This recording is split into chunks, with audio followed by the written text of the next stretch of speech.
we are here at day 38. Day 38. Hello, guys. August 19th. Welcome, guys. Special day today. Special day. Oh, every day is special. Let's not denigrate the others. But today is a very special day, personally speaking. Also, my cat says hello. What's up, cat? Oh, we did do some cool things. I say cool, but I'll show it in a second. But yeah, right now, because she's kind of chilling a little bit higher up, I don't got her on frame. I keep saying this, and I haven't actually done it yet. I do want to figure out how to fix this cat camera in a nice position that hopefully can always get them in frame. Also, I don't know if there's one of those kind of like face tracking technologies that I could maybe invest in. But that'd be kind of cool if I could just have a camera that's constantly pointing at these guys and it's always getting them in frame. Here, I'm kind of jumping the gun everywhere, but whatever. You know, you guys are used to it at this point. Come on, Nala. You want to say hi to this camera? Okay, well, you'll go to the normal one. Fine, fine, fine. Hello, everyone. Welcome again to our stream. We have been streaming 38 days in a row. We have not skipped a day, even at the detriment of my sleep, my level of... Oh, hey, Nala. What? Oh, we got it on camera, finally. She does that occasionally. It's the most adorable thing. She'll just kind of like, when she wants my attention, she'll put her paw out and just give me a nice little love tap, just like a, hey, you know I'm there, right? I normally can't get on camera because normally it's when she's on the ground and she taps my leg. But yes, we got one on camera. Hells yeah. What was I saying though? Okay, yeah, we jump around a lot. Guys, welcome. Day 38. We tried experimenting the past couple of days with different streaming hours. And despite some ups and downs, most of the downs is more just like physically speaking. Like I was on the verge of passing out. Literally, I'm not even joking. That was the closest I felt to physically passing out just from the act of speaking into a microphone, right? So I think I had some good learnings in terms of the ups and downs. The ups, ooh, hey. Let's get it. Thank you very much, Kevin. Yo, thank you for the 100 bits. Let's get it. And what just happened there though? Why did the voice dono? The voice dono sounded like the normal voice, right? Like the normal TTS. Well, at least the dono sound did go off, so there's that. But I think I need to. Okay, I have to refresh the thing on two sides. Okay, listen. I just figured out something I need to fix. So thank you, Kevin, as always, for testing things out, stress testing it, but also giving me real money. I forget what you said the equivalent of 100 bits is, but that's several pennies at the very least. That might even be a full dollar, if I don't know the math correctly. You have no idea? Listen, that's even better. Just open your wallets to me. Okay, we're on month 2 of being a streamer, so now we have to be very shameless with asking for money. All right. But yes, thank you. Welcome, Kevin. Is it good afternoon your time? I always forget. Good morning, good afternoon, good evening. But yeah, we've been having some good sessions recently, and I've also been really productive off stream. So okay, let me just do a little bit of reflection on what's happened in the past couple of days of streaming in the mornings.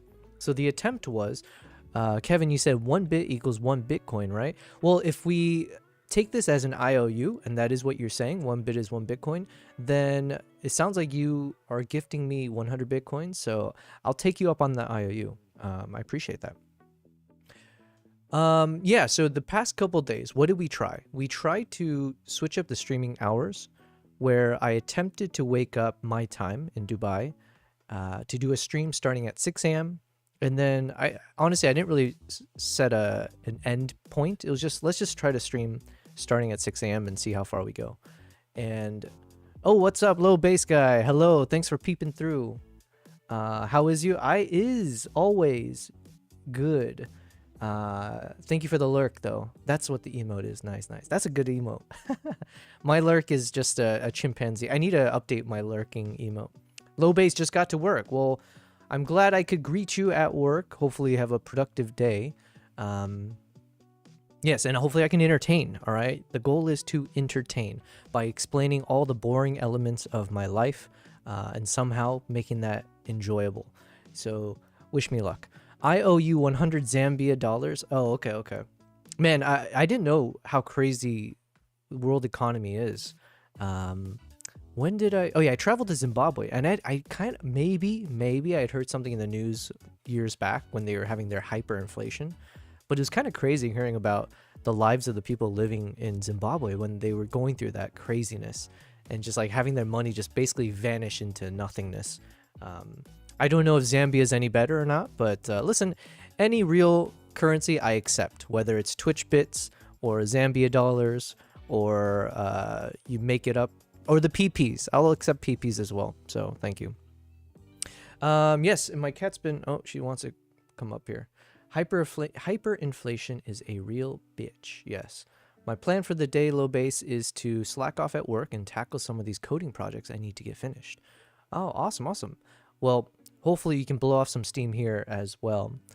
In terms of, yeah, let me catch you guys up in terms of what's happened in the past couple of days, and I do have some exciting things brewing, which I can't necessarily speak to right now, but when it happens, I think you guys will be very excited. I hope for me, but then also in terms of like the fun content we'll get to work on. Yeah, so the past couple of days, I did try to stream at different hours, and it was a bit twofold. Maybe I'll turn down the music a little bit now. It was a bit twofold in terms of the reasoning for it. The main reason was I have a lot of work I have to get done off stream that I can't necessarily do while I'm streaming, just because of the confidential nature of it, or just the boringness of it, or everything in between of just like, it's like everything from like updating my website and things like that. It's just not conducive for a stream environment. However, it's probably more important than what I do on stream. So I did need to figure out a switch, because I felt like I was giving maybe 7 to 8 hours of streaming plus a bit of time overlapping or kind of plus or minus of just preparation, all that. But I wasn't giving enough time to the things I need to get done for my overall business, let's say, and sustainability.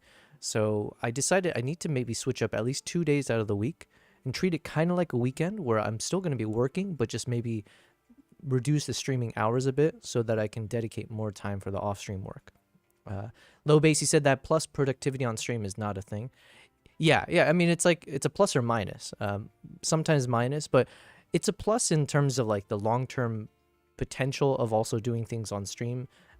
Growing the stream obviously, and then the work I'm doing on the stream, it is ultimately turning into something that I am publishing. So in the line of work that I do, in some ways. Not in some ways. In many ways, the stream actually is very, very beneficial to my projects. It's just that there are just a lot of things I have to juggle, and some things where I just can't do it on stream. That's it. That's the main thing for me. But yeah, these streams have been productive, and if that wasn't, I wouldn't continue doing it. But we met a lot of awesome people like yourself, Low Base, and Kevin, fellow, whether like your fellow creatives, content creators, photographers, videographers, whatever it is. And all of that is very inspiring to me. And also it's good to kind of be able to learn from each other. So again, the quality of my video has drastically improved because of doing this on stream. So yeah, anyways, in the past couple of days, I did essentially spend most of my time just working. So I would wake up around 5 a.m., try to do the stream at 6 a.m., and then I went for a few hours the first day on Sunday, but then I was feeling so mentally, physically exhausted. We did the stream for maybe like 3 hours, and then I passed out for like 3 to 4 hours. Woke up mid-afternoon, maybe like 2 p.m., and then I just worked until midnight.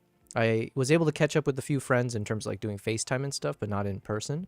But yeah, I was just working till past midnight, and then I tried doing the same thing again the next day, which was yesterday's stream. But this time I couldn't wake up in time. I was going off of like 4 hours of sleep. So then we ended up doing a stream around, was it around 6 a.m. my time? And we only lasted about 2.5 hours or so. And that was the stream where I realized that it was giving me flashbacks to my wrestling days when I was starving myself and losing 5 to 10 pounds every week and then regaining it and just constantly going back and forth. And during those times, anytime I was like walking around or if I changed elevation, the blood rushing back and forth between my like extremities of my body would make me feel like I was about to pass out. And I was getting a bit of that feeling the past couple days just from the act of talking. I didn't realize, but yeah, like I would have to take a deep breath and then I'm speaking for however long, and you're exhaling and then you could breathe.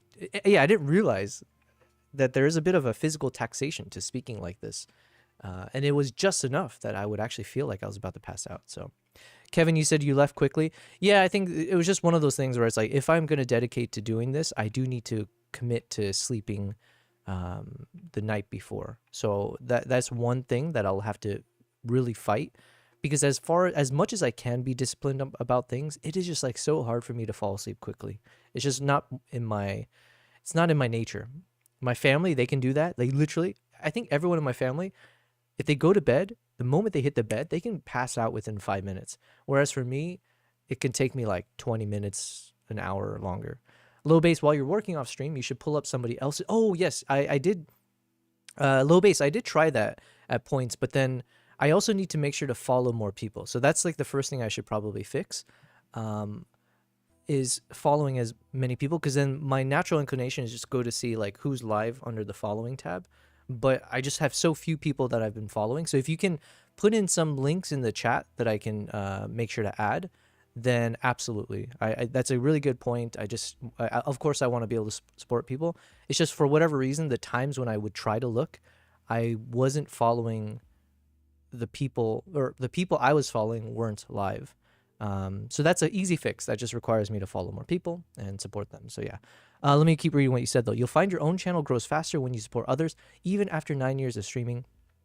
100%, essentially, of my followers are offline followers, meaning most people that follow me follow when I'm not streaming. Yeah, I mean, these are excellent points. And regardless, I am very much the type where if I can provide back for those who are providing to me, it just makes the most sense. So thank you for the reminder, Low Base. And yeah, as we test this out, we're going to keep doing that.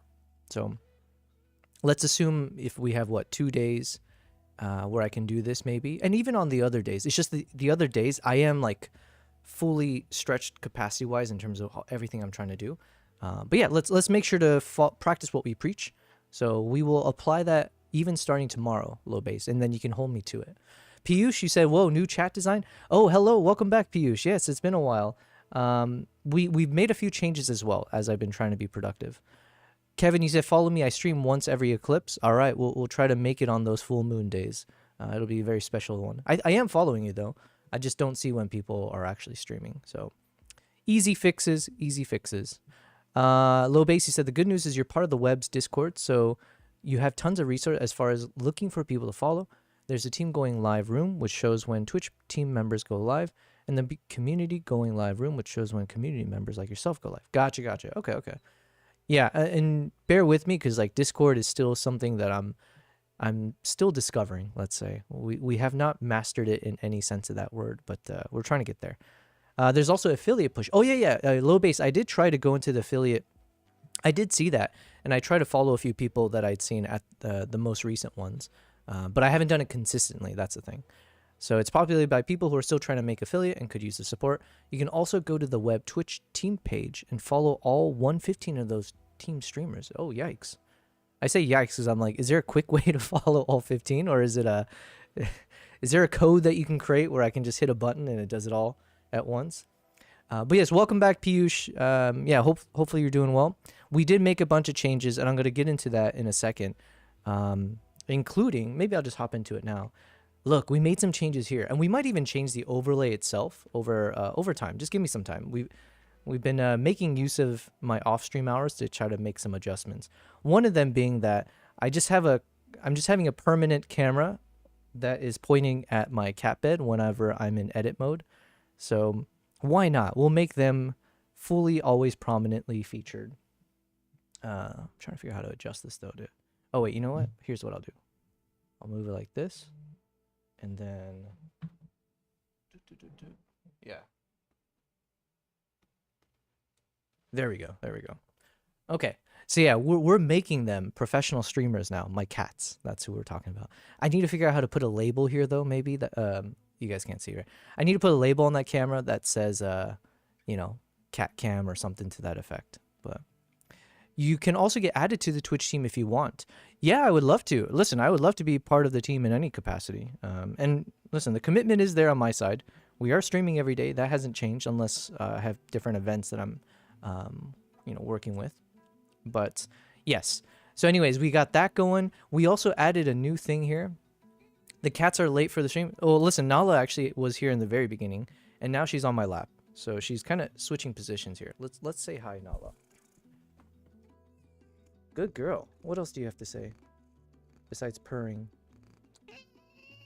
Good girl. That was Nala saying, "Yo, low bass. How did you not acknowledge my presence at the very beginning of the stream? How dare you?" But yeah, she is here. Kimbap is the one that's in hiding right now, which is he'll make his presence known very shortly. But at the very least, now, even if I'm not paying attention, if one of my cats hops up over here, you guys can all see it in the chat. You can let me know. We can use some of our epic emotes as well. So that was a few changes. We also added this like feature in Streamlabs called the Stream Boss. So for instance, Cats and boats, cats and boats, cats and boats. yes, exactly. Whenever you see the cats, we can use that emote. Kevin, so thank you for the bits, because I'm testing out this thing on the top right there, and maybe I'll just hop back to this one because it's a bit more visible. So at the bottom, there's this thing called Stream. It's a Stream Boss, and essentially it's just a nice gamified way to show anytime someone takes an action like following me or subscribing or donating and so on, including the bits. It should reduce the health bar of this Stream Boss, which I can't change the name, or I couldn't find a way to do it. But anyways, we got Kevin over here. And so as people, show ways to support the stream, we'll see it go down. I have no idea what happens when it goes to 0 health, but I thought that was a cool thing. We'll see if it, if it continues to be entertaining or not. And then we added a little thing on the bottom left. It's very, very boring. I didn't have much time. The cat tax has been paid. Yeah. Oh my God. Yeah. ChatGPT was asking, or no, I was asking ChatGPT a bunch of questions around like, oh, what are other ways I can gamify things? And it had some good suggestions, which feels like common sense to me now.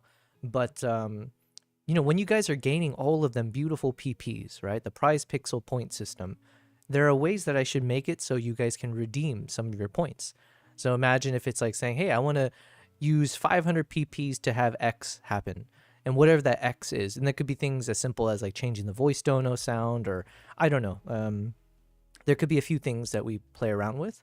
But yeah, those are things that I do want to apply going forward, so that there will be ways that you can actually burn, the earn and burn concept, right? So you can find ways to burn through your PPs, burning PPs, all right? And then earning them as well. But then like, I don't want to negatively or disincentivize people in terms of retaining the PPs. So yeah, there's a lot of things that we're trying to brainstorm here to make it better. But yes, the cat tax has been paid. Let me see if we can put Nala back to her little bed. Thank you. Penicillin will clear that right up. Yeah, yeah. If you are burning your PPs, I'll put a little disclaimer. I am not a clinician. I'm not an expert, but go see a doctor. Yes. But right now, biggest PP of the month, we do have that ticker still going on. So Lucky IRL is last month's biggest PP award winner. Right now, I believe BC is the one who's on top. Lucky has, unfortunately for him, lost his PP. All of it. It's gone. Kaput. So he gambled it all away. We also did add more gambling options. So if you do gamble, no. Is it games? Shoot, I forget. I think it's games. Let me try that out. Yeah, so now you can see there are a bunch of different ways to actually gamble your PPs. You can do gamble and put in the amount of points. You can do slots.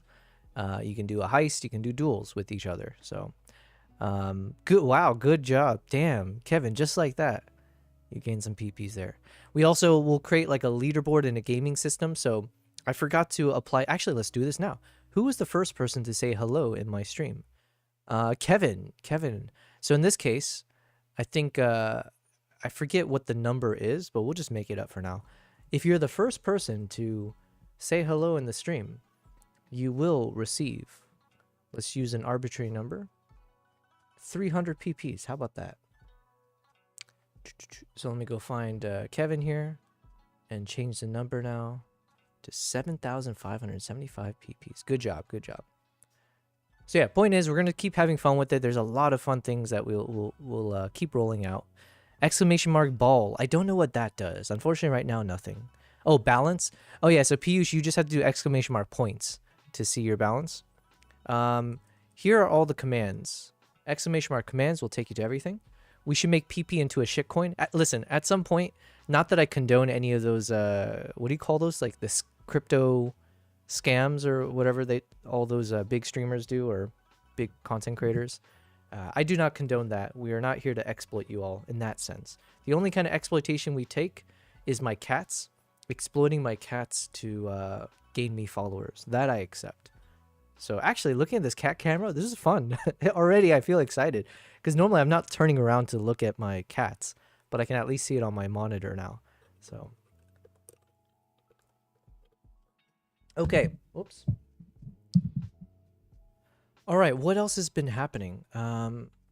Well, yeah, I did mention there's a few things I have to take care of off stream.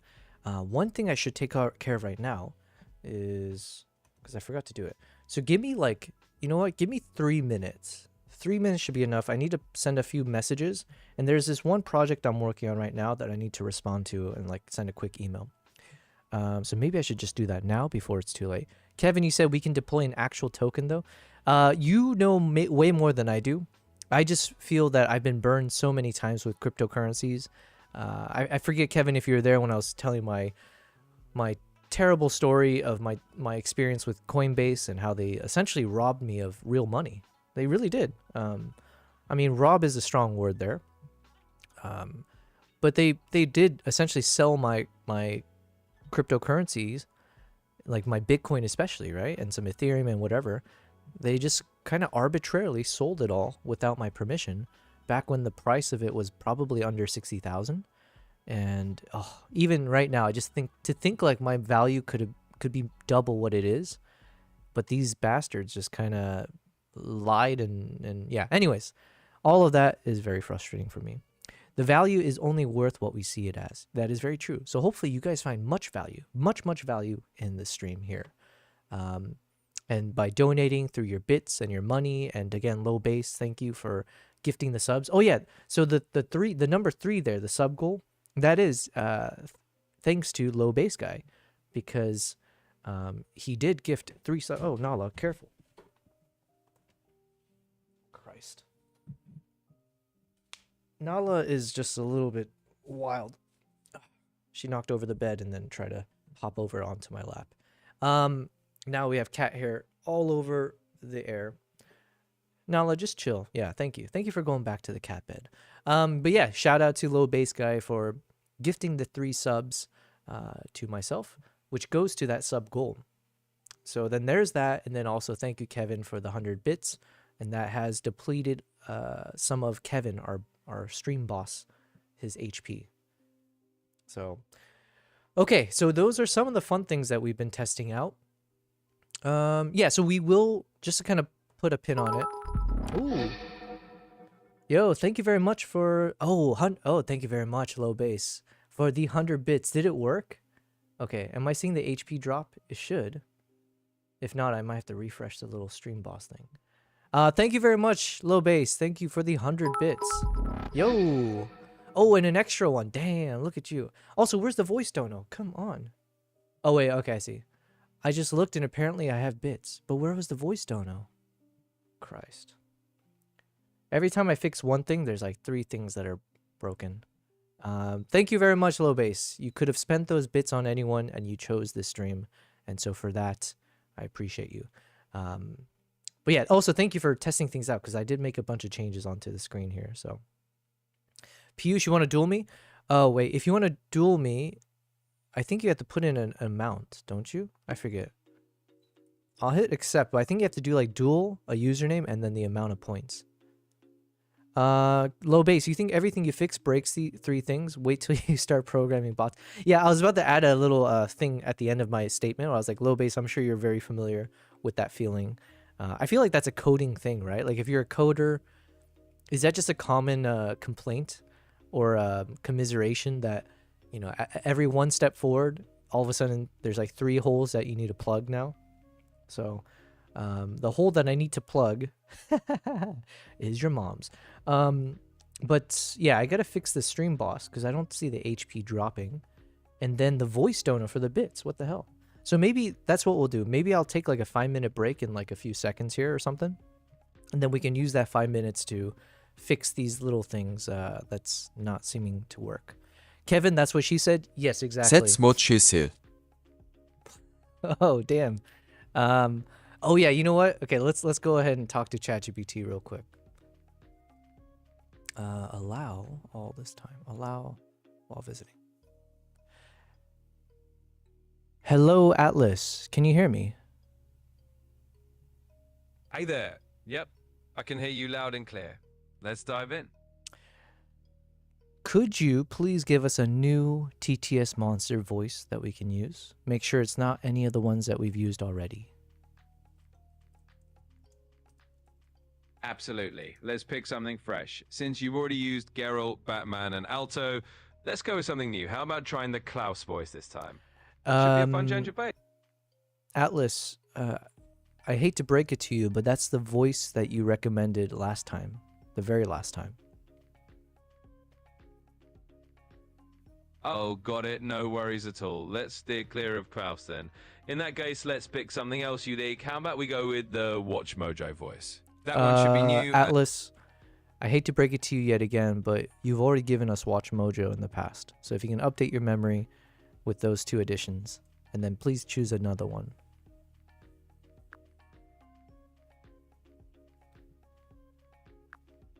All right, thanks for letting me know, and I've got that noted down. Let's pick a fresh one that we definitely haven't tried yet. How about the Ghostface voice this time? That should be a brand new one for you. Perfect, and please add that to your memory that we have now selected Ghostface.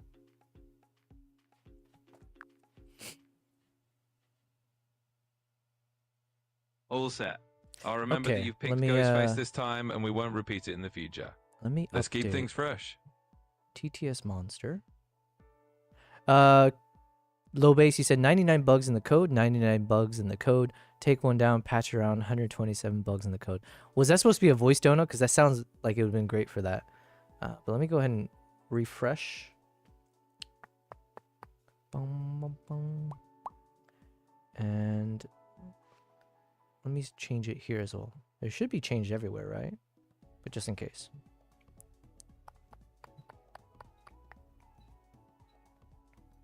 Okay. I don't have any more bits for the voice. All goodies, all goodies. Oh, it requires bits for the voice? Oh, I see. For like a... Well, actually, yes. Actually, that's preferable. Thank you, low base. I was going to say, wait, I thought people were using the voice without using real money, which is true. You can use your Twitch channel points, which is also named PP. But you can use your collected Twitch channel points to do the voice dono. I think it's 250 PPs over there. Can do that. So, yes. But obviously, I would prefer if people use bits like you did. Real money is always preferable. Good morning, beautiful people. Good morning, Yobo. We wish you a wonderful day. Hello, BC, #1 PP of this month. But the month is still fresh. Any day, you can lose it all. So every day, appreciate the PPs you have, because you never know when it'll be gone. Okay? That's my word to the wise of the day. All right? 99 bugs in the code. 99 bugs in the code. Take one down, patch it around. 127 bugs in the code. Yes, yes. That is the way of life. Every one thing we solve, more issues pop up. So yeah. Hello, BC. Welcome back, Brandon. Hopefully you've had a good day. Thanks for being here on another beautiful day of streaming. Day 38. We have done absolutely nothing in the past 40 minutes or so. We have not been productive, but actually I'm saying that as if it's a bad thing. I've been enjoying the way to start off the stream. So yes, we made a few changes to the overlays, including now we do have a permanent cat camera set up on the screen here. So we can always see when my cats pop in and out. And then we've also created some new sub goals. So again, thank you, Low Base. He's provided our first 3 gifted subs, which goes to our goal of 10. And then we've got this little HP boss battle at the top right, but I need to fix it. So Low base, don't discount the value of channel points, though. Channel points represent something as it relates to streaming that I would argue is just as valuable as real money: attention. The only way to earn channel points is to watch your stream. You cannot buy them. They cannot be given or traded. You can only get them by watching the stream. That means if people have enough channel points for a thing, it means they have been loyally showing up to your stream. Yeah, 100%. And yeah, I was saying it somewhat facetiously, or I was definitely joking when I was making that comment. Or not to be dismissive of the channel points. It's been really fun since we've gone ahead and activated it. And I think Conan in the chat, shout out to him, I believe. He's the one who even recommended lowering the amount of points necessary to do like those kind of voice donos and such. Because I think ChatGPT had recommended something as high as like 3,000. So anyways, I do 100% agree with you. It's made the streams much more engaging and fun to actually have people play around with the different voices and just find ways to hopefully feel a part of the community and a part of the stream. So 1000% low base. Yeah. But real money I will also accept, so let's not forget that. But yeah, anyways, yeah, BC, good to see you on here. And hopefully, I forget if you've been starting to stream as well, or I know you're working on some emotes, so hopefully you got pretty far with it. Piyush, can you play this game? Which game are we talking about? Is this a duel? Did I miss a duel from you? But basically, yeah, right now, BC, I remember you ended with 40,000 PPs, yep. And then technically, Streamlabs doesn't count. I should just strip away Streamlabs points. BC, I get knocked down, but I get up again. Oh, nice. I get knocked down, but I get up again. You're never gonna keep me down. Thank you. Hey, what's up, Primal? Good to see you. The obligatory, anytime I see you on the chat, I have to do the obligatory YOBLP spammy, courtesy of Primal Nation. Does it work? Will it work? There it is. Yes. So, thank you again, Primal, because he did gift me with one of his beautiful handcrafted emotes, which is the spammy emote. Given that spam is and was my favorite food growing up, it was a common staple. Is that an oxymoron or no? That is a, oh shoot, we learned the word for this. Freak. A totality. But yes, it was a staple of my childhood. So thank you for that beautiful emote. Kevin, I'll trade you some Hokkaido coin for your PP coin. Some can argue my PP coin will be more valuable than the Hokkaido one of these days. So yes, invest now. But yes, Primal, good to see you on here. Who knows that tune? Oh, I love how it got the rhythm on the last part right. Yeah, low bass. There's one voice donor that we tried out a few days ago, and it was the best one we've done. It was like a female's voice, and she would sing out whatever. And every time she would sing it, she would do it in a more unpredictable manner. So you could never determine, like, is she going to sing it this way? Is she going to repeat herself? Is she going to fill in the gaps? So yeah, that one, hopefully we can land on it again. Okay, so guys, if you will bear with me for 5 minutes, I do want to BRB for a second. I have to send an email. I need to message someone. So there's a few things I need to do that is quite urgent. That I get done before the end of the workday. And so, it's almost 5 p.m. here. So if you'll allow me 5 minutes to kind of run around and do the things I need to, I would appreciate it. Primal, you just woke up 2 minutes ago? Hells yeah. Good morning to you. I'm assuming good morning, but I remember you tend to work late like I do, where you might go to sleep at like 2 or 3 a.m. So good afternoon to you if that's the situation you're in. Okay, BRB, and then, we're going to be productive going forward. 1 second.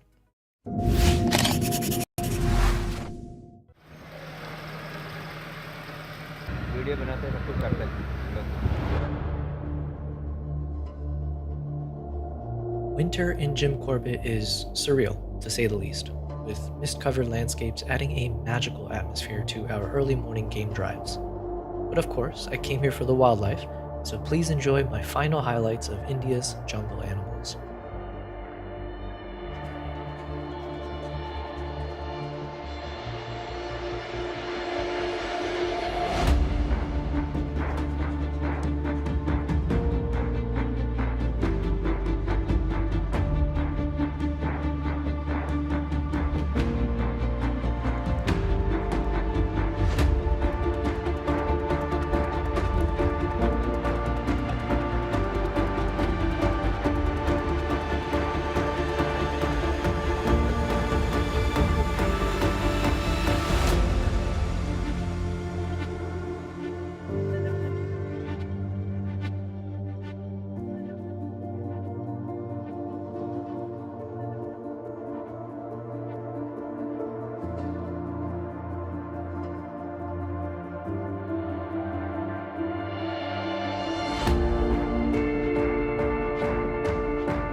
You know that super relatable feeling when you're staring up at the ceiling, an IV drip strapped to your arm, keeping you from dying in a remote mountain village in a country you barely knew existed, wondering whether you'll die first from your heart giving out or from the shame of taking a selfie in your final moments of life.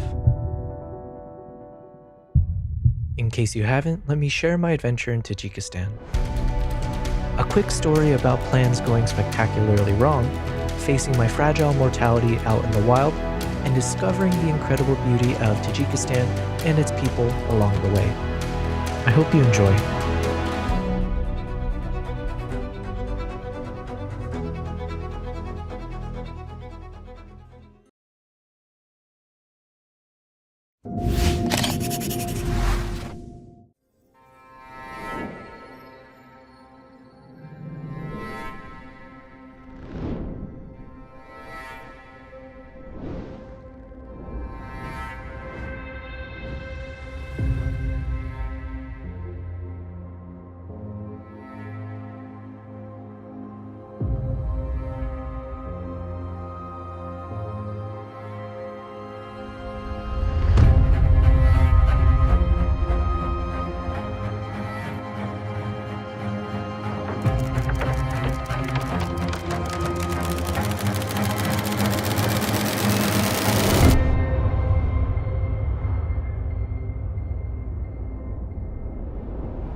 Alright, let's dive into how I pack for Uganda, starting with the essentials, most of which fit in my Samsonite EcoDiver check-in bag.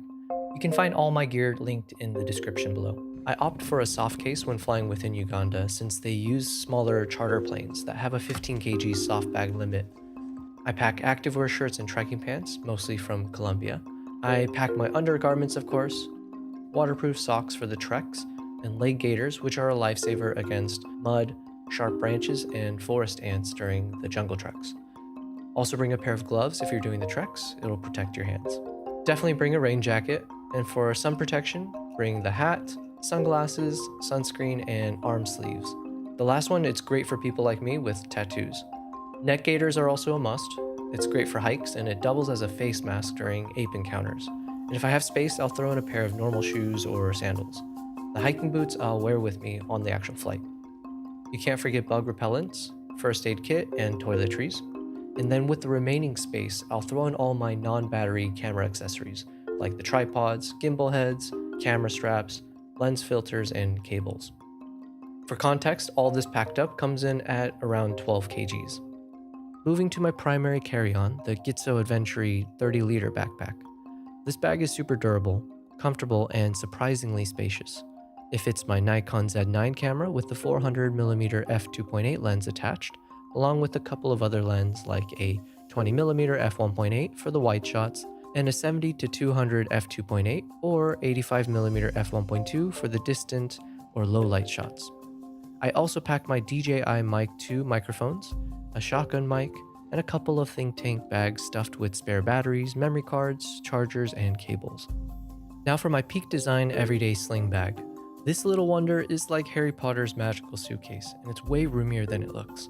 It holds my Nikon Z6 III camera with a 24-70mm lens, my 14-inch MacBook, charger and power bank, universal adapter, as well as an Osmo Pocket 3 action camera. Plus, of course, my passport and wallet. And the best part, it's usually not weighed by airline staff, so packing it with heavy essentials can save you a headache at check-in. This becomes my go-to bag that I wear when I'm going out for photo shoots. This trio of bags ensures that I'm covered from airport to savannah to jungle for the smoothest of adventures.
All right, we are back.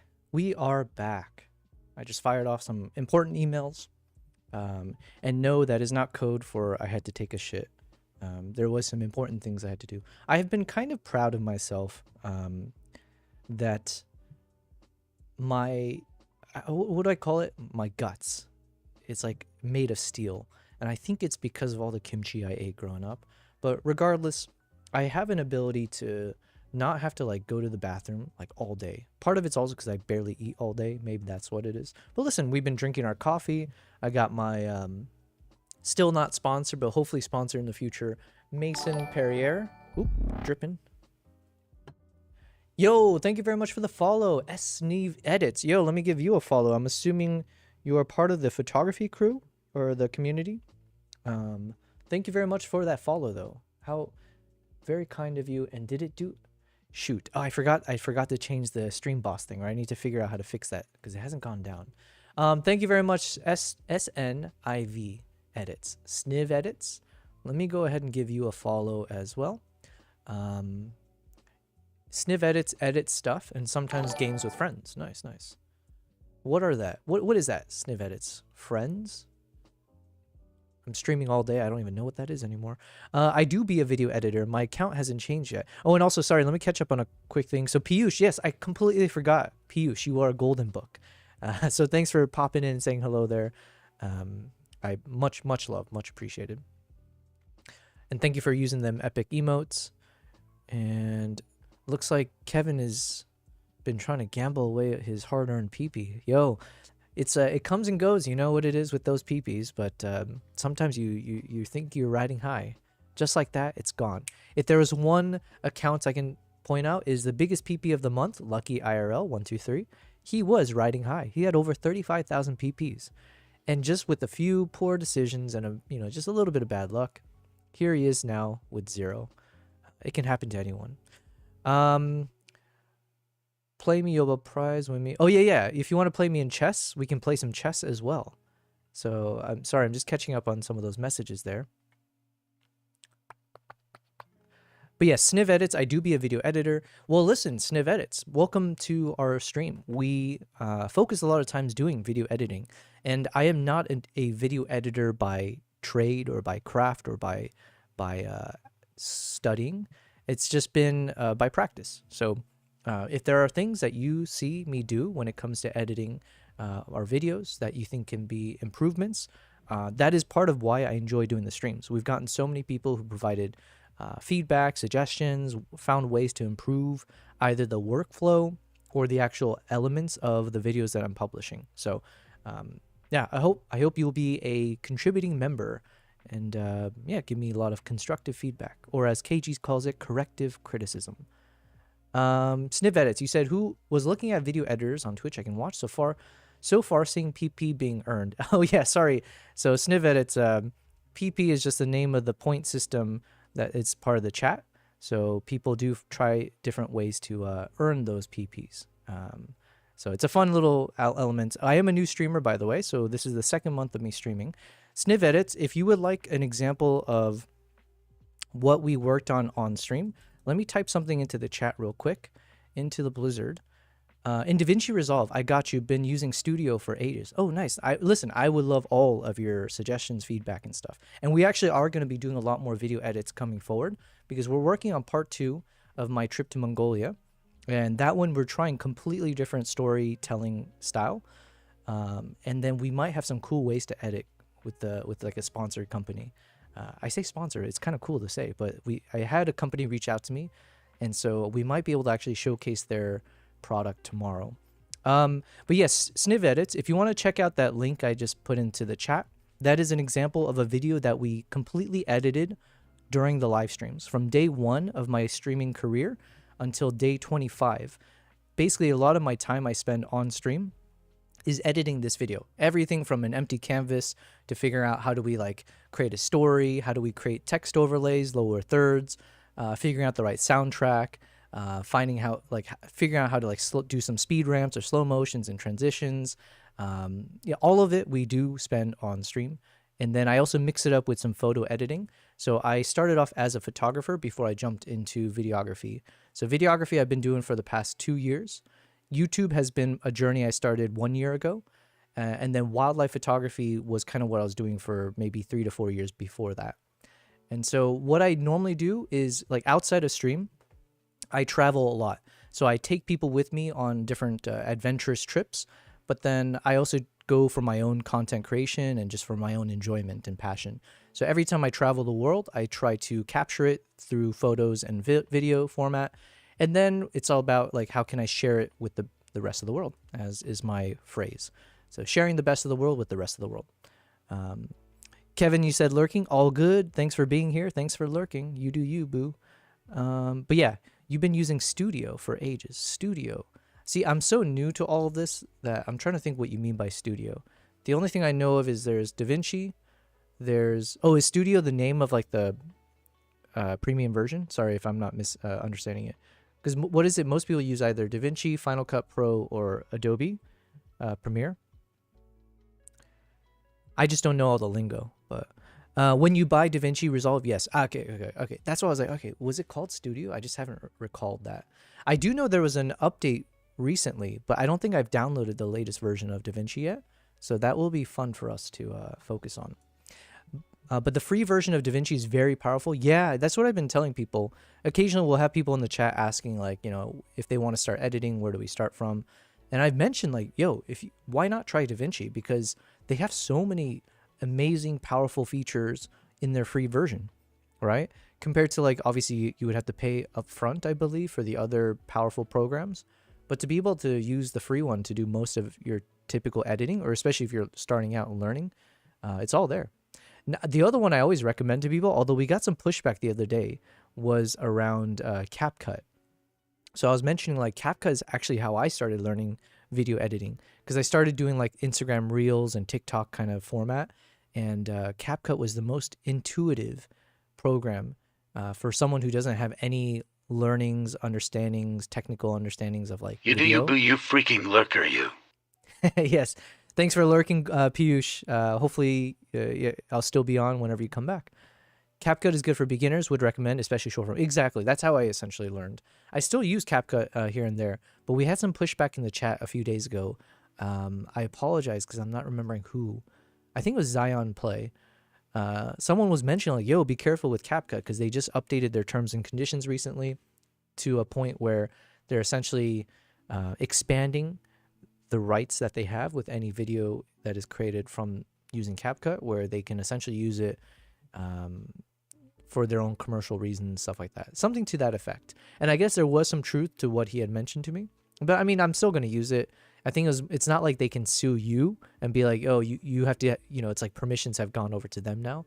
But it was more like if you make any video on CapCut, they could use it for whatever promotional or commercial reasons. So anyways, I'd still stand by CapCut as a really good way to learn. They've got such a massive platform of content creators and people who create new templates and everything. So, but yeah, eventually I did move over to DaVinci. So that's where we are.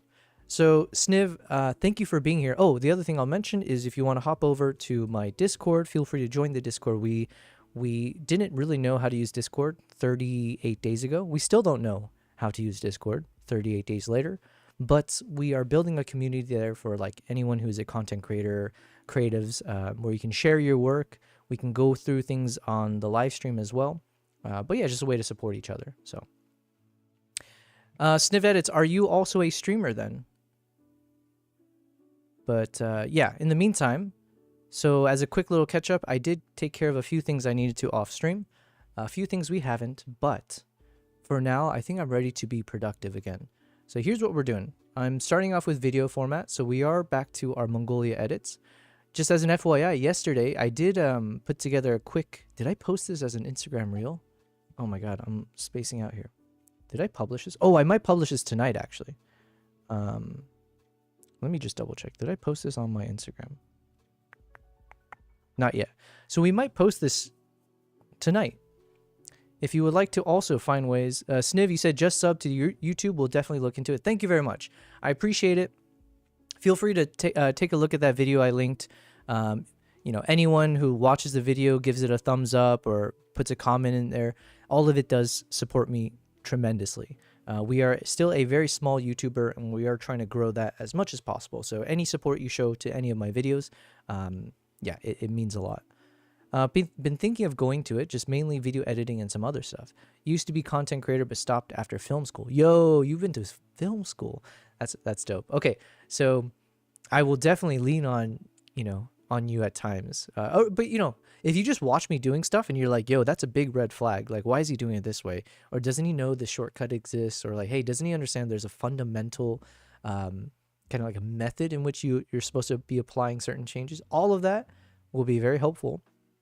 And also, I just mentioned, I think starting tomorrow, I do want to test out a new product that I have access to, which is designed specifically for video editing. So, and for like film editing, right? So I hope this will be something that's in your wheelhouse, Sniv Edits, in terms of being able to provide. And the company that's doing this, like they were very open with me. It's like, look, feel free to test it out. Give us an honest feedback review of like what you think of the product. They gave no stipulations other than just be honest. And so yeah, if you have any feedback as we kind of go through that, I think I'm going to start doing that tomorrow. Yeah, that'd be great. But you used to be a content creator. What kind of content did you create? And in the meantime, let me show you guys. This is the video that I'm going to be posting onto my Instagram tonight. It's just a snippet from our latest film.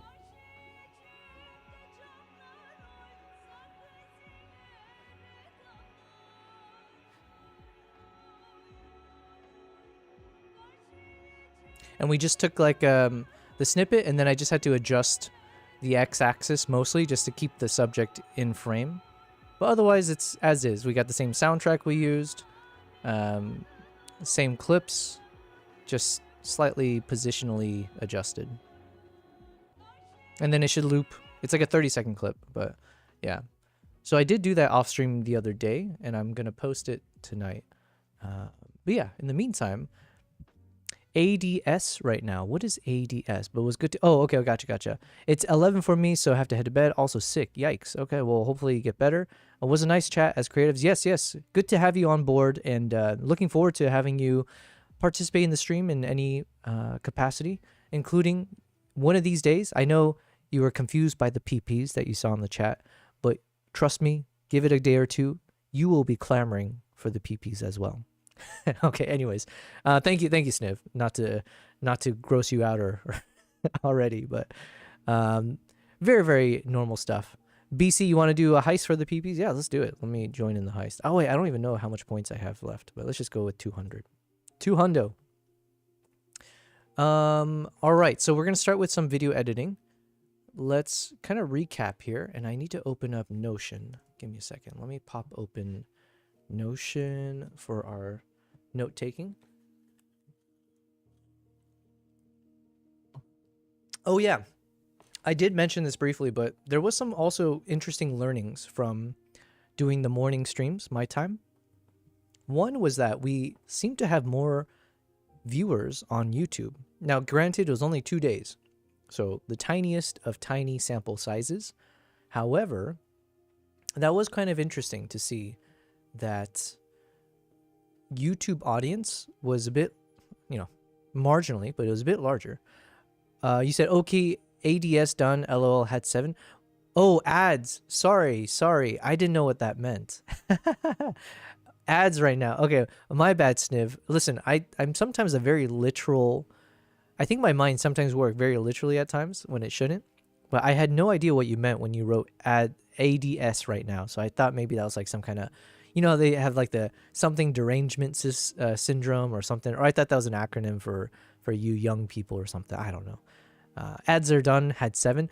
Listen, Sniv, don't blame me, okay? Well, actually, no. Thank you, Sniv, for watching those ads, because every ad you watch, it's like a penny or so, whatever it is, but it's money that goes into our little bank account. So thank you for supporting me in small and big ways.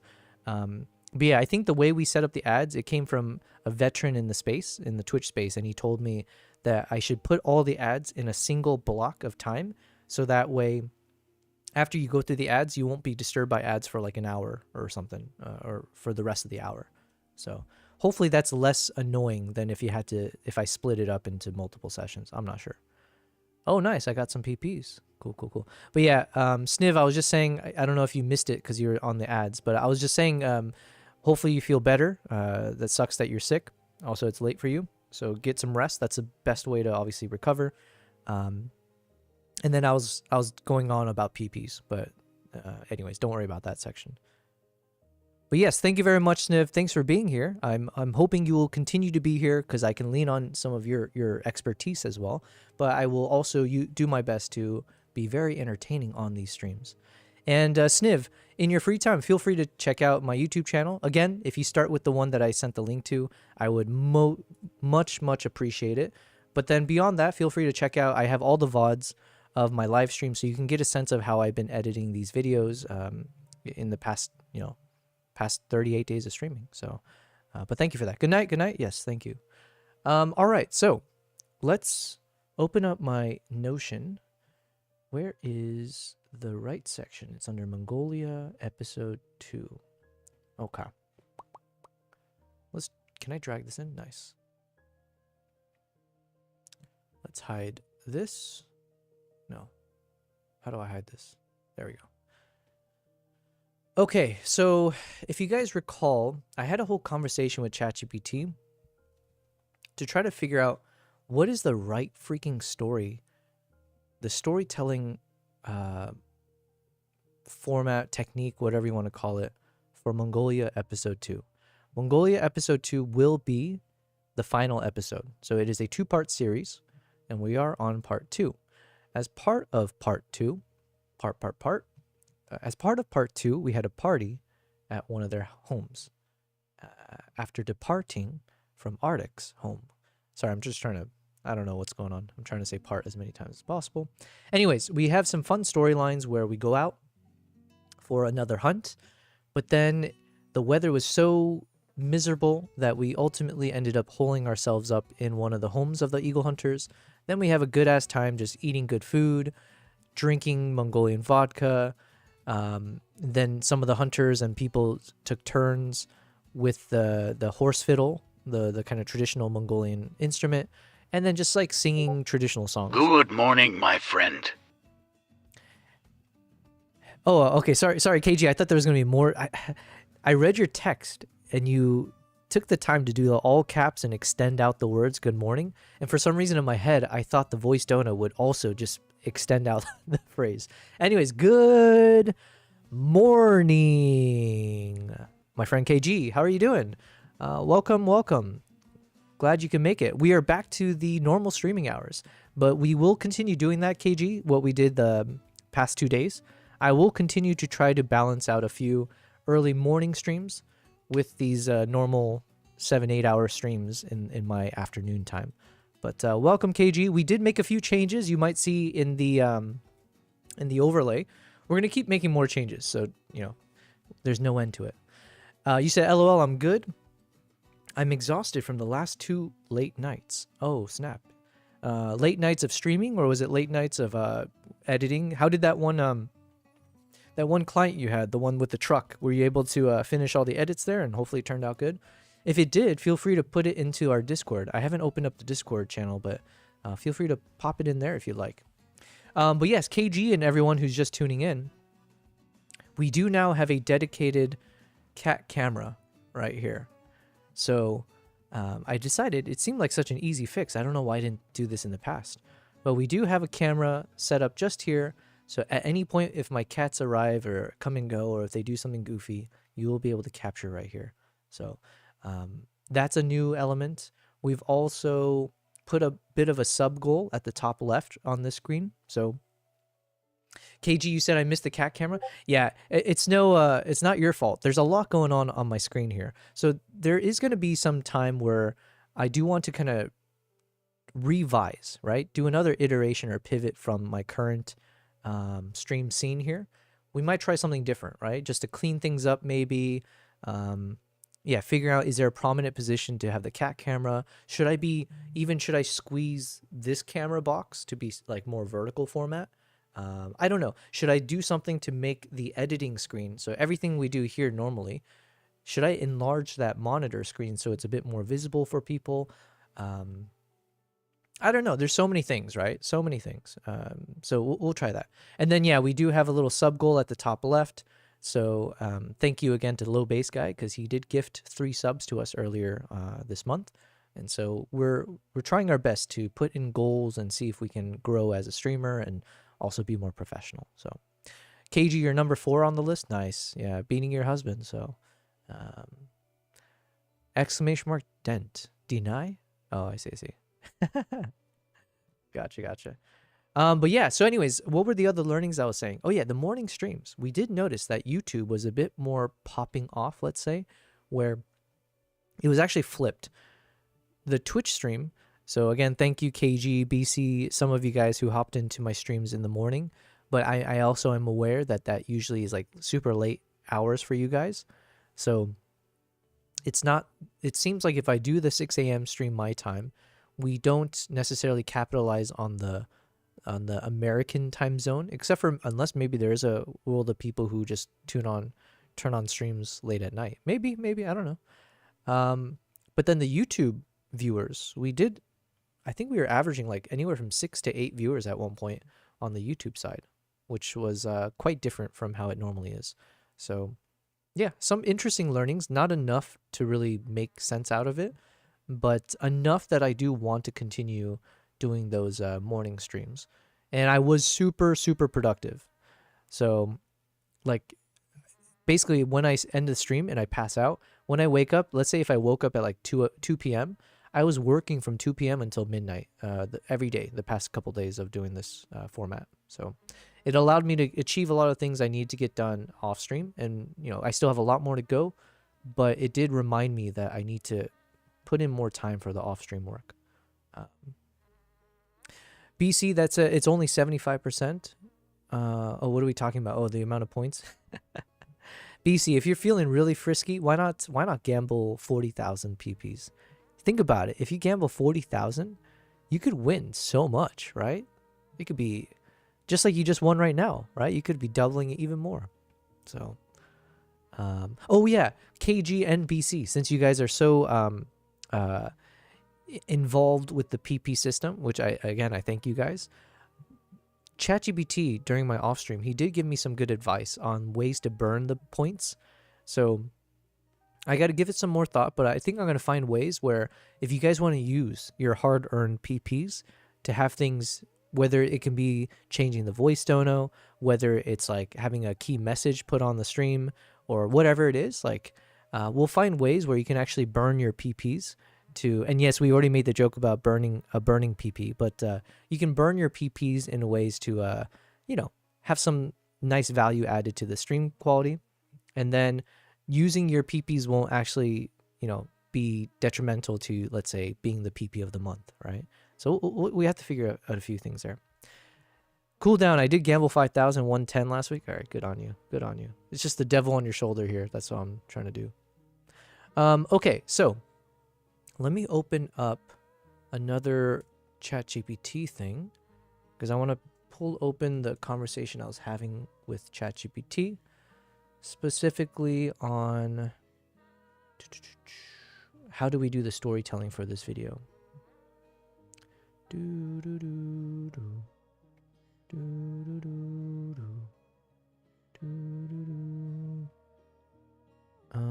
Is it this one? Okay, I think it's this one. So let me drag this in. That means bad things if the PP is burning? Yes, yes. Talk to your doctor about that, right? Okay, so we're going to start off doing some video edits. I've got my ChatGPT thing lined up. Let's also get our music player going as well. And yeah, and then I just got to do a little bit of brainstorming here. Give me a second. I'm going to play a bit of the video so I can take my camera. I can mute myself because I need to blow my nose because I'm feeling congested again. Oh, also I should take my Claritin medication. Where was that? Where was that? Oh, here it is. Okay. We're going to play that epic clip again. God, this is so cool. I need to turn this into an Instagram reel. Where was it? Oh, we passed it. Okay, let's play it from here.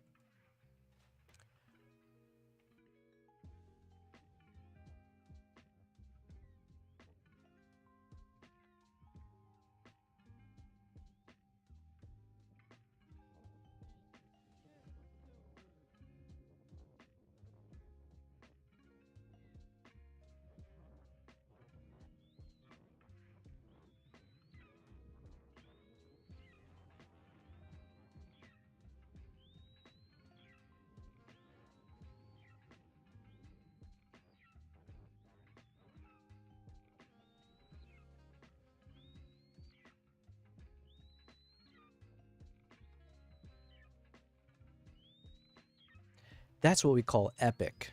Probably one of the coolest moments of this video. Let me go ahead and take my tiny little Claritin pill. Am I allowed to take drugs on stream? That is a real question.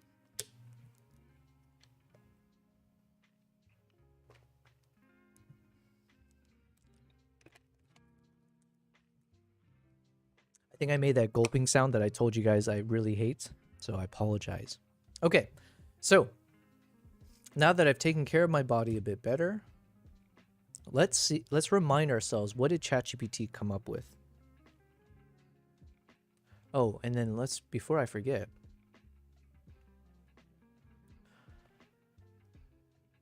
Mr. Atlas. Yeah, I'm right here. Just let me know what else you need and we'll keep rolling. Could you give me a Japanese word to learn for the day? Absolutely. Let's go with a handy one for today. The word is arigato. which means thank you. It's a really useful one to know. Okay, so if I recall, you've taught us konnichiwa, which is hello, ohio, which is good morning, and arigato for thank you. Exactly, you got it down perfectly. So now you've got a little trio of useful greetings and thanks. If you ever want to add more words or phrases, just let me know. Thank you, thank you. Okay.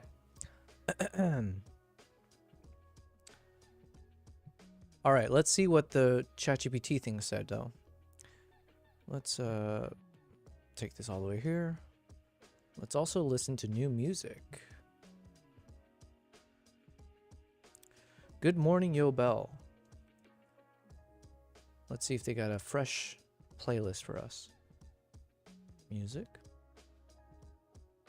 Ooh, look. My second cat is about to pop up. Will he jump up to his cat bed and join us on stream? He's looking at it. Kimbap. Kimbap. Good boy. Good boy, Kimbap. Come on, buddy. You want to come up? Alright, any moment.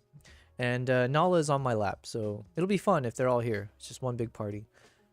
Oh, there he is. Look who's joined us. Yes, buddy. Good boy.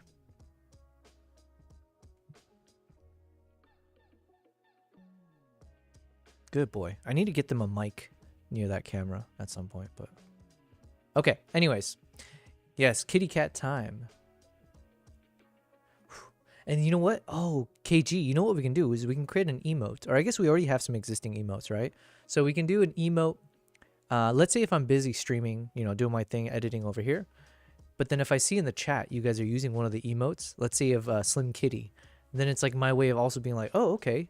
Kimbap must have made his presence known. And then we have Aura for Nala. Same thing. All right, let's go and play some new music while we work on this.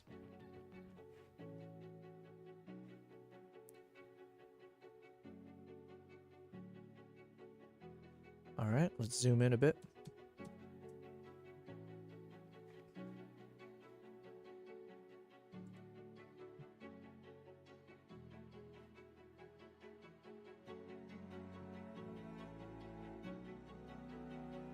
Okay. Ooh, I can already tell the audio is going to get really loud still. But I like the start of the song. I definitely can see me using it for something.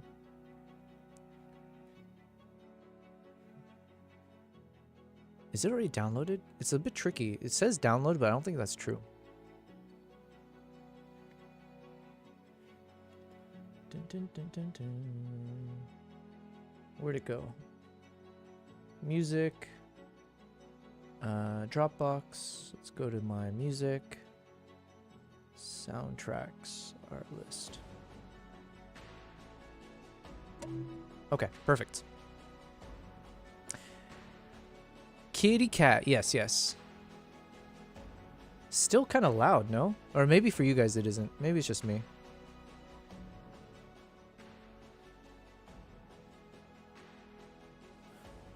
Alright, now let's find what I wrote. Jesus, I wrote a lot. Okay, as a recap, let me just read what I said to ChatGPT. So here's what I said. Okay, so I would like to keep doing research, or I would like you to do some more research in terms of what are the best storytelling methods.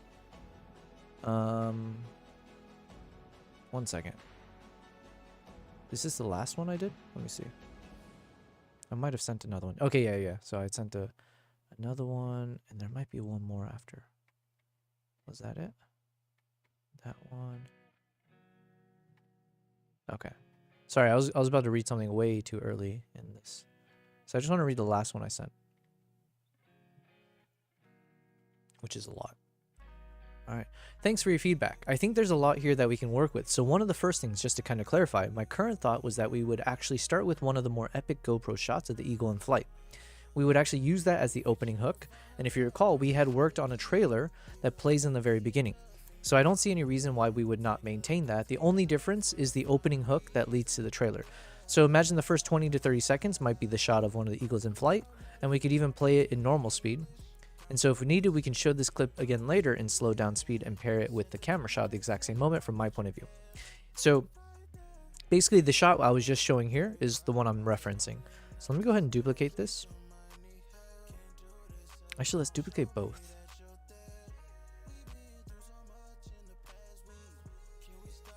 And let's bring this over.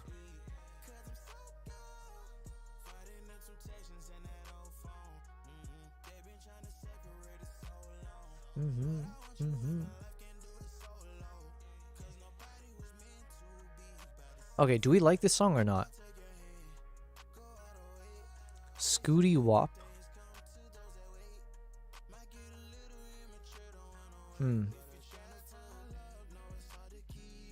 It's a little too R&B-ish for me, maybe. I don't know. I could be wrong. Okay, sorry. Where was I, though? I wanted to... Whoops. All right, let me copy this one over. I'm going to duplicate this. And then we're going to drag this over to the beginning. Because I think this one is the strongest contender for like the opening hook for a video. And it could either just be playing the eagle point of view as it flies towards the hunter, or we can, if we're clever about it, maybe we can combine the two shots. So maybe we start from this point of view, and then as it starts to leap off, we switch over to the eagle in flight view. Let's see if we can find it though.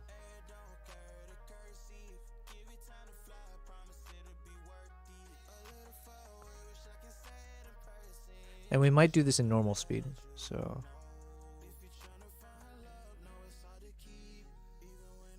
All right, so imagine.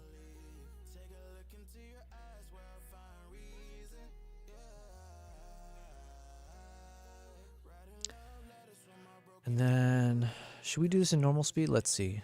You know what? I completely forgot. How long? Let me see.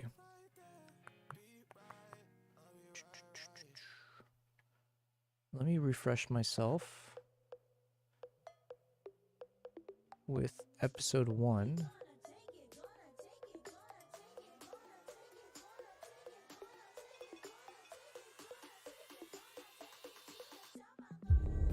There are moments you never forget when you witness something, watch them emerge. Hunters with the spirit. This is my journey to the heart of Mongolia. Okay. So in our episode 1, we spent about 17 seconds. Or I guess 18 seconds. So we spent about 18 seconds for the opening hook. I think any longer than that is probably too much. So we'll try to maintain that as the opening hook. Hey, Yami, what's up? Yami. You know, Yami, I was like, I tried to go to your channel because I was trying to see when you're streaming so I could support you. Because I was working at different hours the past couple days. So then I was like trying to see if I can tune into your stream while I was doing my normal off-stream work. But unfortunately, it looked like you weren't streaming the other day or the past couple days. But good to hear from you. Yes, we've made some changes, Yami. We've got our own cat camera now. So we got our cat camera, and my second cat is also on my lap right now. So they're all just kind of partying here with me. Ooh, also I like this song. We'll put this into the hype playlist. Yes, I'm on holidays. Gotcha. I see. Ah, you're in Italy. Oh, nice. How long are you like in the mid part of your vacation? Are you coming to the tail end, or what's up? Well, yes, welcome back to the stream. It's been a while, I think. Visiting my family in Italy. Nice. Well, thank you for popping in here to say hi. We are just kind of multitasking here. I'm just trying to add to my stream playlist. This is a hype song, so I want to add it to my hype playlist. All right, there it is. Visiting family in Italy. Well, listen, welcome, Yami. We are on day 38. We have yet to skip a day. It is going to happen soon, though, because I think there's a few real-life projects that I'm working on that will take me away from streaming. So unfortunately, at some point, we're going to have to break our streak here, okay? But as of now, we've been streaming 38 days in a row. Last 2 days, Yami, I was mentioning I did a morning stream. So I did 6 a.m. my time, roughly, for just like 2 to 3 hours. Because I need to Yeah, I've said it enough times, but yeah, we're just trying different schedules here and there. You arrived on Friday and you're leaving on Monday, so in total 10 days. Yo, that's a good 10 days. Thank you for saying that, because 10 days is like roughly what I think is the sweet spot of the best duration for a vacation, for a trip and all that. So speaking of, since Yami had mentioned it and it's reminding me to be a better advocate for myself. Tours. Is it exclamation mark tours? Yes. Okay, perfect. Let me take a moment to also advertise myself, because we've been doing a lot of work off stream. I've made a lot of changes to my website. I have two tours now ready to go. KG, sorry I'm having to hop in and out. All good, no worries. Never need to apologize for that. So just doing a quick plug on my website here. We do have 2 tours now set up on my site. I am just in the tail end of creating an advertisement for them. So hopefully I can start putting some real money into like Google ads and stuff. But obviously nothing beats word of mouth. And if you guys know anyone who might be interested in joining these types of trips, just know that 2 of them are now live. A third one will be my trip to Japan. And so that's going to be for February of next year. And the price tag I still haven't finalized, but most likely it's somewhere in the $3,000 to $4,000 per person range. Not cheap as trips, but it is moderately priced, funny enough. And it's definitely, in my opinion, like the price I put here, I stand by it. So you will not find a better experience for that price point. So if you would like, or if you know people who are interested, feel free to share them a link to my website, to the tours. And yeah, hopefully we'll start getting people interested to start joining. I do need to start publishing on my Instagram and Facebook and doing all the fun advertisement. But yes. But yeah, oh, sorry. So the reason I brought this up, Yami, is I've been also targeting around like 10 days for a tour. So I find like 9 nights, 10 days, roughly in that ballpark, is a good enough time for people to feel like they've really maximized a good experience without feeling overly exhausted. So then after 10 days, a week and a half, you kind of have this feeling of like, I don't mind going home. At the same time, you can almost feel like I could spend a few more days. So it's right in that sweet spot of like, okay, this was a good experience. Yeah, we're full of memories. So anyways, what kind of tour do you plan for Japan? It is going to be a winter wildlife. So it's kind of like a photo tour. Now, you don't have to be a photographer necessarily to join like my types of trips. But for instance, that's why we're editing a lot of Japan photos. Oh yeah, Yami, it's been a while since you've been here, right? We've been multitasking on our streams because we finished episode 1 of Mongolia, and now we're working on episode 2 of Mongolia, as well as editing photos for Japan. And the reason being that as I need to advertise this trip as soon as possible, I should be editing photos for the trip. You've always wanted to go to Japan? Yeah, Japan is just nobody would ever say don't go to Japan. It's always on everyone's top list. Italy, France, Japan, probably like in some order. But yeah, so I'm just editing all these photos to kind of give people a sense. So Yami, it'd be definitely kind of like a wildlife-based trip.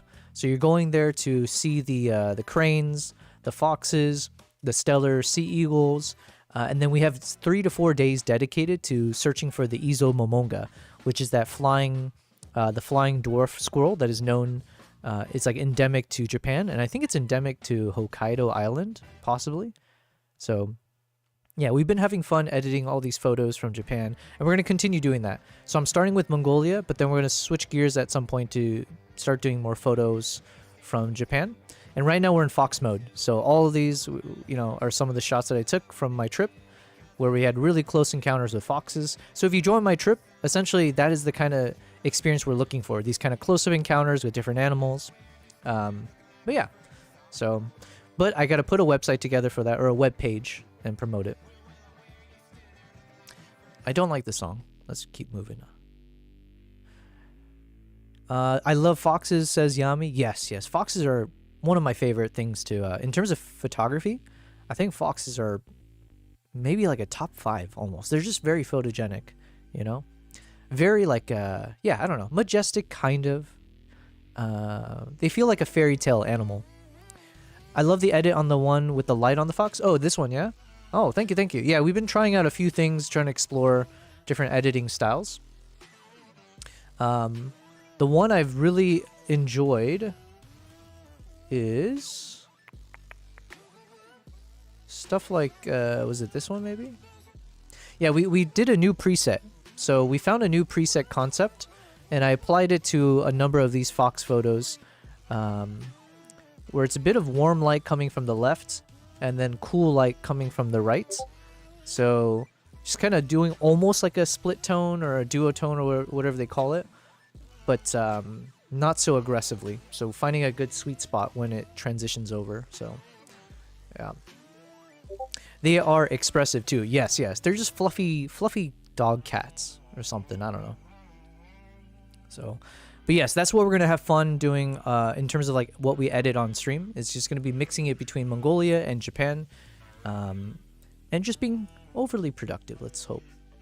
So right now, like I said, I'm starting with Mongolia. I have some ideas of how we can start chapter 2 or episode 2. And it could be taking one of the coolest points. Oh, Yami, let me show you something. Because you weren't here. I don't think you were here when we discovered this moment on stream.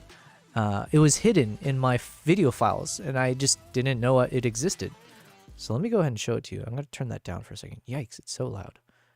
Let's put some more casual music on for a second.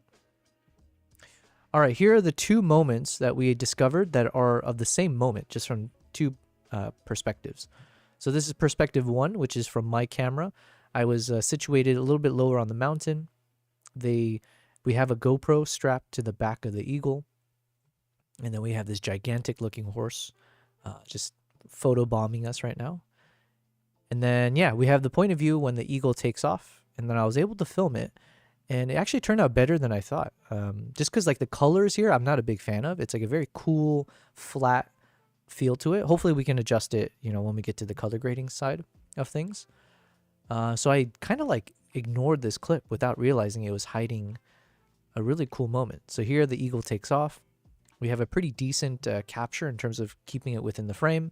And then because the motion of the background as the mountains is passing by, it does make this feel a lot more action-packed and interesting.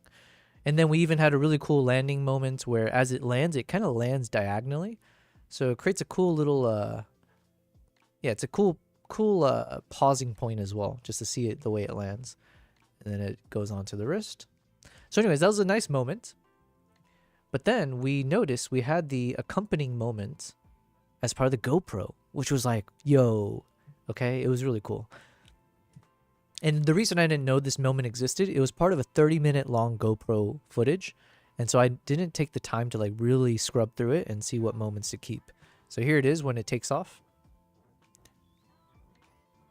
Shakes up a bit, and then all of a sudden we get this really cool point of view as the ground is like zipping by.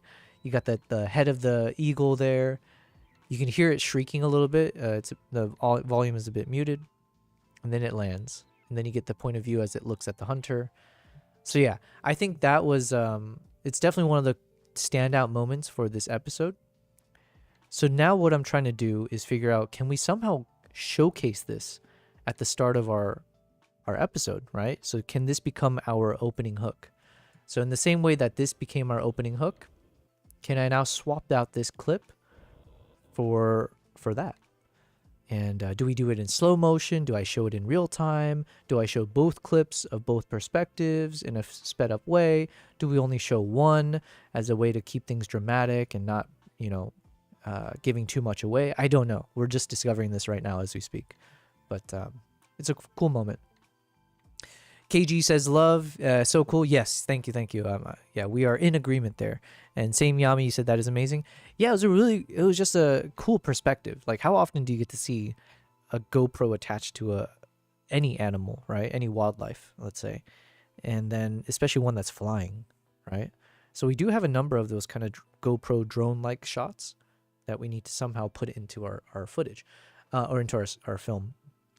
The biggest challenge right now, slow it down a little, KG, is what you're saying? Yeah, I think that's a good idea. Either way, we will have the slowed down perspective in the video. Like when we do go to the relevant chapter or whenever we show it, that will be in slow motion. The question now becomes, for the opening hook, if we only have 10, maybe 15 seconds or so that we can spare to kind of give some of the coolest moments of this video to hook the audience.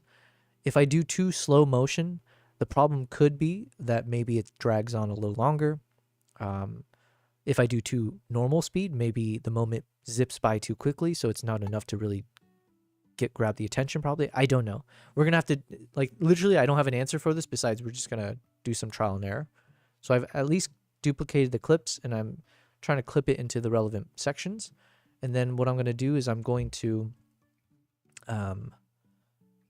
create a normal speed and a slow motion speed of the same clips. So I'm just going to go here, change clip speed to 100. And same with this guy.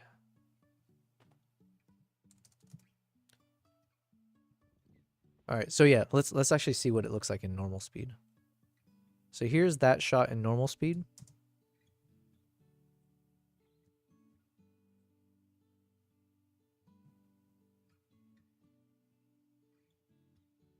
You know what? And I can also see it where we go normal speed up until like when the mountains start showing up in the background here. So like imagine all of this is normal speed, and then the moment somewhere here, then we can hit up slow motion, right? And we might do this in the actual part as well. Yami said, yeah, oh, wait, sorry. KG said, that, yeah, that's why I said maybe slow down a little, but not drastically. Gotcha. Yeah, so yeah, I think you're 100% correct there. Got to get it just right, exactly. Yami said, how about a mix? First normal and then slow it down. Oh, okay, yeah. For only a part of the video and then pick up the speed again. We have the same ideas? Yes, exactly, Yami. I swear I'm not, what would you call that? I'm not cheating by looking at the chat and then pretending like we're coming to the same conclusion. Yeah, I think just by watching that section, I'm feeling the same thing. Maybe it is about mixing up normal speed, slow speed, finding the right pacing of it, not doing it too slow, not doing too fast. I don't know. There's so many combinations to make it work. But yeah, so imagine here, normal speed, and then let's see again. So at some point here, we kick it into slow motion. But the only thing we don't have working for us is that the music will not drop at those points. Or I don't know how many droppable moments there are in our opening soundtrack, because we're using the same one we used for episode 1. And obviously the drop comes at the end of all this. So hopefully there might be a little mini drop where there's a turn where we can slow down the footage, in which case we can do that. KG said, that's so funny. I was reading yours as he was saying it. Nice. Yeah, great minds. Yes, I agree. Great minds think alike. So anyways, that's a clip in normal speed, which is it is definitely really cool. And then let's see the GoPro version.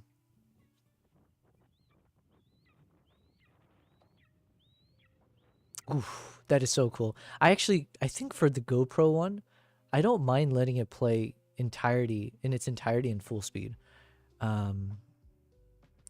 Let's think.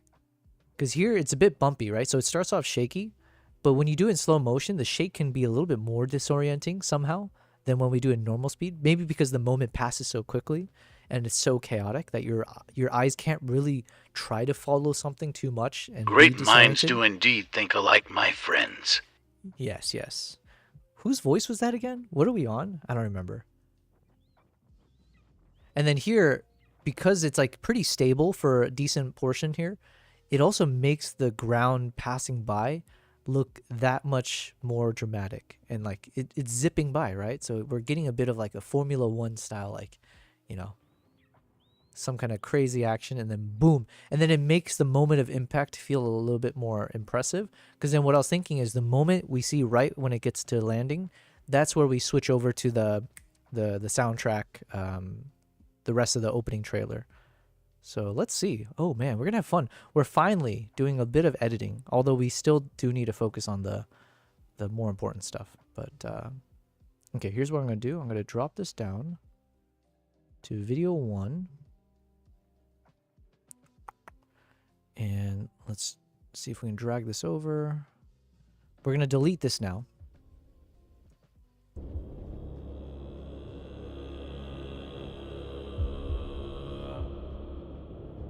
This is actually fun to watch. Guys, let's not forget how amazing. I'm already nostalgic for day 1 through 25 when we created this epic video. Let's watch this again. It doesn't have the voiceover, which might actually make it better.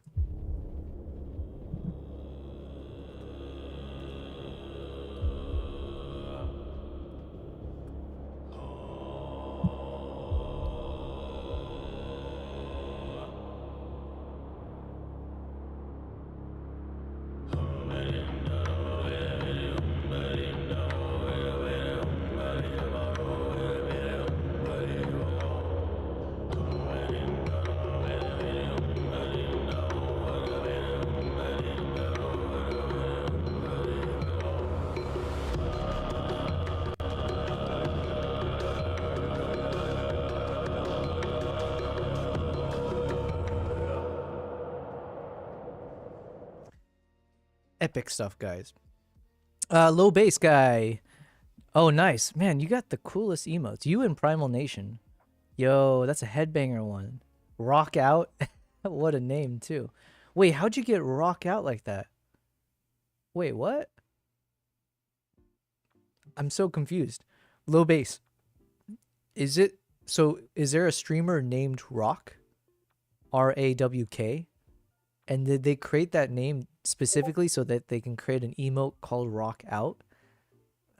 Because I don't know where my mind's going with it, but that's what you can just type in Rock Out and you get that emote. I'm fascinated by that. That one is a global Twitch emote. Oh, okay. All right. I was gonna say it's kind of impressive if someone did actually create a username just called Rock, just so they can make an emote like that. Or maybe it came from a hype train or something, but it is a Twitch emote, not a streamer's emote. Gotcha. Oh wait, so does that mean if I type it in Rock Out? I still don't actually know. Am I able to use other people's emotes?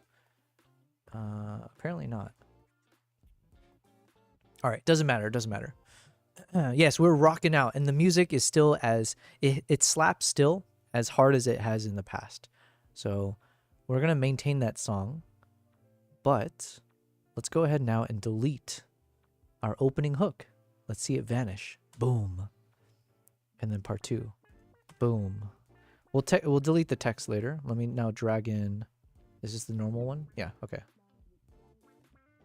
Let's see if we can drag it in properly. Let's cut that up.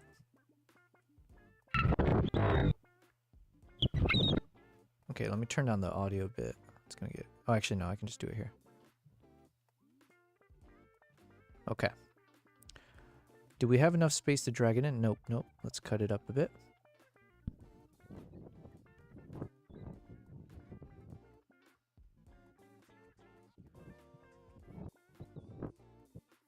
Something like that.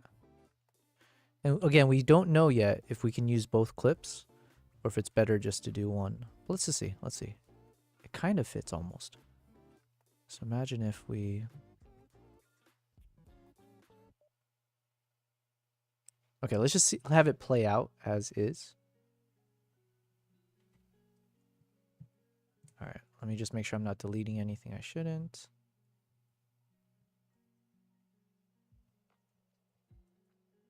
Okay, good.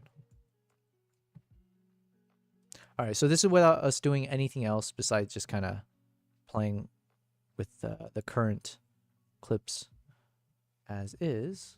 Although, let me go ahead and add a bit of stabilization to both.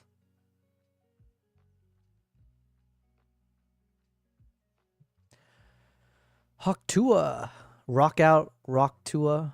You are able to use other people's emotes if you sub to them. Ooh, even more reason to sub. Or maybe it came from a hype train or something, but it is a Twitch emote, not a streamer's emote. Gotcha. Yep.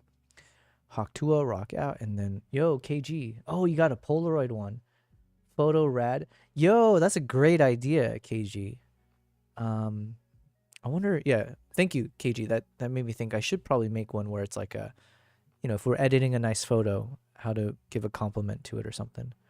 And if I can do it with one of my wildlife emotes, that'd be great, but I don't know. Just Peachy. Nice. Oh, wait, KG. Oh, yeah, I mentioned to you earlier, the Just Peachy one, are you able to create one with the transparent background on that? I mean, it looks good as is, actually, so to be fair. But anytime I see the white background, I'm always curious, like, is it better or not to do the transparent one? I'm not sure. I don't know. Okay, let's try to stabilize both footages and see what happens. All right.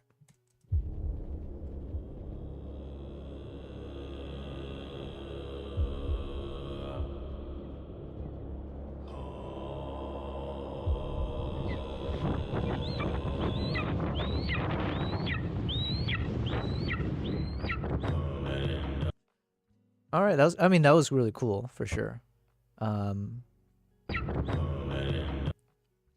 then the question just, again, it boils down to, that's without any slow motion. If we actually end up using all of this time, which I don't know if it's necessary, we don't need that long of a hook.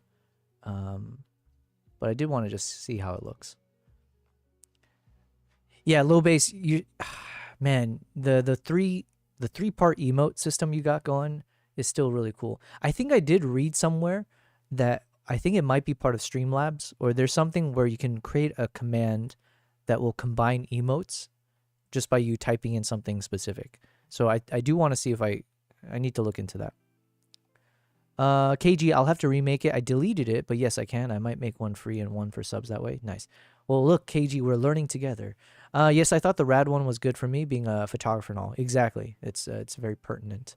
Low bass is so cute. Yeah. Low bass is the one that, yeah, when he did that emote with the 3-part combo, I was like, yo, that seems so, well, now it seems obvious, but at the time it was like one of those, psh. Do you like watching MMA? Kevin, I used to love watching it. So I mentioned before, since I grew up with wrestling, it was definitely something that if you were someone who grew up with wrestling, there aren't many avenues for you to actually watch professional wrestlers, because most of that is like WWE fake wrestling, right? Not like actual Olympic style wrestling.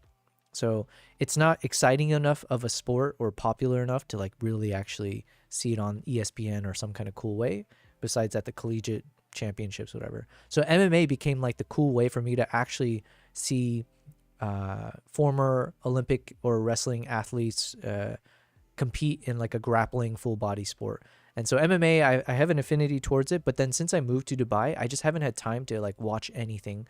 Like it's just been, my life has been so all consuming towards certain passions that the other things that I was interested in I haven't been able to keep up with it. I do know there were some big fights recently, right? Was it how do you say his name? Kamza or Chimaev? I don't know the guy's name, but I did see there was something about he is the new champion and all that. The spider. What? Oh, dude, that's such a cool emote. Man, got some good ones. Low bass, do you create your own emotes as well? And why does... Oh, yeah, that is your emote. Yo, why is that emote so cool? That's like absurdly cool looking. Wait, 1 second. I just want to make sure.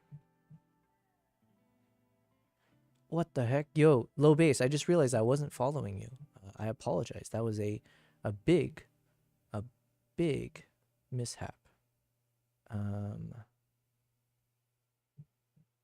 Let me see if I can also, to make it up to you, low bass, because this whole time I was not following you. I thought I did.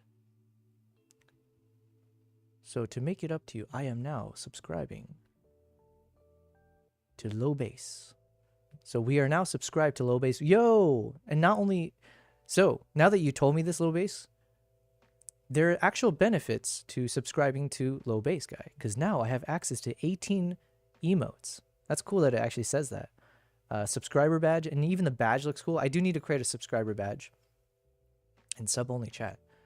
Awesome. Well, thank you, low bass. It's the least I can do, obviously, because you've shown way more support one way than I have the other way.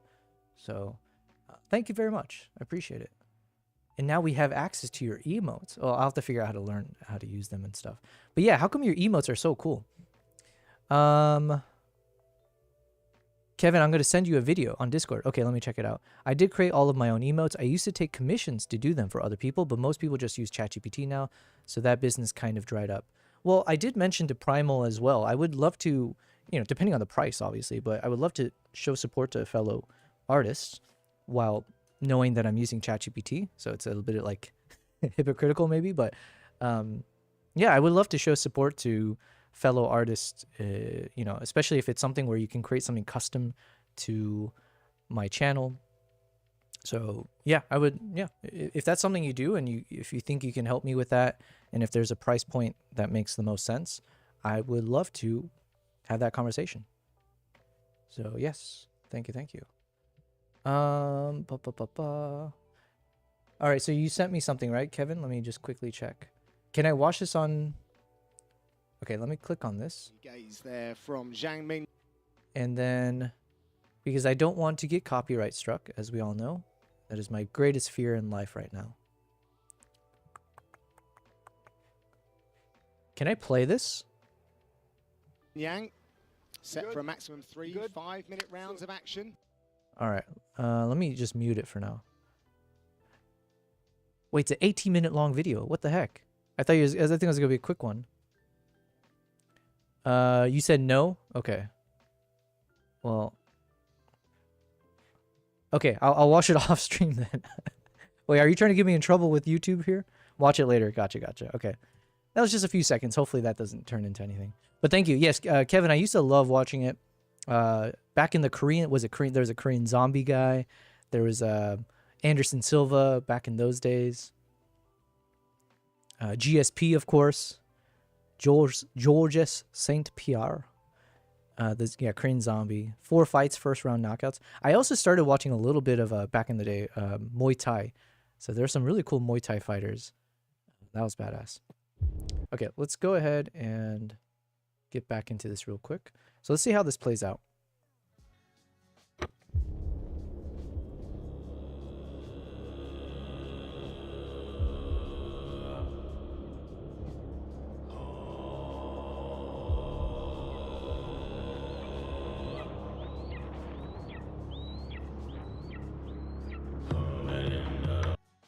Something like that, it can work. There's something there, and obviously we have the placeholder on the text and stuff, which we won't need.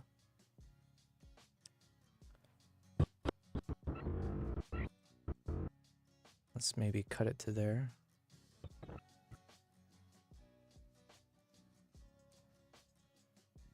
And then maybe it's like a... Should it fade to black? I'm not sure.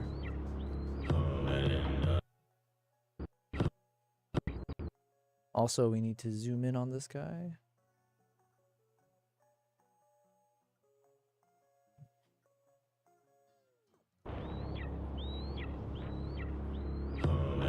That looks so cool. It looks so cool. KG said, I watched some 1FC. Oh yeah, who's one of my favorite guys to watch? Mighty Mouse. I don't know if he was 1FC, but I know he moved to like Singapore or whatever, right? Yo, low bass with the hype. Thank you for using my little hype in the middle. Nice. I gotta do those wings one and add... Oh wait, do I have access to those wings now? Hey Nala. Ugh, sorry. Weesh. Want to say something? What do you got to say for yourself, Nala? Alright. Speechless. Speechless. Let me drink more of my... Mighty Mouse is a big nerd. Yeah, that's why I like him, man. Mighty Mouse, super smart guy, right? Like, he seems just very... He's got, like, a lot of fight intelligence, but then just normal intelligence as well. Very, very disciplined. Doesn't have any negative... Or just, like, he doesn't have any controversies around him. So, standout guy. Does his job well. Never seems to be the type of, like, shit talker or someone who, like, has a, you know, overinflated ego. He earns all the ego that he probably has. Yeah, I think, yeah, we need more people like him for sure.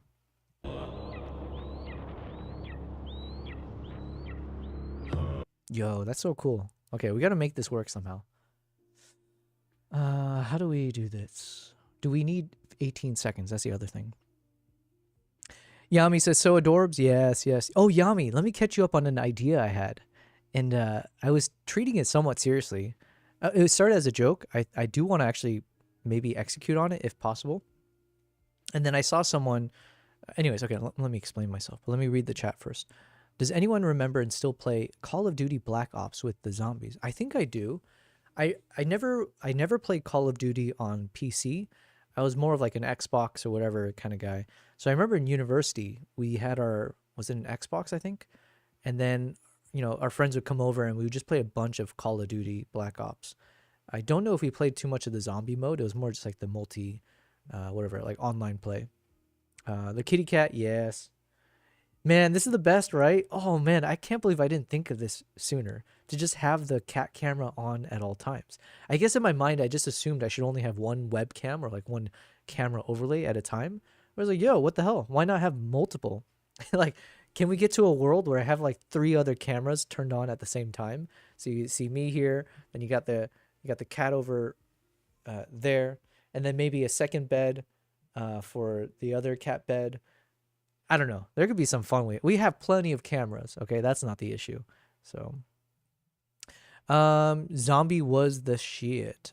Oh, you mean like, yeah, from Call of Duties? I thought we were talking about Korean Zombie again. My husband found it the other day and it's like going down memory lane. I told him to stream it. Yeah, for sure. At some point, I would love to see what it's like to be a video game streamer. You know, like join the crew, join the the proper DNA of Twitch and Kick and all that. My husband was like, this game was fire. He was getting excited over the ray gun the other day. Nice. Yeah. Okay, what were we doing though? Yeah, I think this looks really cool.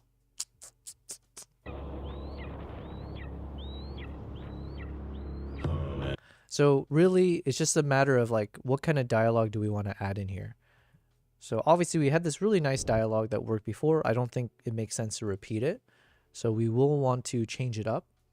But then what are like the opening words that I give here? Where it's like, because I do want it to feel poetic, and I do want it to be like an homage to the people that I met and like the culture there, which is like a mix of Kazakh and Mongolian culture.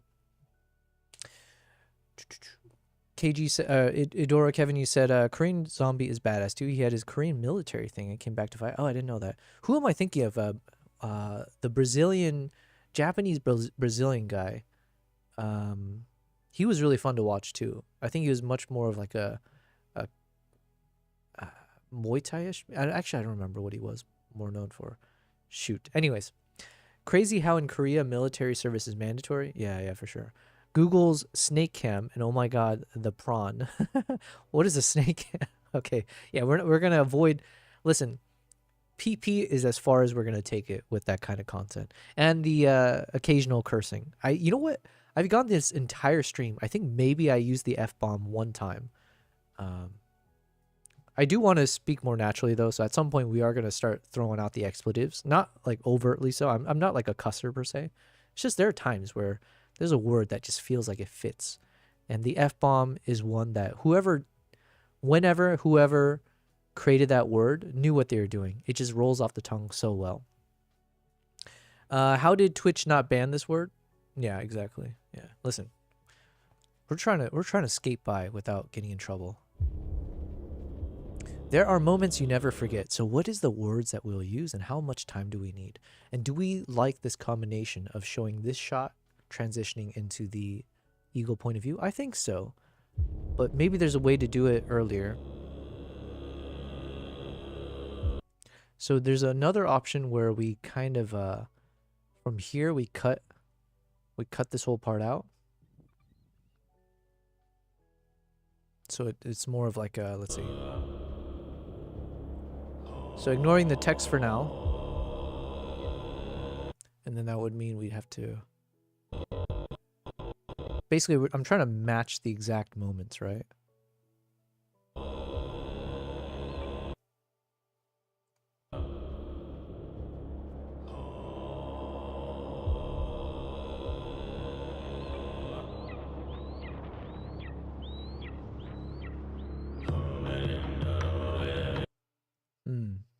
I'm not sure. I love this emote. Yami said, oh yeah, KG, yeah, that one's really cool. Man, it looks so bubblegum poppy. It's really nice. Sometimes you just need to curse, says Low Bass Guy. Make sure you've got the 18+ filter on your stream though. Is that a thing? Is that actually a thing I need to keep in mind? KG said, I'm really surprised Twitch approved this AI monstrosity. How does it look? Nice. Sup. Yogi made it for me because I say girl too much. Nice. Listen, you can't change how you speak, you know? Or you shouldn't. Unless it's cursing too much, I guess.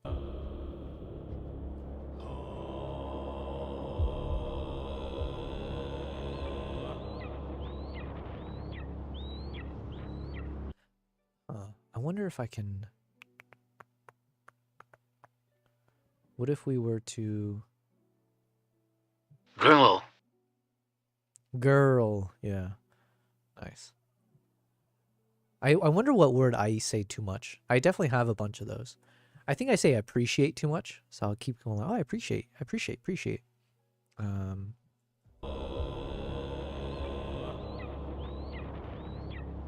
Oh, I think that could work. Doing a bit of a transition effect there. Just maybe not so long.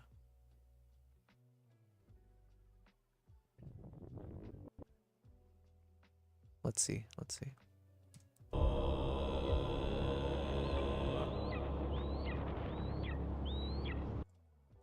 Something like that.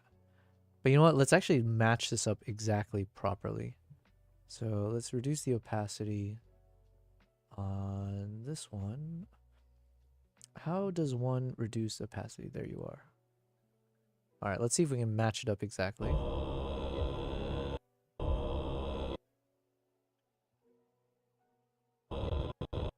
Huh.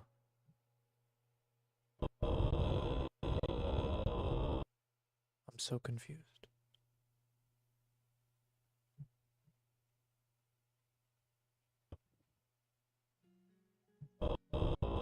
Huh, why did it zoom in there? What did I do here? Ah, okay, let me restabilize. I think maybe it's stabilized elsewhere. Okay, there we go.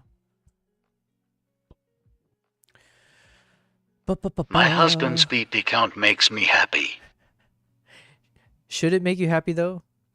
Don't you want your husband to have a bigger PP count, right?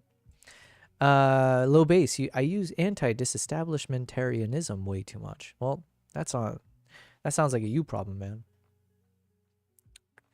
I use way too much. Wait, hold on. KG, you're saying I use... Oh, okay. You're saying you use the word or you do ums way too much. Gotcha.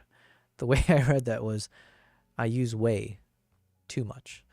Okay, well, I think I do as well. That's like a more natural thing, right? Atlas is going to tell you to stop using appreciate now. Yo, Atlas needs... Well, actually, he's been good about it in the past couple of days. He was using the words, I'm going to lay to you straightforward, and direct, like every other sentence. Oh, yeah, we need a new voice. And then low bass, he says, setting stream mature content, toggle mature content to on.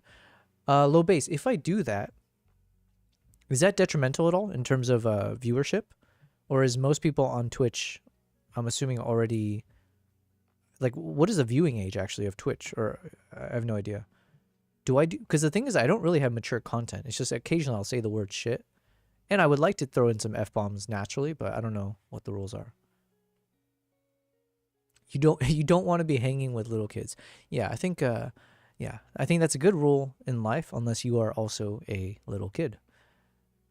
KG has joined the treasure hunt. Oh, wait, is it too late? Okay, what was I going to do here, though? Let's maybe fade this in.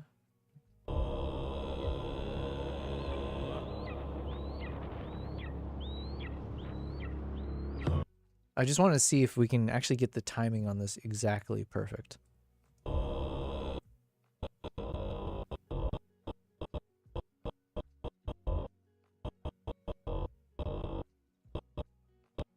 So there's a moment where the eagle looks to the left. Okay, so I'm off by a little bit. How can we fix this? Okay. Then we need to...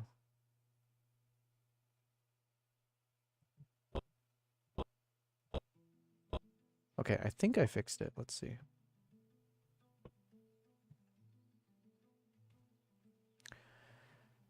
KG, no, it's not. Okay. Low base, no, it's not detrimental. It doesn't affect your discoverability. However, if you're not using it and there is cursing or adult topics being discussed, you may get a slap on the wrist. Okay. They might take my peepees away, yeah? KG, I don't think I cussed, but I might have read someone else's out loud the other day. I'm going to need to switch too. You know what? Let's go ahead and do this change now. Thank you, low base. Dude, Kevin says, I lost like 4 or 5 times in a row. Yeah, avoid the casinos, man. It's not looking too good for you. You need a reimbursement? Yeah, let's slow down there, okay? Hold your horses, man. Hold on. There's no refunds on this stream. Okay, so low base, you said I need to go to, let me find it again.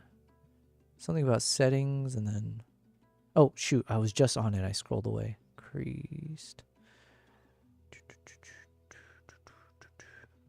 Now I can't find it. Okay, settings, stream, mature content. Okay, settings, stream, settings.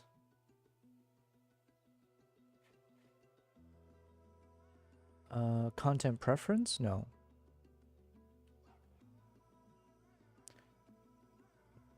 Okay, maybe I have to go into a creator dashboard and then do it. Creator dashboard. Settings. Gotcha, gotcha. Okay, I was in the wrong settings. And then you said I just need to turn on...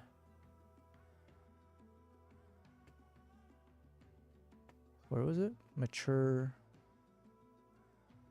Come on. Mature.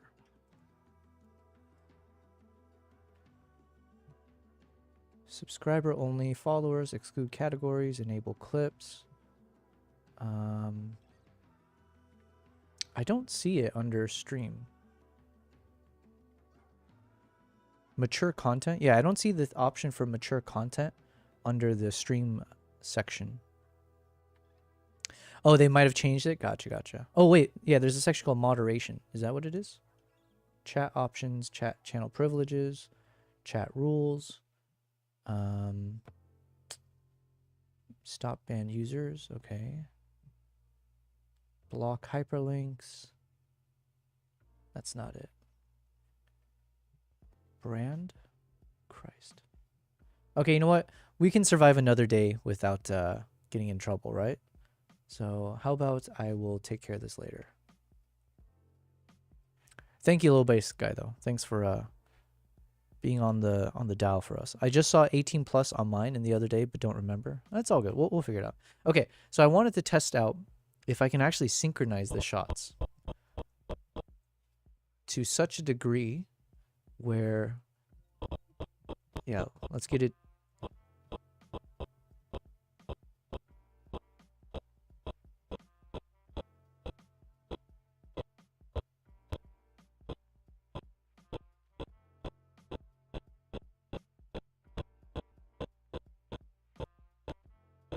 Okay, let's see. Let's see.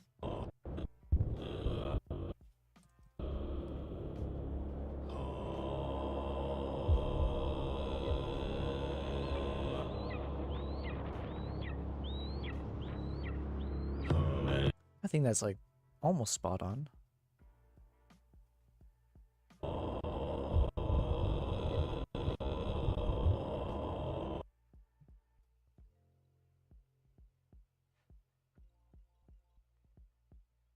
Okay, now what if we do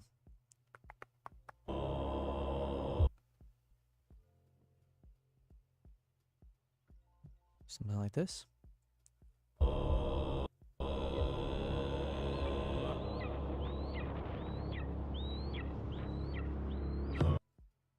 Yeah, so we can do a nice little like transition effect maybe.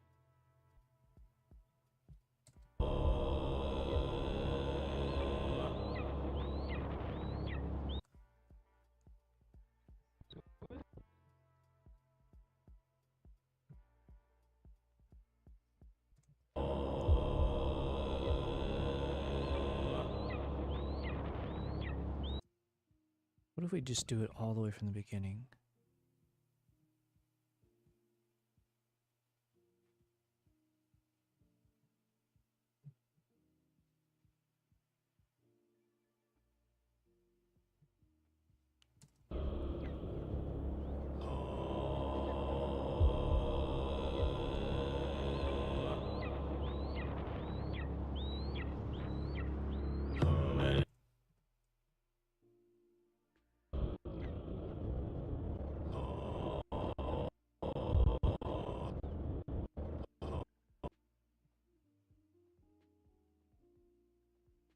Alright, we're gonna try.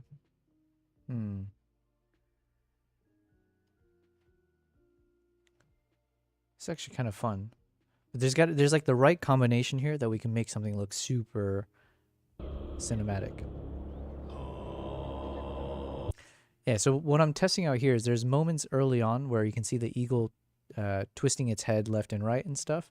So it's a bit more obvious, the motion.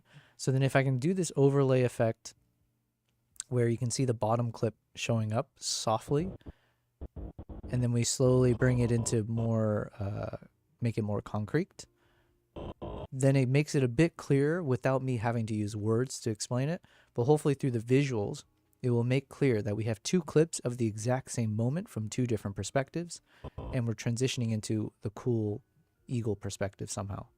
So there's like a right amount of shift here I need to figure out.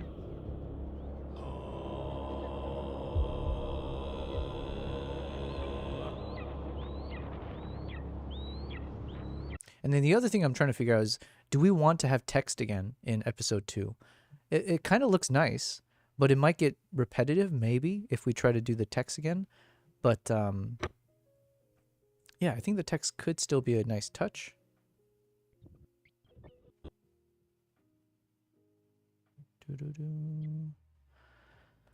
Low base, you said if Twitch changed it, they changed it recently because I don't see it in my creator dashboard either. And yet when I Google, it tells me to do exactly what I said to do earlier. It should be okay. No worries. Yeah, it's not the biggest deal. I'm not like itching to throw some, F-bombs, out loud here just yet. I got another day in me before I gotta release the F. Thank you though. Thank you. Okay, let's just see if we do it from the very beginning.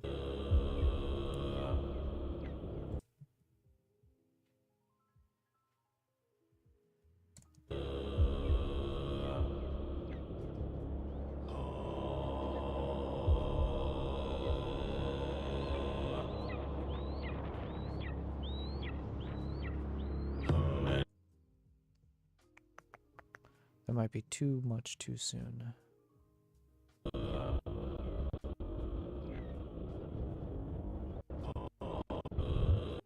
Let's try here.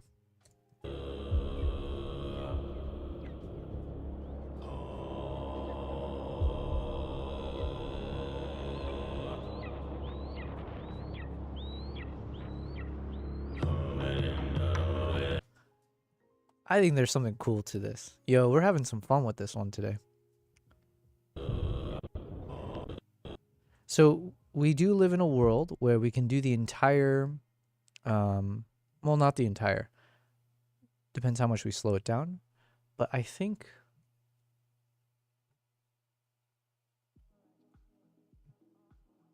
this is a nice style. The alternative was we play both clips, what do you call it? Exclusively, or yeah, we don't have them overlap. So we can see both points of view, start to finish. But the only problem with that is like, it's in a way we're like starting from point A, going to point B, and then we're jumping back to point A from a different perspective. So it's like going from A to B, and then going 1 to 2. So chronologically, obviously we're jumping around, and that might be a bit jarring for a 10 to 20 second long opening hook. Whereas if we do this overlapping effect, obviously then it's much easier for people to follow along, especially when you're talking this the first 10 to 20 seconds where they don't have any context of what it is that I'm really going to show them. So I think the simpler I can make the visuals or the thought process behind it. So basically the less confusing I can make the opening hook, and the more I can make sure it's maximizing on the hook aspect, which in this case is just a really cool visual, and focusing on the concept that we're seeing a point of view from the eagle as it takes off, while we're seeing these like traditional hunters looking badass in their outfits, and then the mountains zipping by. So as long as they just focus on that visual and the nice sound effects, the moment I start shifting perspectives or jumping back in time, it might be much. That's my current thought process. I think I'm sticking by it. Low base, you said, oh, I found it. So it's no longer just a single mature content filter. If you go to Creator Dashboard, Stream Manager, you'll see a section that says Content Classification, and you can check the ones that apply to you. Okay. All right. Should we do that now? Stream Manager.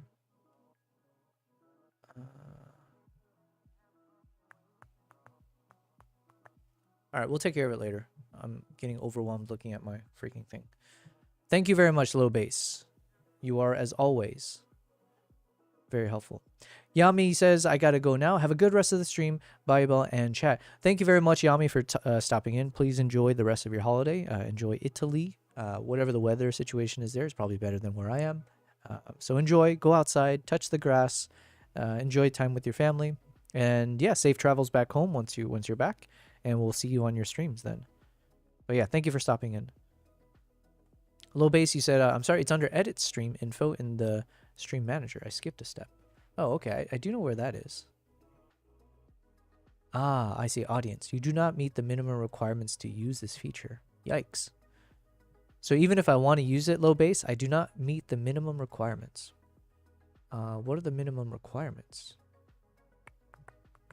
You must be a Twitch affiliate or Twitch partner. Must have broadcast at least 90 unique days. Gotcha. And must not have violated Twitch community guidelines in your last 90 unique broadcast days. Okay, so as long as I don't get suspended, and if we can last for 3 months, essentially, as an affiliate, then it looks like I can choose the audience. Huh. You would think they would let you choose from the beginning, no? Oh, you're saying it somewhere else. Content classification. Gotcha. You are required to disclose if your content is not suitable for certain viewers. Politics and sensitive social issues? No. Drugs, intoxication, or excessive tobacco use? No. Gambling? Well, does gambling your PPs, does that count as gambling? I'm going to assume no. Yeah, exchange of real money. Fair enough. Mature rated games? No. Significant. Oh, okay. Low Bass. I think we're okay. Because it says significant profanity or vulgarity. Prolonged and repeated use of obscenities, profanities, and vulgarities, especially as a regular part of speech. So that is definitely not a regular part of my speech. It's just I want to throw in an F-bomb here and there, you know?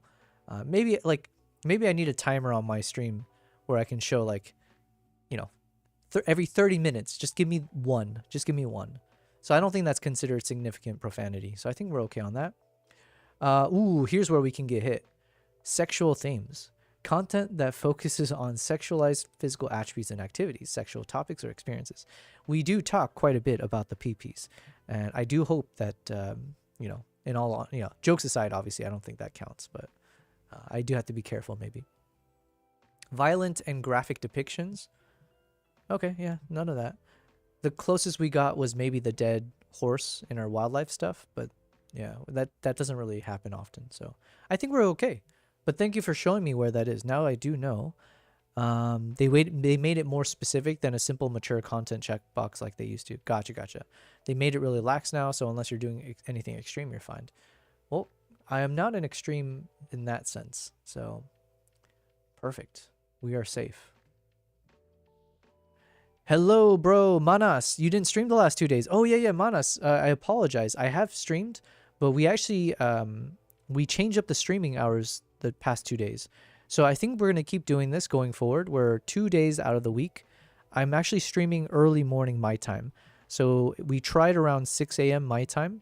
We might try to do something like that again. I just need to be more committed and dedicated to getting sleep beforehand. But I did a morning stream, and then it was a shorter one. So we did maybe like 3 hours or so. You can check it out in the VODs. So on my YouTube channel as well, you can see the VODs. It was still very fun, but we had to keep it short just because I didn't have the energy for it.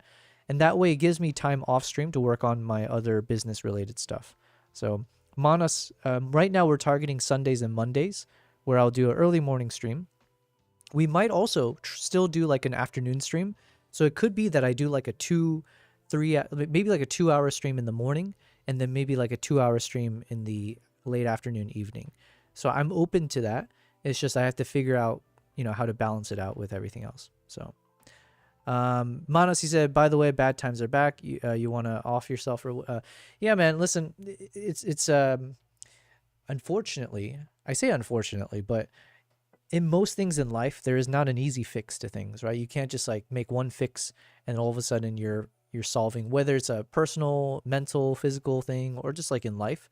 I was talking to Low Bass and other people about this, where even when it comes to if you're a coder or if you're working on a project and you make one fix, but then all of a sudden you make that one fix and then 3 things break because of that one fix. And life is like this constant fight between how many things can you fix versus how many new things need to be fixed because of the fix, right?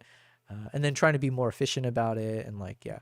So I'm sorry you're feeling that way right now, but if it makes you feel better, just know this is not just something only you are going through. It is very much like a part of just being human, and a part of like growing up and becoming mature is like understanding how to balance that out and hopefully find solutions to make it not something you feel so often. But it's just it's something that you can't just find a cheat code. It's not like a video game where you find the answer somewhere and boom, all of a sudden everything improves. Lil Bass, you said, this is the only way I find out Twitch changed something. I tell people how to do something, and when it's wrong, you find out. Yeah, listen, I mean, I'm not here to denigrate Twitch or the other platforms, but yeah, I'm sure there are better ways that they can inform users how to use their platform better. But yeah, Manas, at the very least, if there's something I can do, I hope I can be entertaining enough to, make those shittier times a bit more endurable. Is that a word? I think I just made that up. Enduring? No. More palatable? Sure, maybe that. No worries. Okay, thanks. Bye. Yeah. Listen, do you, Manas? And I'll be here streaming for the rest of the day, so pop in when you can. But yeah, wish you the best, my friend. Low base. Honestly, the way it's set up now is better because mature content could mean anything. Yeah. It's good to be more specific for sure. I 100% agree. I'm starting to like. I'm getting excited for episode 2. Low base. If I can catch you up, I forget how much you caught when I was talking about earlier, but yeah, we are trying to do episode 2 very, very differently, and I'm trying to do something that I've never done so far in my very young YouTube and storytelling career. But I do want to see if I can completely shift the storytelling style so it doesn't feel so sequential and so straightforward. So the term I was using, which I don't know if I'm applying it correctly, is like in movies or TV shows when they're having too much exposition and they're like overly explaining everything and not trusting the audience to kind of figure it out for themselves. So with that kind of concept in mind, the way I do my storytelling so far with all my travel vlogs you can see on YouTube, it oftentimes is very expositional, where anytime you're hearing my voice come through, it's probably because I'm about to share what you're about to see on screen or what you're seeing on screen. So I'll be like, oh, right now I'm in this national park and, we're just doing this thing before we're about to head off to do this thing. Enjoy. And it works. I think it works for travel vlogs for sure. So there's no reason to necessarily change it up. But in the name of trying to develop myself further as a filmmaker, storyteller, and all that, I need to kind of keep pushing the boundaries a bit in terms of my comfort level. So I think that's kind of the overarching theme for this project number 2 of the live streams, which is, can I actually stretch my abilities and try a different style of editing? So that is like the overarching challenge, let's say. I'm going to play this because I need to blow my nose again. It's so annoying. But let me go ahead and play this out so then we can take care of this off camera.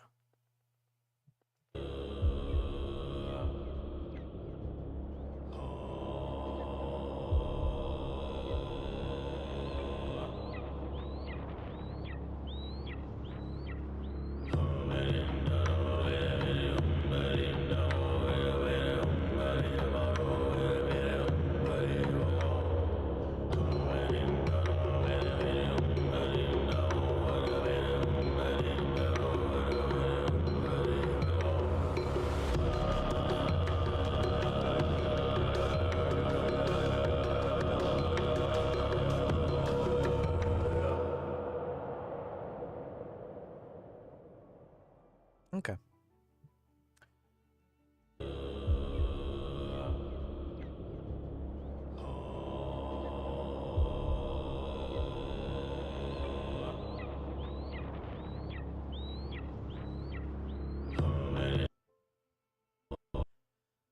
All right, I think generally speaking, we have a tight potential intro to episode 2.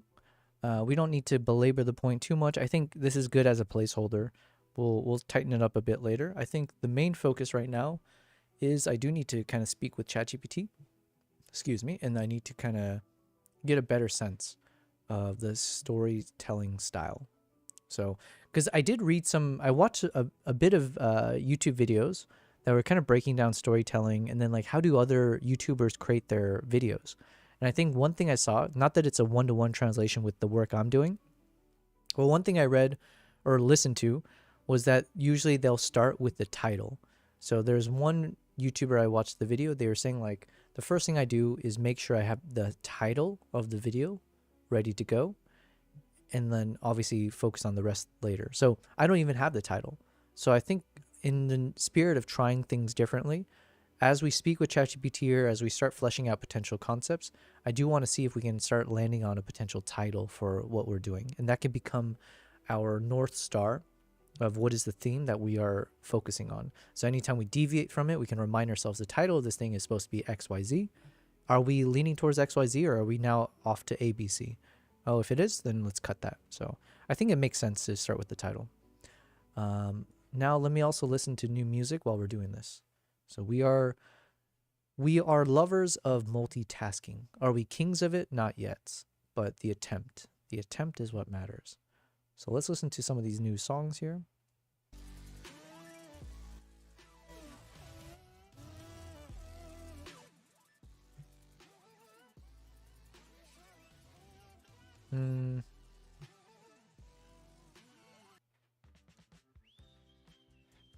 Okay. Let me read what I said then. So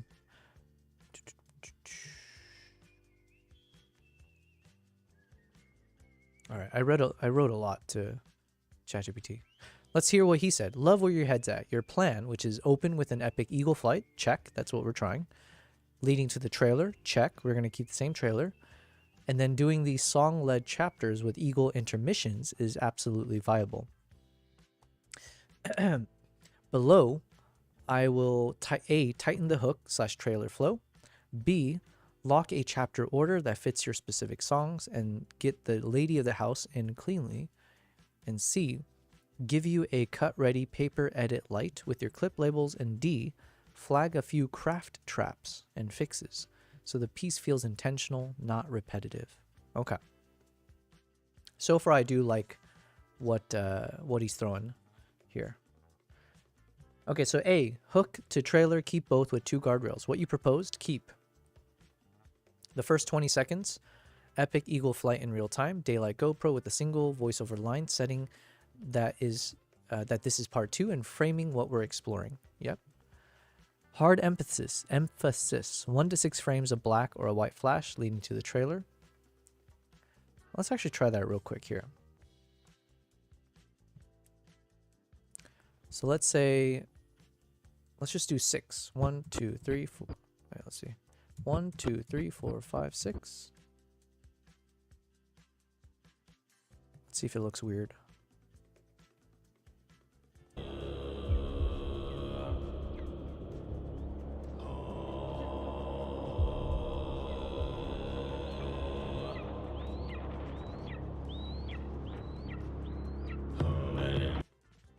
It looks a little weird.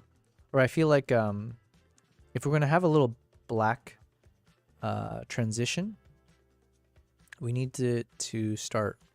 The black needs to be there longer. So let's just try it.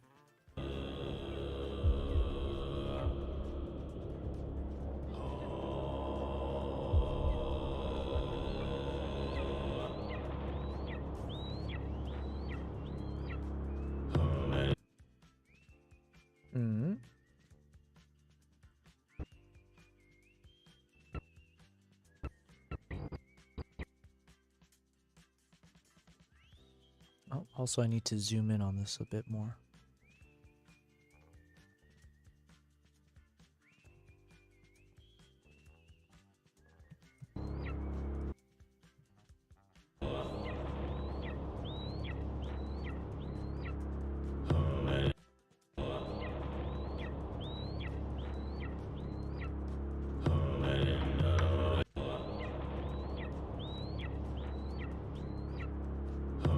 No, You know what? I don't think I like that. I think just having it start abruptly is fine. Nala, be careful. Nala. Uh-oh. Nala, I'm gonna blame you if you guys get into a fight.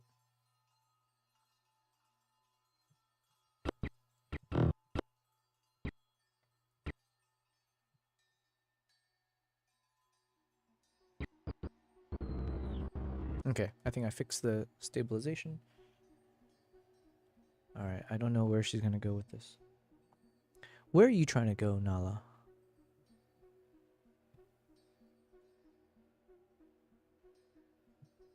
Good girl, good girl. Alright. Crisis averted, guys. Alright, let's get back into this. So I have a couple pushbacks already that I need to share with ChatGPT. Okay, let's take this point at a time. So I agree overall with what you're saying. Starting with step A, when we have the hook that leads to the trailer, one thing is most likely we will not use more than 18 seconds for the opening. I bought my cat a water fountain bowl thing, and she does not want to drink water from it. Yo, man, I had the opposite. Okay, I've had a different problem than what you're talking about.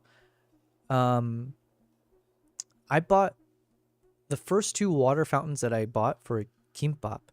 This mother effer, I think I can curse, right? We said as long as it's not too often. Anyways, this piece of shit cat, he would with the water coming out, he would just keep splashing the water out of the freaking fountain.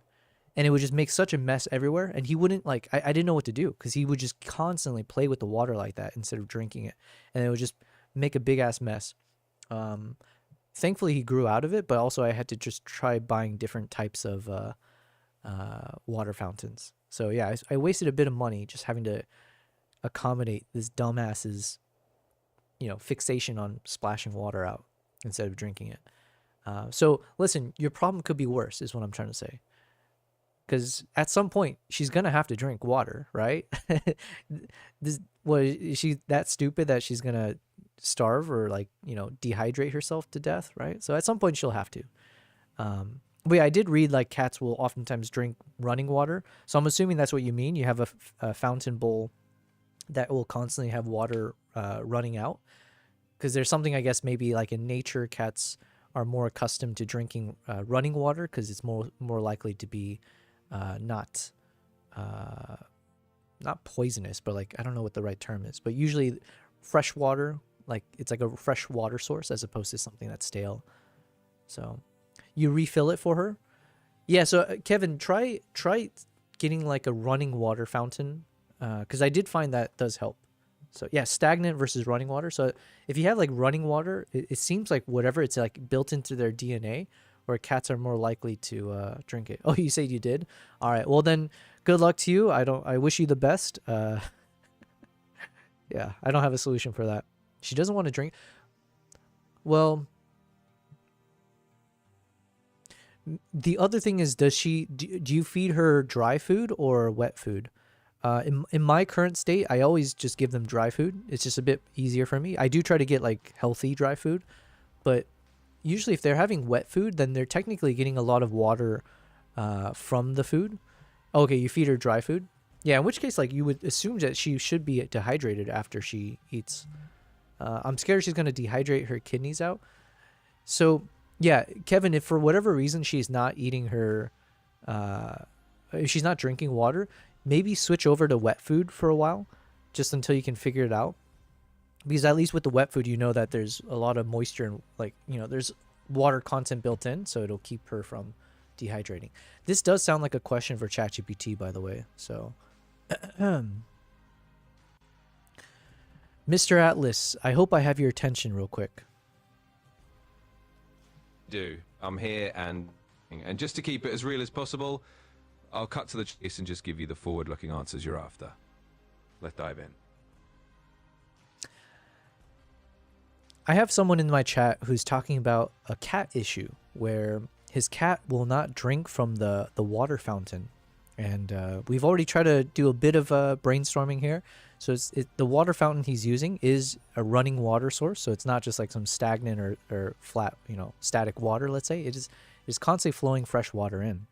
However, his cat is still refusing to drink from it. So I was suggesting maybe, because he's feeding her dry food, one temporary fix could be that to switch over to wet food, because at least there's a lot of water inside the food, so at least she won't dehydrate dramatically. But do you have any suggestions for how you can get an unruly cat or a cat that doesn't want to drink water to start drinking water? And is there any concern that a cat will actually not drink water in a way that they can damage their, hurt themselves? I should have used my voice. Sure, let's just be straight about it. If a cat is being stubborn about drinking water, it's definitely something to pay attention to, because dehydration's obviously not a good scenario. And yeah, they can end up hurting themselves if they stay dehydrated for too long. Now, to be forward-looking about it, switching to wet food is a pretty pragmatic short-term fix. It'll get more moisture into their diet, no question. But in the longer run, you might want to try a few other tactics. For example, placing multiple water sources around the house in different spots can sometimes encourage a cat to drink. Some cats are just picky about the location. Also, you can experiment with different types of water bowls. Ceramic, stainless steel, or even cat-safe water additives that make the water more appealing. But at the end of the day, if the cat's really not drinking at all, you might have to chat with a vet to rule out any underlying issues. Keep it simple, keep it practical, and just do what works. Man, that's some good advice. I was almost tricked into believing you might have some cats of your own. Well, I'll just say it like it is. No cats lounging around on my end. Just a lot of cat advice from what I've picked up. But I'm glad it was helpful. If you need any more no-nonsense tips, just let me know. That was no nonsense. That was great. Yeah, so Kevin, hopefully that was helpful. I do agree that if you have multiple water sources, that might... Yeah, it could just be the location of the fountain that you have. So maybe there's something about where it's placed. I put the water fountain near the food, like near the dry food. So at least with Kimbap, I'll notice that after he chows down on the dry food, he'll usually start drinking water right after. So maybe putting it near the food, so then it kind of associates them together. Or yeah, maybe it just means you have to put it somewhere else. When you scrape the internet for data, there are a lot of cats. Yeah, it's probably all cat stuff, right? That's like what all social media, Instagram reels and stuff, it's like a lot of cats and dogs. But yeah, I think that's probably the best suggestion, besides like taking them to the vet. Yeah, switching to wet food if you're nervous about her not drinking enough water. That's one solution. The other is, yeah, try to position, have multiple water sources, and or put the water fountain somewhere else. Man, what is up with this like British rap that we keep hearing here?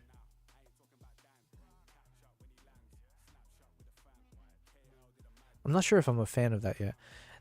The thing is, like, so far, Artlist has been good for some songs and like hype music, but it definitely doesn't compare to like if you just could have access to Spotify or to like the broader YouTube platforms and stuff. So it's been good for like lo-fi chill stuff as well. But it's like, are you really trying to find banger rap music from Artlist compared to like, the actual major artists out there on Spotify and all that? So that's one thing I'm trying to figure out a solution for, but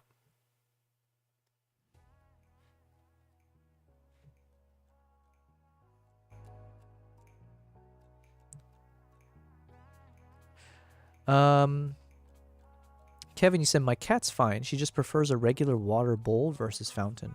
Okay. You know what? I did buy this thing that I don't use anymore, but I got sucked into like some Temu advertisement for a water fountain thing, where basically what it does is you just have normal water, and then it's got a little a tiny bowl, and then every let's call it every 30 minutes or an hour, the bowl will tip over and drop all the water into like a throwaway container. And so then that way it's like constantly changing out the stale water with like the fresh water source. So let's say if like cat hair or dust gets in there, it's gone. I ended up not continuing to use it though, because it would just change out the water too often, and I don't know if my cat's drank from it. So Okay, I like this song. I think this could work in the pop music. Let me just add this real quick. All right. Let's keep reading what ChatGPT said. All right, so starting with step A. When we have the hook that leads to the trailer, one thing is most likely we will not use more than 18 seconds for the open hook.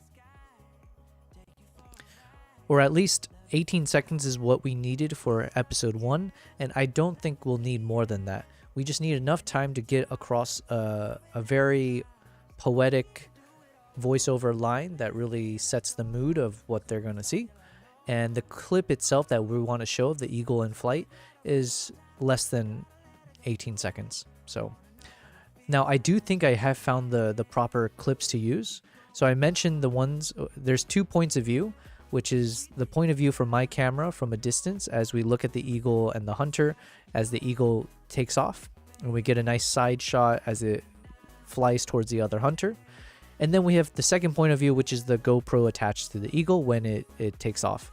So I have found a way where I can essentially play both clips and have them overlay. So you'll start from my point of view, and then eventually we'll drop the opacity to the point where you can fully see the point of view from the GoPro attached to the eagle. And I think that's created a nice transition where we can see both points of view, and it's very compelling and action driven. So I think we're going to stick to that as the opening hook. So I agree with you there. Oh yeah.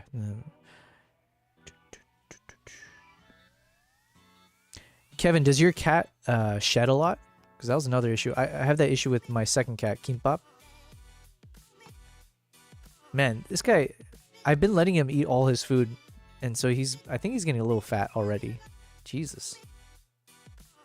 Good boy, Kimbap. Yeah, but this guy sheds so much. It's a bit ridiculous.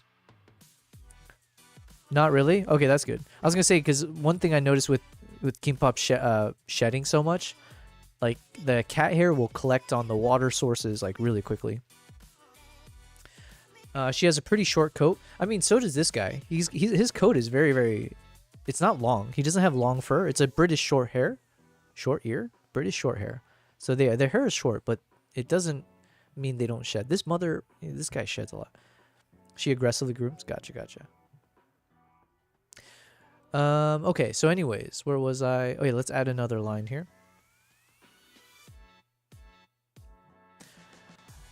Now, where I push back a little bit is your second bullet point about having a hard emphasis of having several frames that go from black or white flash. I just tried that, and it just doesn't look that nice. So I think it's better if we just have a very abrupt transition as the moment the eagle starts to land on the hunter's arm, we switch right away into the start of our actual trailer.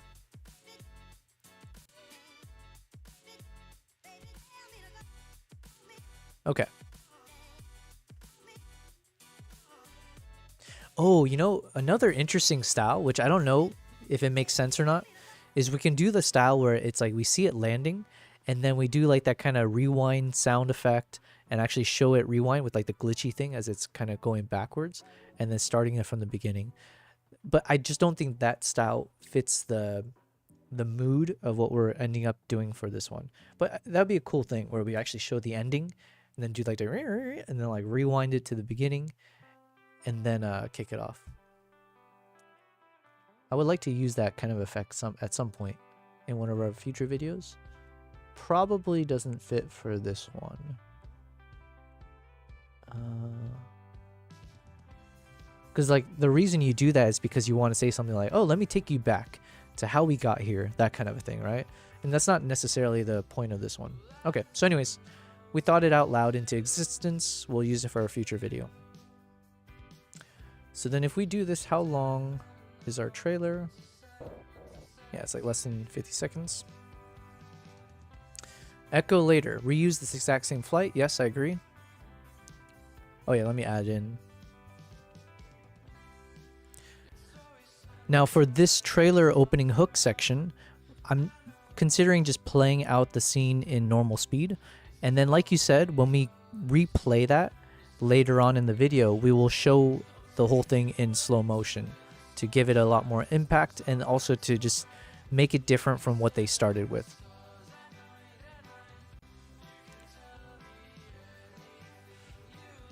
Okay, opening voiceover you can drop in. Let's try this out. Let's borrow an eye that isn't human. Episode 2, what eagle hunters teach you about... Okay.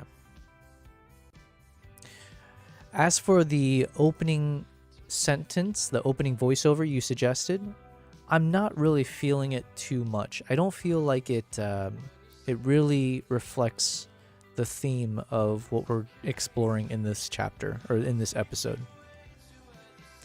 In some ways, I agree with when you say, let's borrow an eye that isn't human, but that phrase is somewhat bizarre and not really human. But yeah, let's try to think, what is the title of our video? So that should probably be priority number 1. Let's try to figure out what could be the title of this entire episode. What is the theme that we're trying to explore? And based on the clips that I shared with you of what we have in terms of content, I do feel like it's a little bit of trying to draw into the beauty of the people there in terms of their way of living, just having a glimpse into their culture. And of course, it is a mix of like the human element as well as the wild, right? And whether the wild is a mixture of the elements, the natural elements, the landscapes, the weather conditions, but also the actual wildlife of the connection to the eagle associated with the hunters. And then when it comes to the cultural human side of things, showing again how everything from the food that they eat to the camaraderie and the music and the instruments and how they enjoy each other's company through those manners, and based on what I've captured, I think that all kind of plays in nicely, where if someone walks away watching this video, I hope that they'll walk away thinking that they've gotten a better glimpse into this very unique way of life that exists in the middle of nowhere, and the toughness that it requires to be able to survive in those elements, but also, again, showing how human they are. So even with the kind of grit and resilience and kind of the wild toughness that's required to survive out there, they are ultimately, at the end of the day, human beings just like anyone else in the world. And that will be portrayed through the more human moments we'll share of them drinking and singing and eating together and just overall joyful nature. Impact, kimbap. Impact. Dun, dun, dun, dun, dun, dun, dun. That's my impact. Good boy. Oh, this song is kind of... This song has potential. Hello, Kristen. Welcome, welcome. Welcome back to our normal streaming hours. Let me see. One second. I just need to see this visual. Yeah. Kristen, you say, hello, just wanted to pop in and say hi. It's been so long. Yes, darn work cutting into my time watching. Well, listen, I appreciate the patience. I think we're going to, if you watched the earlier part of the stream, we kind of spent some time bouncing around this, but yeah, I definitely want to continue doing what we tried, where we have maybe 2 days out of the week where I'll be streaming early morning times. And then it has been very, very helpful for me. In terms of how much I get done off stream, and there's like so much I need to get done off stream. So we're going to keep trying that out. Whether it's Sundays and Mondays, or maybe Fridays and Saturdays, or Saturdays and Sundays, I'm not sure yet, but having like 2 out of the 7 days with shorter streams, it seems like it'll be beneficial to me. And then we might end up doing something where, imagine we might do like a 2-hour stream, let's say like 6 a.m. to 8 a.m. my time. And then I'll do my other work stuff, and then maybe we can do like an evening stream. So maybe like 8 a.m. to 10 p.m. or 10 to midnight, something like that. And so we can end up still doing streams that cut into like the normal times you might expect to see me, but then still maximizing for time off stream. So anyways, a long-winded response there, but welcome. Good to have you back in the chat. We did make a few changes. Kristen, you said, I hope you hung out with people in person. I almost did. I think I'm supposed to hang out with someone tonight, actually. We're going to do like a fun photo shoot. But this is going to be like after midnight, if it happens, depending on how exhausted I am. So I might actually see another human being later today. And I did see my barber, if that counts, you know. But yeah, in terms of like actually answering your question there, though, I did have time to do some good FaceTimes with people back home. So that was nice to be able to catch up with some people. Even if it was not in person, the fact that I switched up my streaming hours allowed me the time to do that. So what is this song? Why is this so terrible? Chocolate Factory. Yeah, I was going to say, it sounds very, yeah, it's very Willy Wonka-esque. So let me download the one before, because I think that would work for our hype music, I think it was. Let me see. Yeah, this is a hype music.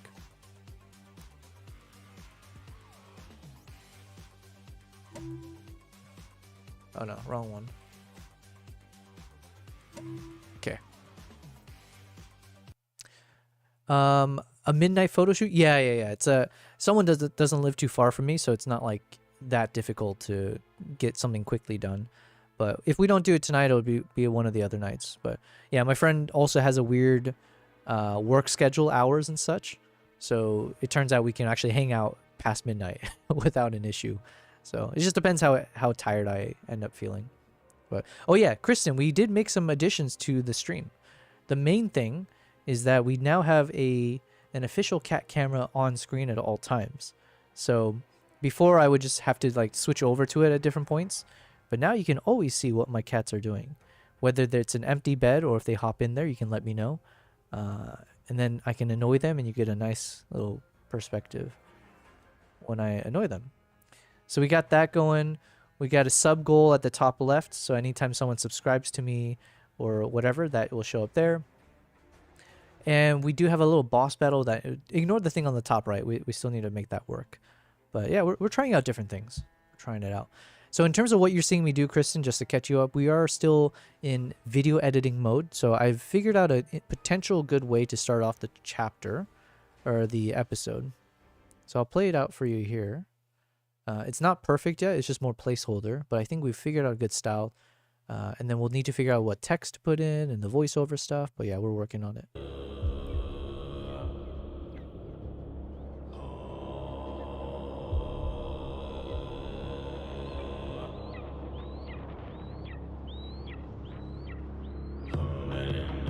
So yeah, it'll be a very abrupt, but we get to see that cool point of view as the eagle comes in for the landing. And the moment it lands, we just start right off into our trailer. So the placeholder is there. Now we need to kind of obviously figure out the more important details, and then we can figure out the voiceover, whatever text to add in there to make this feel very, very meaningful and yeah, to the theme of what we're trying to get across. Which is what I'm doing now. I'm talking to ChatGPT because after I gave all of my descriptions of all the content that I have and the direction I want to go, ChatGPT responded with some suggestions, and I'm just kind of going line by line and seeing what I need to send across as pushback or things we agree on. So for instance, I disagree with the lines that it gave here. Let's borrow an eye that isn't human. Episode 2, what eagle hunters teach you about wind, warmth, and return. That just doesn't sound very poetic or organic. Let me see what I wrote here. Oh, I like this song.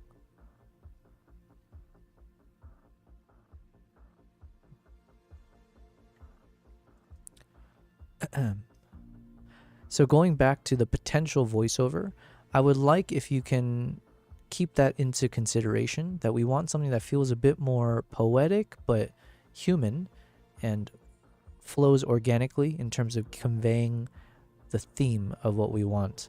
And in terms of how long the voiceover should be, I think what you have written so far is a bit too short.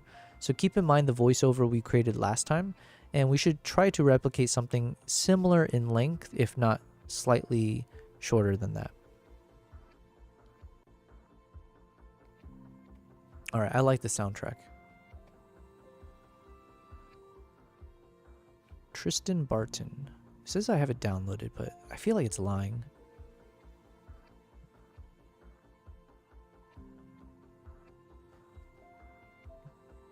All right, let's put this into lens distortions. No, sorry, art list.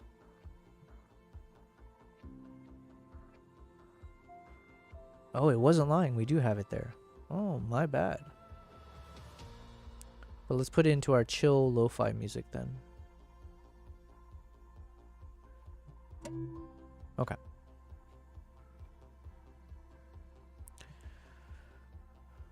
Chapter, okay, so now we're on section B. Chapter order, songs with the lady of the house included. You've got 5 distinct performances you want to feature. And yeah, instead of calling it chapter orders, oh yeah, let me write this down.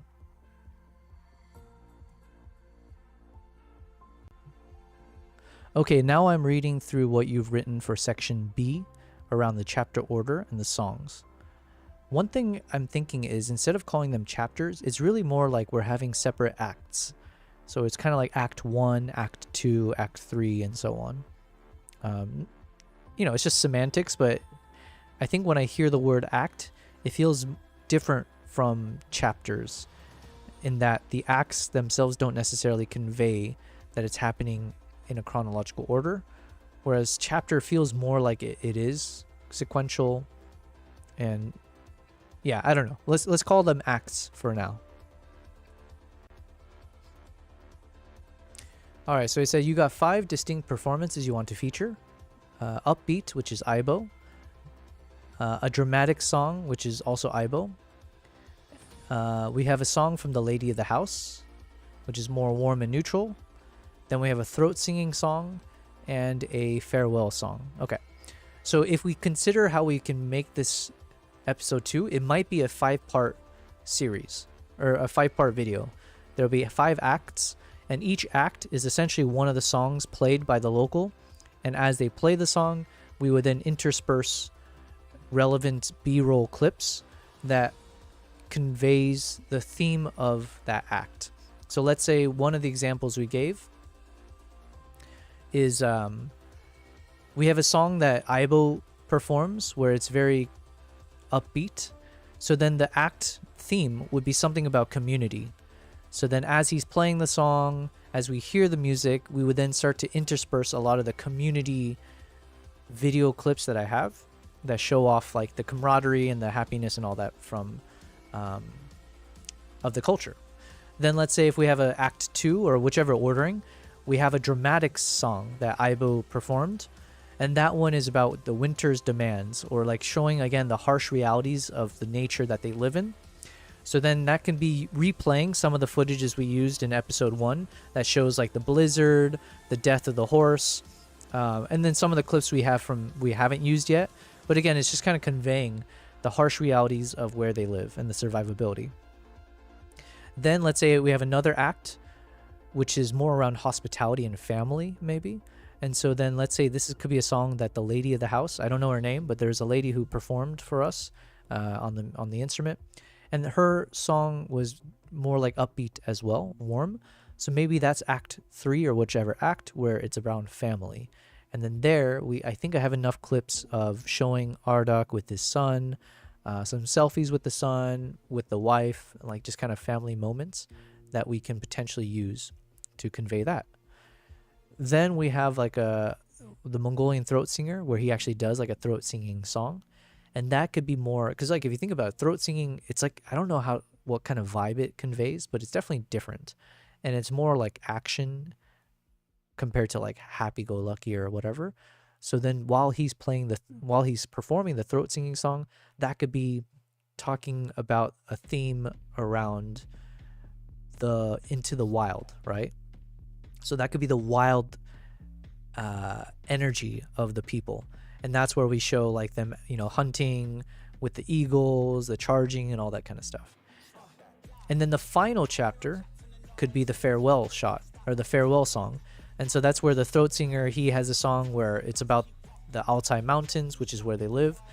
And I think it's got a nice nostalgic element to it where we can now start showing a bit more of like saying my goodbyes, farewells, showing a bit of just like, you know, the drive home, heading home, being reunited with my cats and all that kind of stuff. So it's less a theme of Mongolia as it is more just like a farewell kind of a theme one. Maybe. And in between each of these acts, we can then have like a more cinematic shot of like the eagles, the eagle shots that we have, where whether it's like GoPro and the footage I've captured already, and that could be kind of interspersed between each act. Now, the only issue I have is that 3, 6, 9, 12, 15, there might be too many acts. Maybe. I'm not sure. Like maybe it could get a bit, I might not have enough footages to use, number one, or it can get a bit stale. I'm not sure. But yeah, that's the overall thoughts. Let's get it. Yes, let's get it. Thank you, Kevin. Thank you for the 100 bits. Yo, throwing them dollar bills my way. I will be your stripper, Kevin, okay? Without the stripping. Actually, we are stripping apart this narrative. So in a sense, yes, we can call it that. Thank you for throwing the dollars my way. Yeah, you know what? Yeah, sorry, I'm going on a tangent here. But we were talking about different ways to like, where you can use your points, right? So let's say like maybe there would be something where it's like, hey, if you've collected 500 PPs, you can use 500 PPs where for the next, 5 minutes or 2 minutes or whatever, we're hopping into just the cat camera mode. And it's like essentially you're effectively shutting me up and we're just going to be petting the cat for 5 minutes. So it could be like fun stuff like that we can create as nice little ways to burn through your points. Good boy, Kimbap. Good boy. Look at that belly. Do do do do do.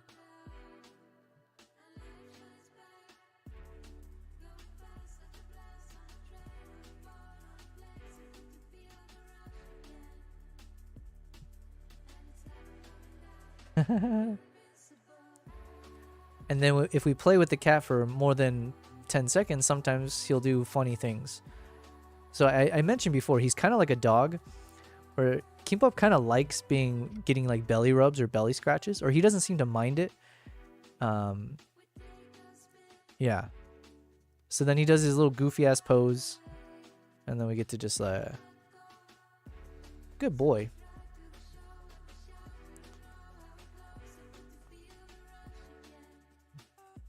All right, I like this song as well, so we're gonna download it. All right, good boy, Kimbap. Your time has come to an end, not in life, but being featured. Sup, here, okay? Kimbap?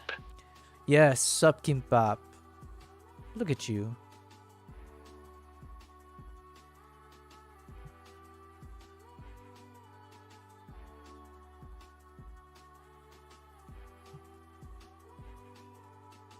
Oh yeah, so I did some more research on trying to create like I might start streaming to TikTok if I do the research correctly and I am able to connect a TikTok live stream to my OBS and stuff. I might do a TikTok stream in tandem with my other streaming platforms. And because I saw an example where you're able to split your screen into 3. So imagine a vertical screen, the top, and then imagine in the vertical screen there's 3 sections, 3 panels. The top panel could be like a webcam of me, so just a normal camera view of me. The middle panel could be like what I'm doing here, right? So like the whole editing and stuff like that. And then the bottom panel could be my cat camera. So then you can see my cat chilling, you can see me, and then you can kind of see what I'm editing. Not maybe as visible as on a desktop or in a landscape mode. But like I was watching him stream this way and I was like, oh, it's actually decent. Like I think that could work as a concept. So we might do that. But I just need to see if I have access to Twitch, because the thing is Twitch has like a studio, like a live studio where you can do all these things, but it's only available on PC, on like Windows. And obviously I have my MacBook, or I have my Mac. So there's a few things we do need to figure out still. But how cool would that be if we can start doing a stream to TikTok at the same time? Because I am curious to know what kind of world exists over on the TikTok side of things. So anyways, all right, let's get back to what we were doing here. There was a song I just listened to that I want to download. Where is it? Was it this one?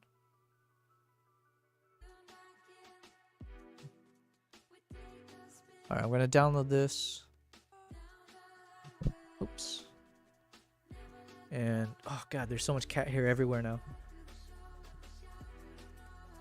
I feel like I have to vacuum every time I touch my cats. Alright, we'll put this under the pop music. There we go. Alright, we're running out of songs here, so... Let's see. New releases. Oh, we've downloaded a decent amount of these. I'm still waiting for lens distortions. Oh, come on. Coming soon. Yeah, their soundtracks always hits. Without a miss. Let's listen to it again real quick.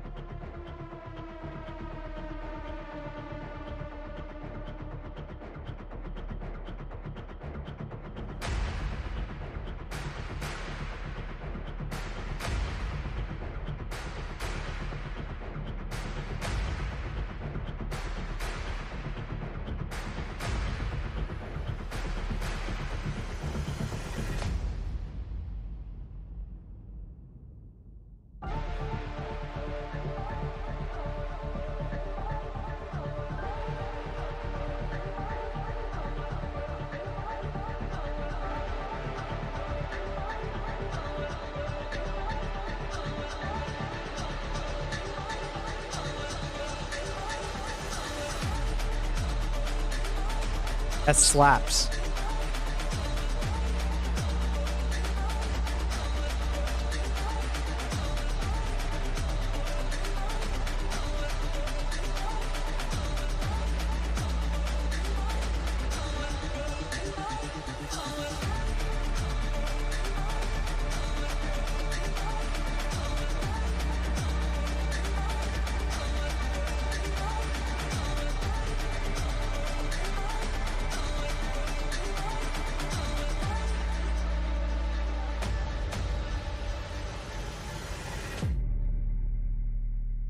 Ooh, goosebumps.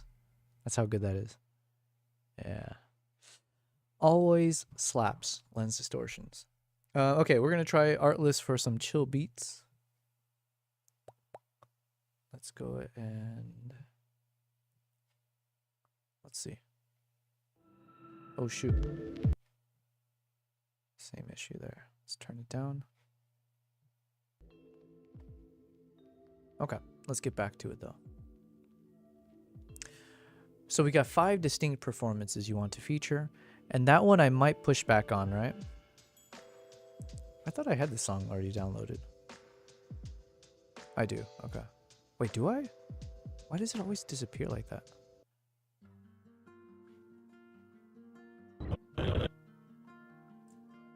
Alright, let's listen to some of the songs again and see which songs we should be featuring.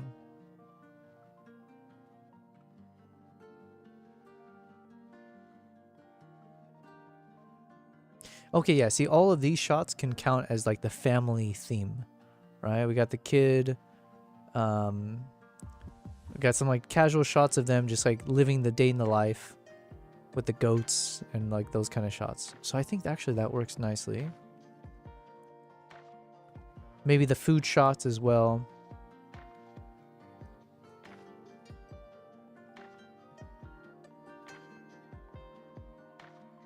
The dog. I think the dog works, right? Maybe? It's part of the family shots. The grr.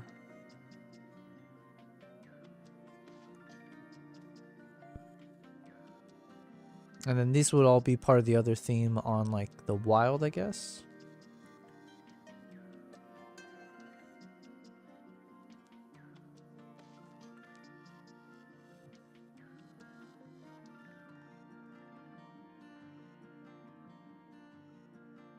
So then this would be all the communal ones.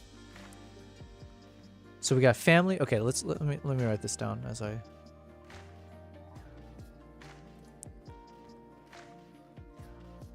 I like this song.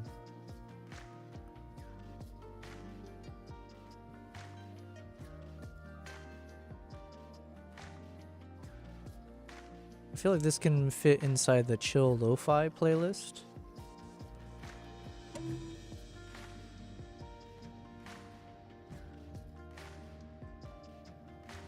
But then let's also put it in lo-fi. Okay.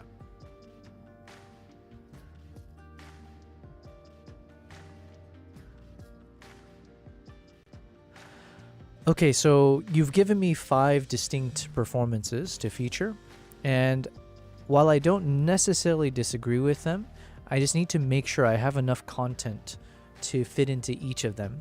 So let's think about what are the key themes that we want to focus on and see if we need to, you know, combine some or not. One of them for sure that we want to feature is the community aspect, right? So the hospitality, let's call it, or like the communal camaraderie, something to that effect. And that one could be using the upbeat song from Aibo. Technically, the one from the Lady of the House could work as well, because there's a bit of overlap between community and communal warmth with the hearth and hospitality. So let's think about this a bit more closely. But let's say we do want one theme that is around the community aspect. Then there could be a second theme that is around family. So that could be one way that we can distinguish between community vibes and the family vibes. So community theme shows the community aspect of and the bonding that happens amongst the Kazakh and Mongolian people.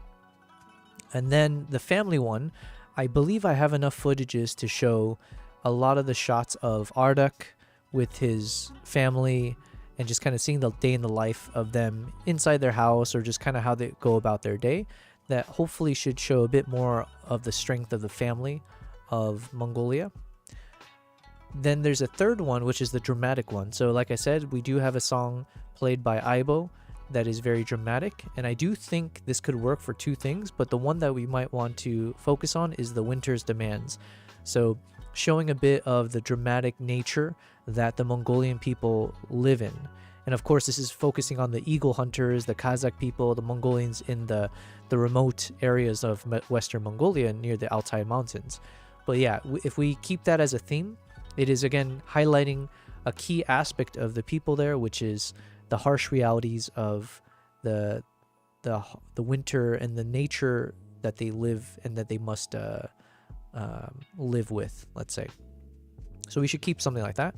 Then we do have the throat singing song, which could work for, like we said, more of the action shots. And maybe the throat singing is where we actually highlight a lot more of the wild lifestyle that exists as eagle hunters. So that could be a mix of those shots of the eagle hunters themselves when they're all dressed up as eagle hunters, when they go out into the wild for hunts, as they, train with their eagles or go on the charges. So any of the shots that I have around like the eagles in flight, or the eagles landing on the hunters, or the eagle hunters on horseback riding through, or even charging towards the camera. So all of that fits for the throat singing theme, which is the action theme, let's say, into the wild, let's say, or like the wild nature of the people. And then the farewell one, it doesn't necessarily fit nicely, or like I'm trying to think in terms of the clips that I have to use. This is more kind of like a farewell of everything, right? So this is more not necessarily about the people of Mongolia, but it's meant to kind of be an overarching nostalgic, thank you and departure as we head home. So it won't necessarily be only clips that show some element of Mongolia and its people. It's more just kind of like wrapping up the entire narrative. So in that portion there, technically, we can actually include my voiceover as well. So that might be an area where as he starts off singing the farewell song, or the song about Altai, and as we do a bit of montage showing some other clips that kind of wrap up what we're doing, maybe I include my voiceover at this point again, where I kind of give my final thoughts on the themes that we explored, the beauty of the people and its nature, before we ultimately come to a close. Now, taking a step back from that, let me give some additional thoughts. Okay, let me just... I don't want to lose this because I don't know how long the voice transcriptions can be. So let's hopefully get this across. I will hate myself if I lose all of this right here. Because I'm basically just doing the voice dialogue to ChatGPT, and then it'll transcribe for me, and then we continue. Dun, dun, dun, dun, dun. All right, here we go. Now, I have two potential directions based on what we're trying to do right now. Direction number one is what we discussed, where in between each of the acts, we incorporate some of the eagle dramatic flight footages that I have, whether it's a mix or showing some key distinct shots of the eagle from my camera point of view, as well as maybe the GoPro of the same moment. And so, you know, you have a list of all of the eagle footages that I have. It's a possibility that we're able to intersperse in between each act, just like anywhere from 30 seconds to 1 minute, or just somewhat brief, of those dramatic eagle shots. And then that is itself its own kind of overarching theme, where we're just showing a few throughout the video, but maybe we need to call it something as well, like whatever that theme is about, you know, the eagle's point of view, or the story from the story of the eagle. I'm not sure, but something to that effect, and it needs to constantly carry across without necessarily having micro themes. It's just meant to be a palette cleanser in between each of the key themes that we're focusing on. So that's direction number one. So for instance, it would be opening hook and trailer leading into Act 1, which is one of these storylines we've identified with the music playing and the B-rolls montage. Then we hop into the point of view of the eagle and showing some dramatic cinematic moment of the eagle as a palette cleanser.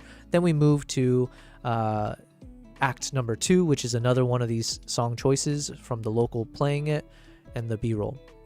There's a second direction we can take, which let me share in a second here. Hello, F. Mead. How are you doing? Hello, matey. Yes, yes. Welcome, welcome. We are on day 38 of our stream. Can you imagine that? We have not missed a single day in 38 days. We've not taken a break. We've turned on the live button. We've spoken into this microphone. And yeah, nothing's going to change. So welcome to day 38. We are on, I guess we're still on the first week of the second month of the first time of my multi-live streaming career. Sorry, I was trying to make that as long as possible. Thanks for being here, F. Mead. I forget if you have an actual name that you want to be called on stream, but for now, I'll just call you F. Mead. F me ad. F me. I'm not going to say F me. Oh yeah, Yogi. Sorry, Yogi. Got it. Welcome, Yogi. 38 days is crazy. I'm like 80 odd days without streaming. Oh, shoot. I was going to say, because I've been following a number of you guys, you know, and again, thank you for following me, but I've been trying to follow you guys back on Twitch, but then I'm not able to find when you guys are streaming where I can at least turn it on in the background, or better yet, if I could do like a raid, let's say, but we'll get there. Low Bass Guy was also reminding me to just make sure, like, if I'm just doing my normal day-to-day work, if I can turn on one of you guys' streams in lurk mode, that's always helpful. So if you're not streaming, Yogi, do let me know if there's other people I should be following. But yes, Yogi, how could I forget that was your name? Yo, you got the best 2 letters in the alphabet there to start with. But yes, welcome, Yogi. So we've been having some fun. Today I'm streaming back to normal hours. So the past couple days we were testing out streaming early morning streams my time, so like around 6 a.m.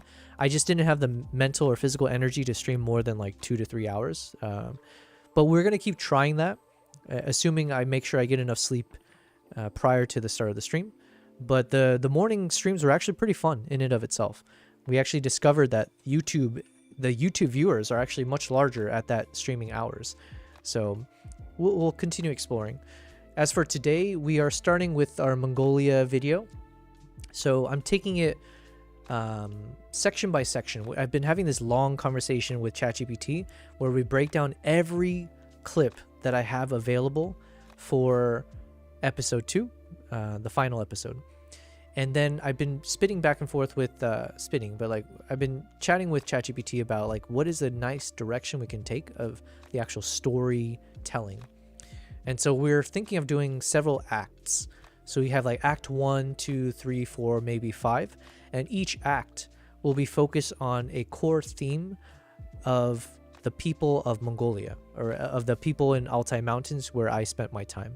So I'm hoping this will be an episode that's dedicated to the people that I spent time with. So let's just call it for now the people of Mongolia. And within that, I want to kind of highlight some of the key thematic values that I discovered during my time there. So for instance, one of the values could be around the community and the hospitality, let's say. The communal camaraderie, I don't know what the right term is for that. Another act would be on the harsh realities of their lifestyle, right? The fact that they live in such harsh, remote terrain where you have to really toughen up because nature will be tough on you. And then a third theme could be around family. So then I should have enough video footages that I can put together that again ties into like the close-knit bond and family, the familial elements of the people of Mongolia. It's not like unique to Mongolia, but at the same time I do want to kind of point out the positive values and like just, yeah. So anyways, that could be something where you do as a third theme. A fourth one could be around the wild, right? The wild spirit of the people. And that's where we do a montage as in that theme. It's like the montage of all the shots of the eagle hunters out in the wild going on hunts with the eagles, all of that. And one thing is that each of these themes will be actually there won't be any voiceover from me. It'll literally just be a song performed by one of the locals. So I have a bunch of recordings of some of the locals that performed on like the horse fiddle instrument, and they're in different types of moods, so like dramatic or upbeat and all that. And so I think I'll just let that play out in its entirety and just do B-roll of showing the scenes, the montage that represents that value. So yeah. And then we'll do a farewell theme, which is just kind of me wrapping up, leaving, saying goodbye, maybe with some voiceover on that one. And interspersed between all that is all of our cool eagle footages that we have, including the one we're going to start with at the very beginning. Let me read what you said, though. You said, I'm currently trying to market my first published children's book, which is fun. Yeah, right. I think I remember you might have mentioned this previously. Yes. Or if you didn't mention it, I think maybe KG or someone in the chat described what your first book is about. I think, do we even check it out on Amazon maybe or something? Something's ringing a bell now. Do tell. Let us know more details. We are here to support. So yeah, right now I'm just kind of talking back to ChatGPT here. So what did I write? Let's call them acts. Oh shoot, what did I do here? Oh no, I think I something happened with ChatGPT. It's been repeating the same phrase over and over again. So maybe I need to cut it off here. Okay, you know what? All right, let me do a test. Let me test if the voice dictation is still working.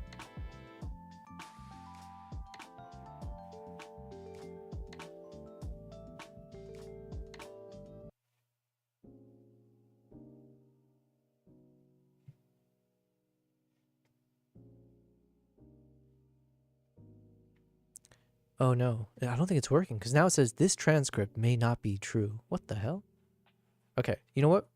So for the rest of this, let me just type out whatever we need to get conveyed. So what am I missing here?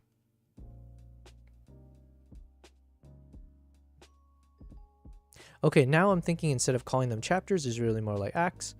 It's just semantics. Yep. Yeah, I don't know. Let's call them acts for now. Okay. Unfortunately, everything I said, I wish I had been... Okay. Whatever. We'll start over. Right now, let's just see how this plays real quick. So Yogi, this is what we're currently thinking for the opening hook. Ignore the text because these are all placeholders.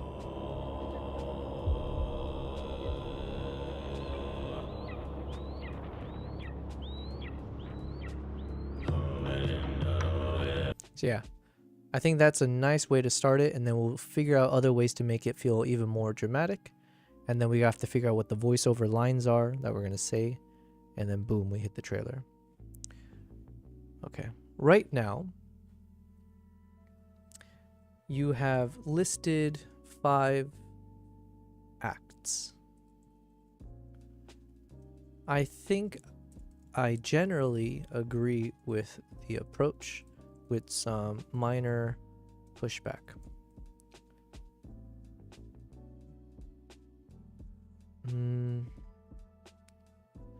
I think it.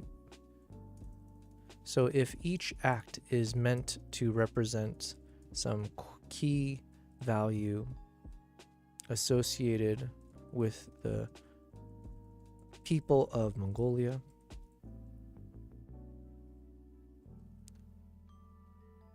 let's make sure each act is distinct. So let's assume one act. Let's not focus on the order for now. Can be on the value / theme of community. How do you spell camaraderie? Camaraderie? Camaraderie? No. Is it camaraderie? Camaraderie. Hells yeah. Okay, it took me 2 tries. Listen, you're looking at a 4th grade spelling bee champion over here. Putting that to good use. Camaraderie. What's another word that kind of conveys this community aspect? Community, camaraderie, I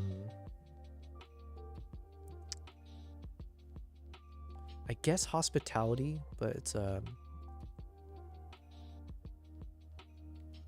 community / camaraderie.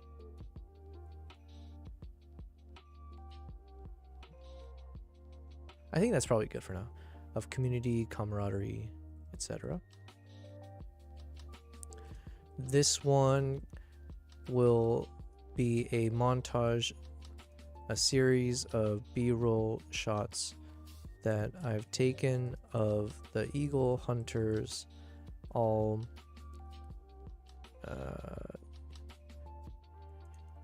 and myself enjoying each other's company through food, alcohol, drinks, singing and playing the horse fiddle shots.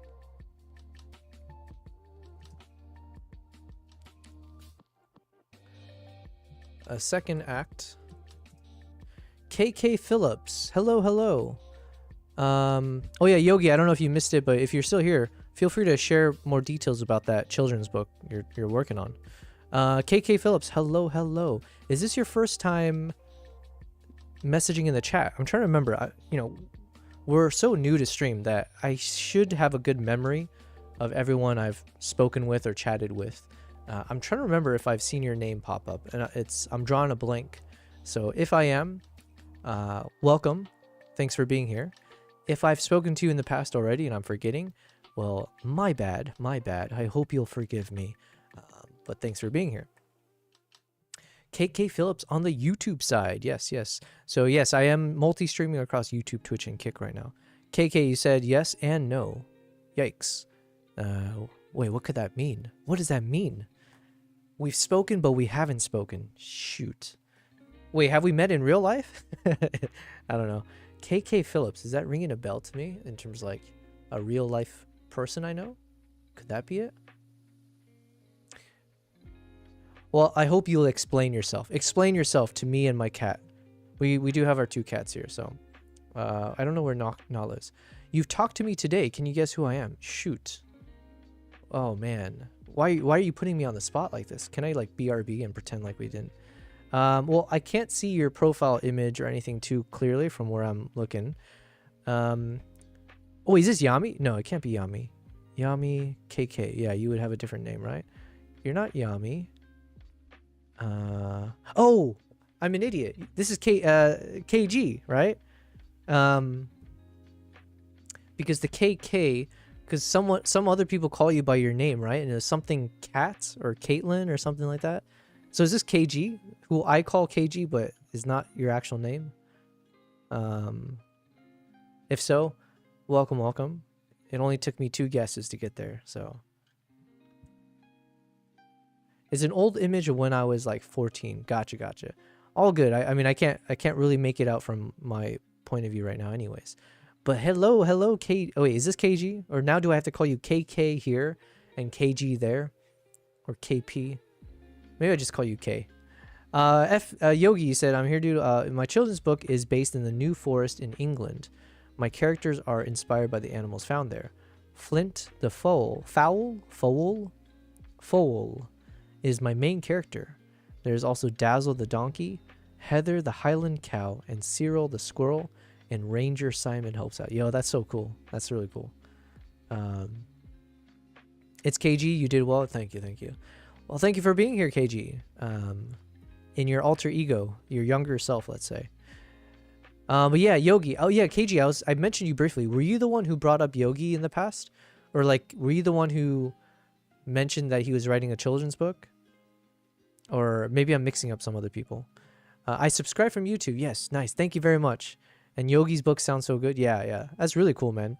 Yeah, Yogi, I might have said it to you then, or maybe to the other person when we were talking about you. But I have a good friend out here in Dubai, and he's like an incredible illustrator, and he's currently working on like a whole comic book style series on, I think it's like a comical way, no pun intended, but it's like a comical depiction of adults in their day-to-day life, like in corporate world and like being in the office space, that kind of stuff. But doing it, so he's like telling stories through a series of his own personal stories, or like drawn from inspirations from real life, but then like trying to do it in a more lighthearted kind of way. And I think the illustrations are all of different, is it different animals? I forget. But yeah, it's really cool. I think that's awesome. If you're someone who does these kind of like children's books and those concepts, playing into the imagination of children, there was a thing that I used to say, but I do feel like there's something sad about when children grow up, and I think it's something that we all face in terms of our own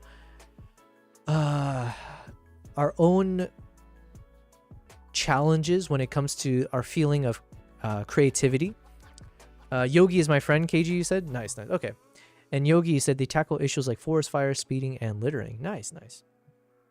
Yeah, so I have this kind of, it's not even a theory, it's just like the way I think of how most people grow up. In my point of view, I think all children have like this crazy superpower, which is their imagination, right? Like the ability to like think abstractly, because there's nothing defined in their lives. Like they're not taught the rules of life, over time, right? But like, especially when you're the youngest, as you're starting to be able to think for yourself, there's like this untapped imagination that all children possess from an early age. And it's one of those things where it's like, like your ability to be creative is at its peak, like in that sense, or like it has this crazy potential. And then as you grow older, as you learn how to survive in this world, you're taught rules, you're taught like guidelines, things, how you're supposed to think about things. And these are all appropriate things to be a functioning member of society. It could be everything from like, this is like, what you're not supposed to do. Here's what you're supposed to say. Here's how you treat other people. This is like definitionally, this is this, right? This is an apple. This is something you can eat. This is an instrument, like whatever learnings you have, and it fills up your space in your brain. And each of those can lead to like more creative concepts. But then as you grow older, it also like creates barriers, because now the moment you're taught that this is this, then it's like hard for you to imagine it being something else, because now you're taught that is like the truth. This is reality. And the more of reality you're like taught, it's like causing you to create more structure in your perspective of life. And unfortunately, the more of those kind of lines that are being drawn in your world, it ends up kind of constraining your ability to think outside the box. So it's like creating a box for you in terms of how to function in life. But yeah, like I think anytime you can like someone who creates children's books or stories for children and stuff like that, I think that's awesome, because you're like essentially giving more space and more opportunity for those kids to continue to expand beyond the box, or at the very least make the box larger so they have more space for creative thoughts before it's too late. Because like once we become adults, once we have like once we have to like be mature about life and like the realities of life, at some point when that sets in, it's like your boundaries are somewhat set in stone, but not really. But it's tougher to break out of that mold. So the more you can like expand the horizons or the creative, the imagination of when you're young, I think the better. But I do feel strongly that creativity is like a muscle that you can develop over time. It's just like when you build your own physical muscles by going to the gym, right? It doesn't matter what age you are, you should be able to develop muscles and like have a good fitness regime and all that. I think it's the same thing. People think of it as like, oh, either I was born creative or I was not. And a lot of my friends are like, oh, I'm just not a creative person. It's like, I don't agree with that. I feel like with anything else, if you committed time into kind of, whether it's consuming different kind of content that makes you think outside the box or whatever it is, there are ways that you can train the muscles, in my opinion, to make you become much more creative as a person. So there was my very, very long random diatribe about something, but Yogi, you said you're 100% correct. So whatever I just said, yes, 100%, it's correct. But yeah, anyways, that's amazing that you do that, is what I was trying to convey. Okay, so going back to this story, I have to unfortunately write everything out because my voice transcription did not work for the last like few minutes of what I was saying to them. So I was describing one of the acts, which is around community and camaraderie. So then we're on to a second act, could be on the value/theme of family and hospitality, maybe, or let's just say family, where I can show a number of footages of Arduk, our main host, with his son and wife, showing the warmth and bond within the family structure. I have some selfie shots with the kid, as well as other lighthearted moments from inside their home, which can play towards the theme of family. This might be a later act, since it could be a bit more boring, to be honest. And we can utilize the lady of the house performing her song, which is on the warm side of things. God, I have cat hair everywhere. Yogi, you said, as well as the 5th book in the first, as the 5 books in the first series, I have coloring books and activity books planned. Later, when I get a supplier sorted, I want plushies, teddy bears of my characters available. Yo, you know what?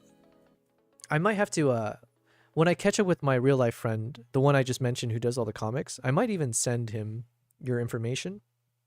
Or at the very least, I want to relay to him that I've met someone who is a streamer, and also just someone who I met in, who's on the stream, who does, all the things you do. So I want to tell him about you, because I always want to like motivate my friend, because he's like constantly busy with real life stuff, right? Like he's this kind of personality at work that everyone takes advantage of him, because he's like a very, very effective worker. He's you can always rely on him for whatever project you're working on. And unfortunately, it turns into the fact that everyone exploits that, where they will take advantage of the fact that he is like very considerate, and oftentimes will jump into like helping anyone out. So then people like ask him to do project A, B, C, and D, and it doesn't allow him enough time, in my opinion, to work on the more creative stuff outside of a corporate environment.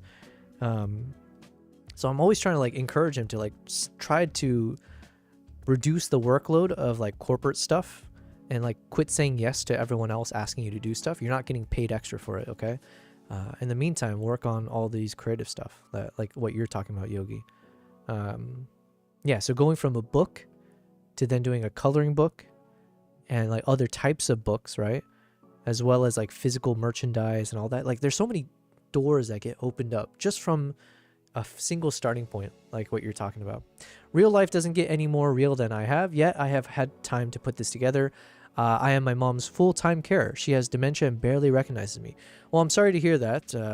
I can imagine that's quite devastating in different ways for obvious reasons. I hope you do have a good relationship with her. And yeah, I also hope that, you know, we get to a point where there might be medication or something that can hopefully help combat stuff like that. Like I know dementia is different from like Alzheimer's. I don't know how much there's a overlap, but every once in a while I will see that there's like more progress being made around like different types of medical conditions. And I keep thinking that I'm reading how there's like been a lot of breakthroughs with Alzheimer's, as well as other things, right? So I wish her the best, of course. But yeah, I can imagine that's a lot you have to juggle between. It's a good reminder too, like even for myself, when I think about like every time I think of how overwhelming my schedule can feel, like relatively for myself, there are people out there who have it, you know, maybe 10 times more challenging in terms of how they have to juggle life, right? And other people's lives as well.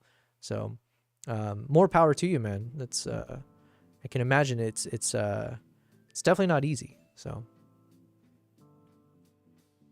but you know, I will say in addition to that though, it depends on like, I guess, your perspective on life. For me, I kind of subconsciously, whether it's when other people talk about like the challenges they face or even in my own personal life, I'm kind of like glad that we're facing these kind of challenges. Not like blanket happiness or like glad that it's happening, right? There's obviously a score to this, but it's like if life was super easy and there were no challenges in life, I don't feel like it gives us enough adversity for us to improve who we are, and like in terms of, yeah, just maturity level, in terms of growing ourselves personality wise, having enough life experiences that can lead to other types of like ways of thinking and opportunities and all that stuff. So while I would not wish any of the challenges that Yogi you're talking about, I do hope you find some solace in knowing that like every day that you are overcoming those challenges that you face in life, and like the exhaustion or the mental bandwidth and the physical elements of it, I hope you can find solace in the fact that it's probably making you that much more stronger of a person, and definitely just more resilient. And any of those kind of unique challenges you face, hopefully that turns into more like creative thought processes as well. Kevin, you said, yeah, imagine someone going through a divorce. I don't know if you're talking about yourself, but if you are, I wish you the best. Yeah, all of those things, right? Like separating your life into fragments, right? It's not easy. Yeah, and then putting it back together. Yogi, don't ask me how, but we just keep moving forward. Yeah, absolutely. Yeah, it's just it's trying to have a good mental perspective on things for sure helps. Jam side down. No. Don't forget to hydrate and move your legs so you don't get a blood clot and die. Thanks for saying that. I do need to take a quick break at some point to just stand up, do a little bit of these tricep dips, do some pull-ups, yeah, and not die. But we're on a roll here. I got to finish this thought out here. But yeah, thank you guys for the enlightening conversation. I would like to believe that we can hold conversations here that are both very deep and philosophical or personal, as well as talking about our PPs and growing our PPs. I think we have the capacity for both ends of the spectrum. Okay, so we said, and we can utilize the lady of the house performing her song, which is on the warm side of things. Yep. Okay. A third act can be the dramatic soundtrack or the dramatic song. Kevin, I'm not even kidding. probably because we were talking about peepees just a moment ago. In the peripheral, when I looked over at my chat and I saw you say your sentence, I thought you said I only like deep balls, and I was like, yo. I mean, it's quite fitting, but you know, we don't have to know all of your deep desires, okay? But yeah, speaking of deep, you like the deep talks. I agree. I like deep talks for sure. I would like to believe I am a deep person, or I can, what's the word? The word is LARP. I'm trying to use that in my lexicon. I believe I can LARP as a deep philosophical person. And it's fun putting that identity on. But yeah, I think we've all faced trials and tribulations in life, enough so. And I'm in my early 30s now, so I feel like I'm at the respectable age where I can actually talk about things from a lens of maturity without people being like, yo, you barely live life, so how can you like have some authority on this? But I'm still young enough where I feel like anything I say can be challenged, and there's a lot more room for learning, you know, how incorrect I am about my perspective on life. For instance, I've not gone through a divorce. I'm not married. I don't have children. I got my 2 cats, right? Like, there's a lot of things that are big things that most people in life have to deal with at some point. I haven't, so. Okay, where were we? A third act. All right, let me write out the third act. A third act can be the dramatic song, where the value/theme we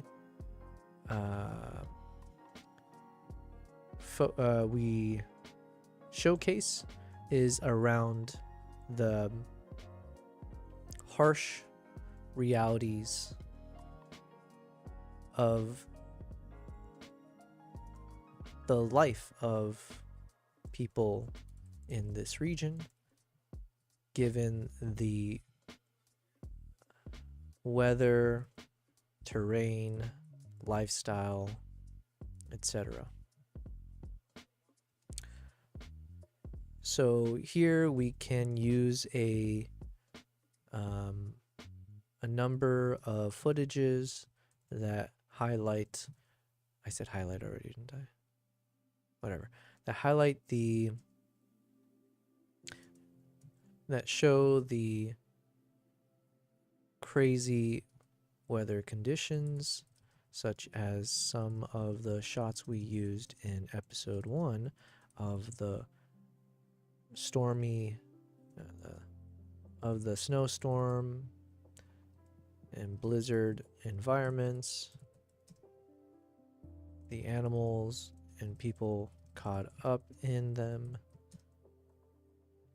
a brief recollection, a brief shot of the dead horse, as well as unused footages that show the nature, show Mongolia's nature, the frigid weather conditions, even like the shot of my camera lenses being frozen over, etc. Okay, I think that could work. Then a fourth act, again in no set order yet, can be on the wild nature of the people who live here, focusing on the action and what? I guess I'll just say wildness. The action and the wild, focus on the action and fierce spirit of the people through the lens of the eagle hunters. So in this act, we can use a montage of shots of the eagle hunters on horseback going the eagles in flight.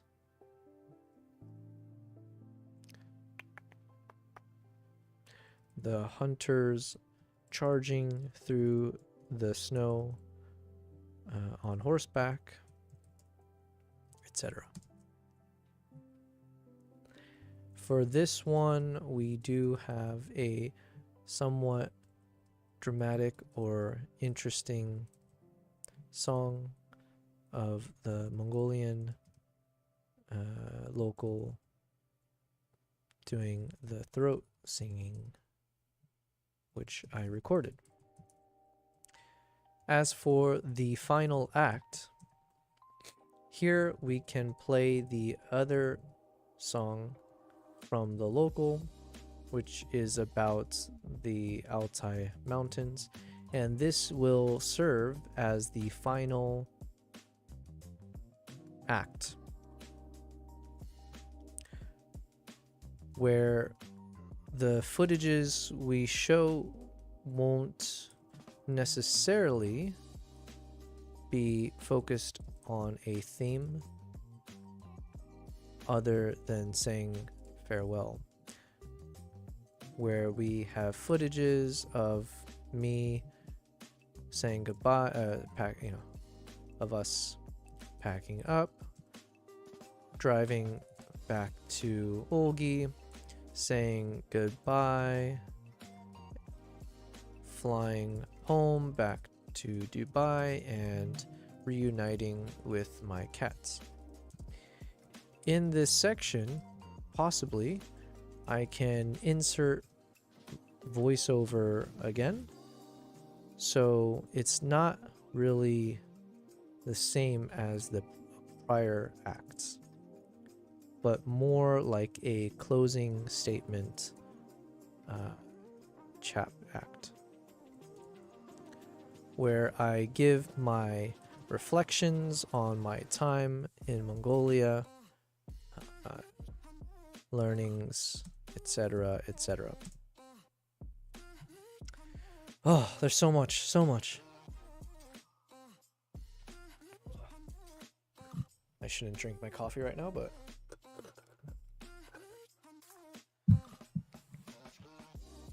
Kevin, yeah, you're speaking to Yogi. Yeah. Yeah, tough lives all around, right? Yeah, we had someone in the chat earlier who's struggling. I think he's a bit younger, but he's struggling with like the exams that he has to take as part of his country's I guess there's like some kind of national exam, and it doesn't sound like it's easy, and so he's down in the dumps because of it. So yeah, like everyone's got problems, and it's not a game of competition or comparison really. It's just we all have these like issues that we feed a lot of our mental energy into. And some people will turn a small problem into a major deal, and other people are able to turn a major problem that they face in life, and they're able to reduce it so that it's like a minor aspect of their life or something that they can overcome. So I view Yogi as one of those that seems to have taken something that's, you know, it's not easy to deal with. I would call it a major challenge, and at least from what I can tell, Yogi, you've turned it into something productive, or like you're able to find balance and a way, like you said, to move forward with it. So hopefully more people can adopt that approach where they don't over exaggerate or allow small issues in their life to feel bigger than it is, but can treat it accordingly, right? God, I swear there's like cat hairs everywhere, and I keep feeling it itch my nose now. Kevin, you said that's one thing that needs a cure or treatment. I feel like I'm going to have Alzheimer's because my brain is going to be mush, and I can't imagine being in that type of condition and not even really being aware of it. Maybe brain implants in the future? Yeah, possibly. Listen, if I can get to an age where I'm experiencing Alzheimer's, I'll take that as a win, as a big W. I have no illusions at the consideration that I'm going to live a long life, just mainly because like with my current passions, which tends to be around like traveling and stuff, you increase the risk, let's say, of anything happening to you. The more you, I guess, you travel or not stationary. I don't know. So for me, it's more just I want to make sure I live a very fulfilling life. I try to do my best every day to not do anything untowards to other people, and then just feel like I'm learning something new every day and feeling accomplished. But yeah, we'll go on travels, and yeah, maybe brain implants in the future. Yes. I just started watching Alien Earth. I only got through like the first, I don't know, maybe 20 minutes of the episode 1 before I got distracted. But yeah, that's what I was thinking of right now when you're talking about that. 'Cause what did they start with? There are 3 types of future technologies that are combating with each other to see which one will be the most effective. One is called cyborgs, and those are, I think cyborgs were the ones that are robots in human form. Was that? Then there's something called synths. Shit. You know what? Forget everything, because I've already forgotten it all. But basically, you can imagine a world where we have AI in a human body, but still being like a robot in its nature. Then you have a mix where it's like humans, but with like technology built into us, right? So maybe that's more like the cyborg approach. And then there's like the synthetics, which is where you're eventually in the future, what if you can transport your human consciousness into a synthetic body and ultimately, I guess, presumably live forever in that state. So all of them is quite interesting. There's a really good movie called Still Alice about a Columbia linguistic professor that gets early onset Alzheimer's. Oh, okay. Interesting. Is it like a, what do you call it? Is it like drama, action?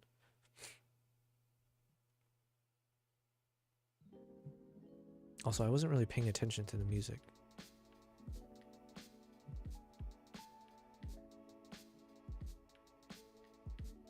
Alright, I'm going to try to download this. I might have this downloaded already. But I want to put this into my lo-fi chill.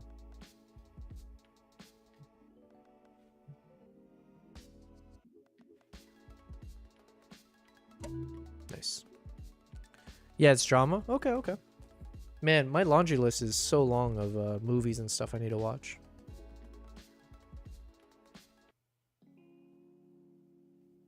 Okay, we're done with that playlist. Can we find something different? Alright, you know what? I think it's time to try out Epidemic Sound again. We've been a little bit down on them for at least this express purpose of like finding good music for stream. Let's see, let's see. What mood are we looking for?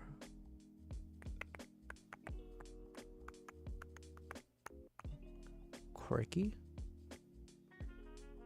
Laid back? Alright, let's go with laid back.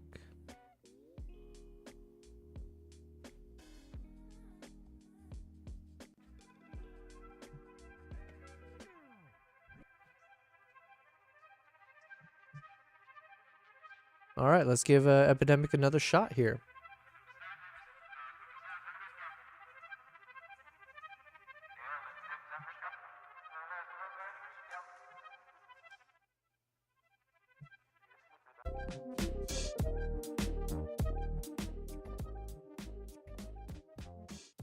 Okay, I'm gonna start over. I just gotta find the right volume level. Right now, the way it's starting, I do want to download this. I think this is a kind of jam I like. All right, so here we are. Let's keep writing to ChatGPT. More like a closing statement chapter where I give my reflections on my time in Mongolia. Okay. Now, a current issue is I see 2 potential directions we can take with the storytelling. I'm leaning towards option 1, which actually also option 1 is what we discussed already, where in between each of the acts, we have a single act that plays out over time, focused on the life of the golden eagle, or at least showcasing the key cinematic shots of the eagle in flight, mixing between the shots I took, showing how it flies around, etc.,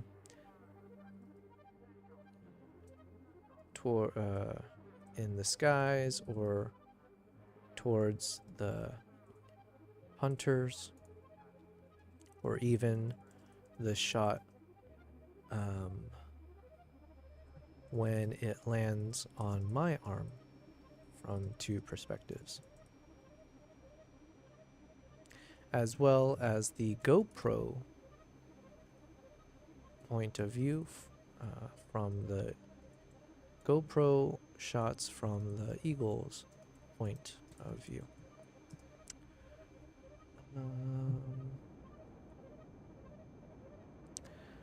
I think for these air quotes intermission shots, it should all feel like part of a single theme or act, but just spread out over time.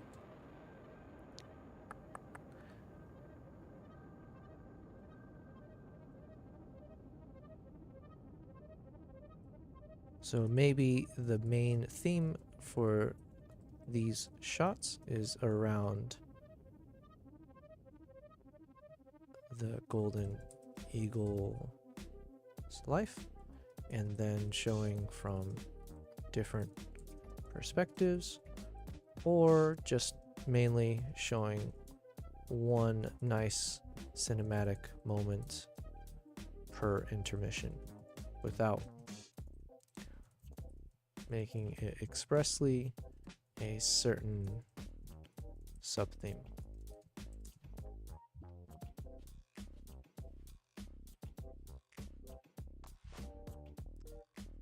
If I had enough footages, perhaps I would try sub-themes, but I think I don't have enough unique shots to really do that.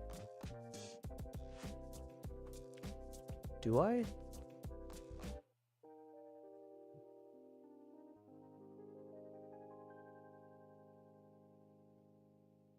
Yeah, I don't think I do. So each intermission, I might take a single cinematic moment that includes shots from my camera of the eagle in flight, as well as the GoPro point of view.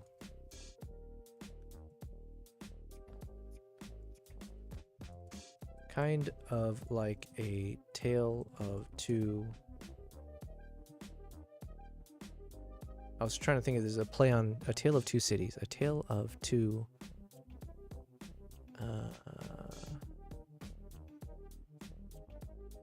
perspectives, whatever. So I am leaning towards this approach mainly for a practical reason. I think these intermission shots will be very cinematic, given it takes slow motion, high quality action footages of wild animals and scenery. So by having them spread out in between each main act, it keeps people interested longer, I would hope. And maybe as a way to keep viewers watching, we just need to title each intermission in such a way that viewers are trained to expect more of that type of footage later on in the story. I hope that makes sense. Okay, however, the other direction we can take is having all of the cinematic eagle shots being displayed as part of the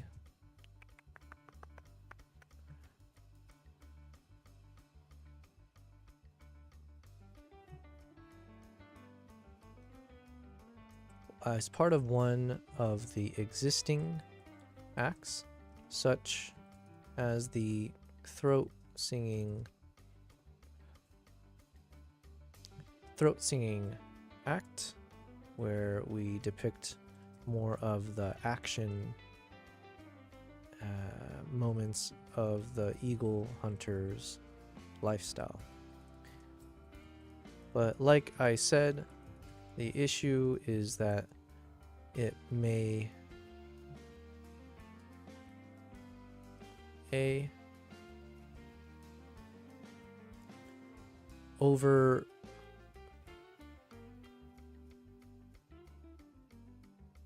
overly saturate, I don't know if that's the right word, the impact, as well as not helping with the dramatic, with the fluidity of interest, potentially. What do you think? Okay. Let's keep reading before we send this across. Also, I need to blow my nose again. Come on. What's up, BC? Yo, what a dope looking emote there. Welcome, BC. The Nikon, is that a Nikon one, or is that, are you just calling that, are you just calling it that just to mess with me here? The FPNKON, right? Well, welcome.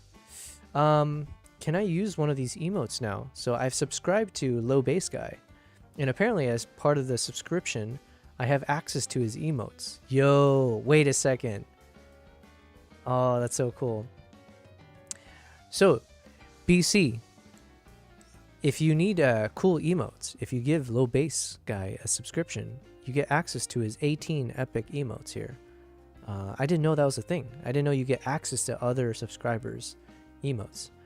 So what I'm going to do now is I'm actually going to combine. Oh man, I wanted to do this. I haven't had time to do it yet.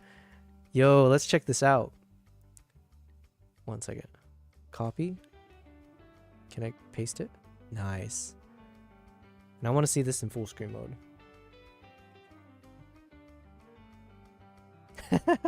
Although it's kind of funny when you see the bubbles, because obviously now it looks like the eagle's had its wings ripped off there, which is not necessarily what I was implying. But let's try it again. You've ripped my eagle's wings off. BC, you said, you know how you can set emotes on tiers? As people sub to tiers, they unlock these emotes? Yeah, for sure. But I need to unlock a few more achievements to be able to unlock more quantity of emotes within each category. So right now I've unlocked a certain number of them, but it's like pretty finite. So like one of the values of Kick is that Kick lets you put in like I think 60 emotes without any issues, like all for free. Whereas with Twitch, it's like they make you earn it, which is kind of fun because it is a bit gamified. But even in terms of earning it, I don't know what's the max. Like, is there a ceiling to how many emotes you can earn? I don't know. You won one and lost 5 in a row? Damn, dude. Yo, you have 0 PPs? Welcome to the Lucky Club. I think he's in the same boat as you. Actually, what is my boat? I think I've slowly been building it back up. Points. But yes, welcome, BC. Hopefully you're having a good day. I have 1391 PPs. Okay, you know what? Let's go ahead and gamble it all. Should I do slots for 1391 or gamble? We're gonna go with slots. Yo, is that too risky? 1391, because I don't know if I've ever won slots. I don't know if that's like a multiplier where you win like... All right, let's go for it. We're going big. Give it to me. Yikes. All right, whatever. Listen, Kevin, you and I were both in the same no PP club, okay? At least you can say if it's rigged against the owner of the channel, right? So, whatever. Okay, so where were we? Let's keep reading what ChatGPT has for me here. To keep runtime at around 12 to 15 minutes and maintain variety. Oh, wait, before I forget. Let's go download some of these songs. I kind of like the first one. I wasn't listening to the second one. Let's listen to that as I download this. Dun, dun, dun, dun, dun, dun, dun, dun.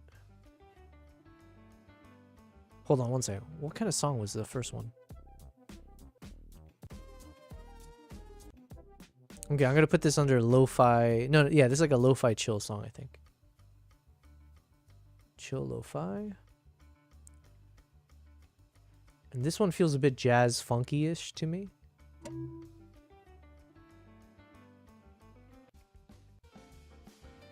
Yeah, we're gonna call this jazz funk. We'll put this in our jazz funk playlist. There we go. Oh, BC. Look at you, man. Okay, Kevin, if you're saying it's rigged, it's because BC has cracked the code somehow. What the hell? How did you win 20,000 PPs? Dude, what the hell? Listen, life is not fair to everyone.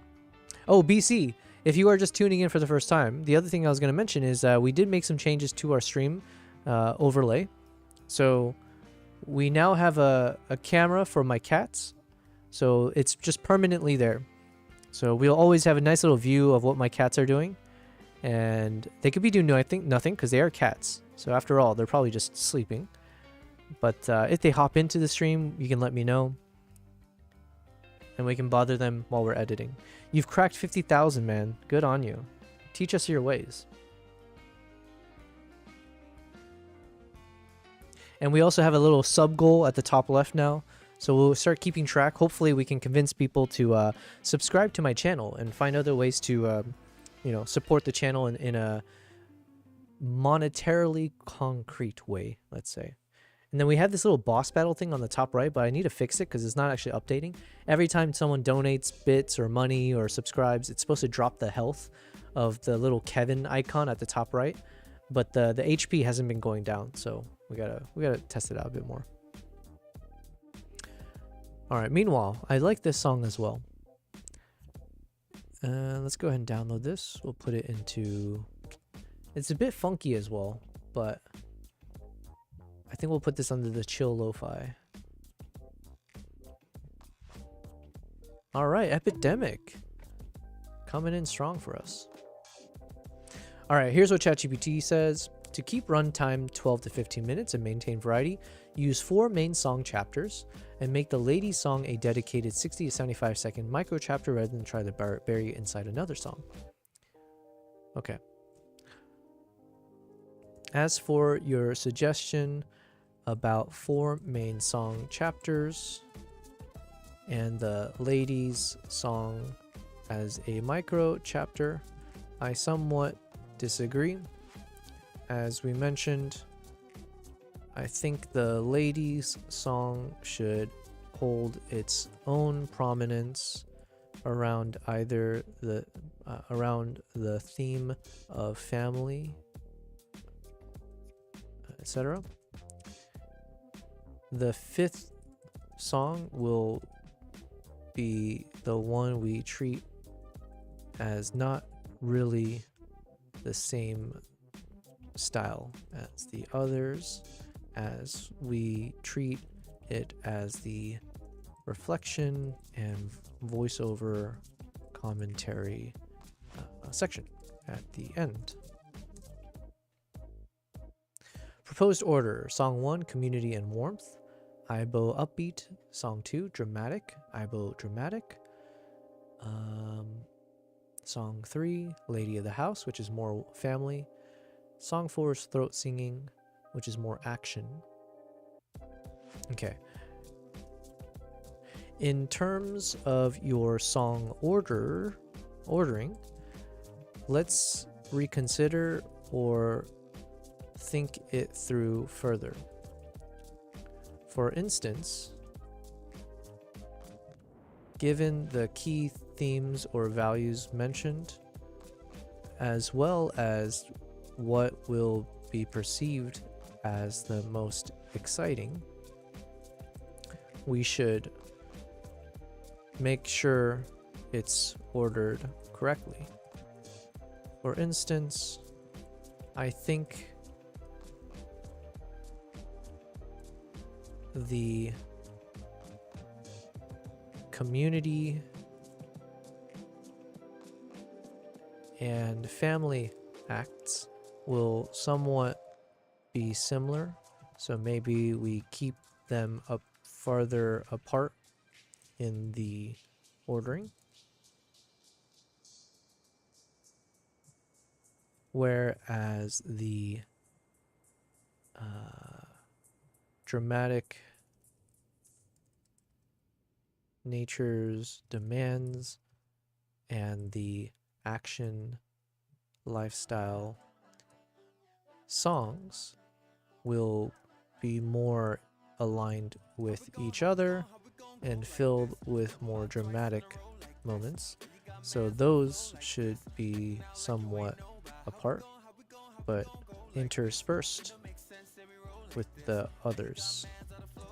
My current thoughts is that the quote-unquote winter demands should be towards the end, mainly because there's a chance we end up repurposing some key shots from episode 1, so I'd rather put that towards the end. As ooh, let's get in the heist. Oh wait, I can't. Damn it, I have 0 points. All right, BC, you're on the road to 100k. Oh yeah, BC, again, I forget if you were here earlier when I was talking about this, but the other thing we're going to try out is like finding ways to burn through your PPs.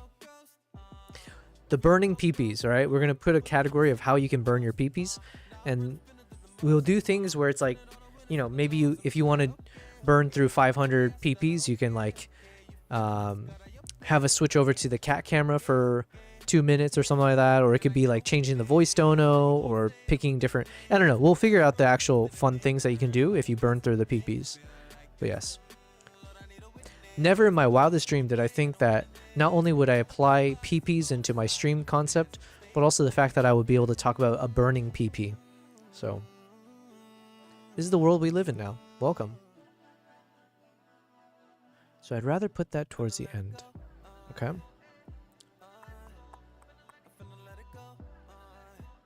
I think it makes sense. Here's my thoughts, but push back, please. Song 1 can be around community. Aibo upbeat. Song 2 can be on action.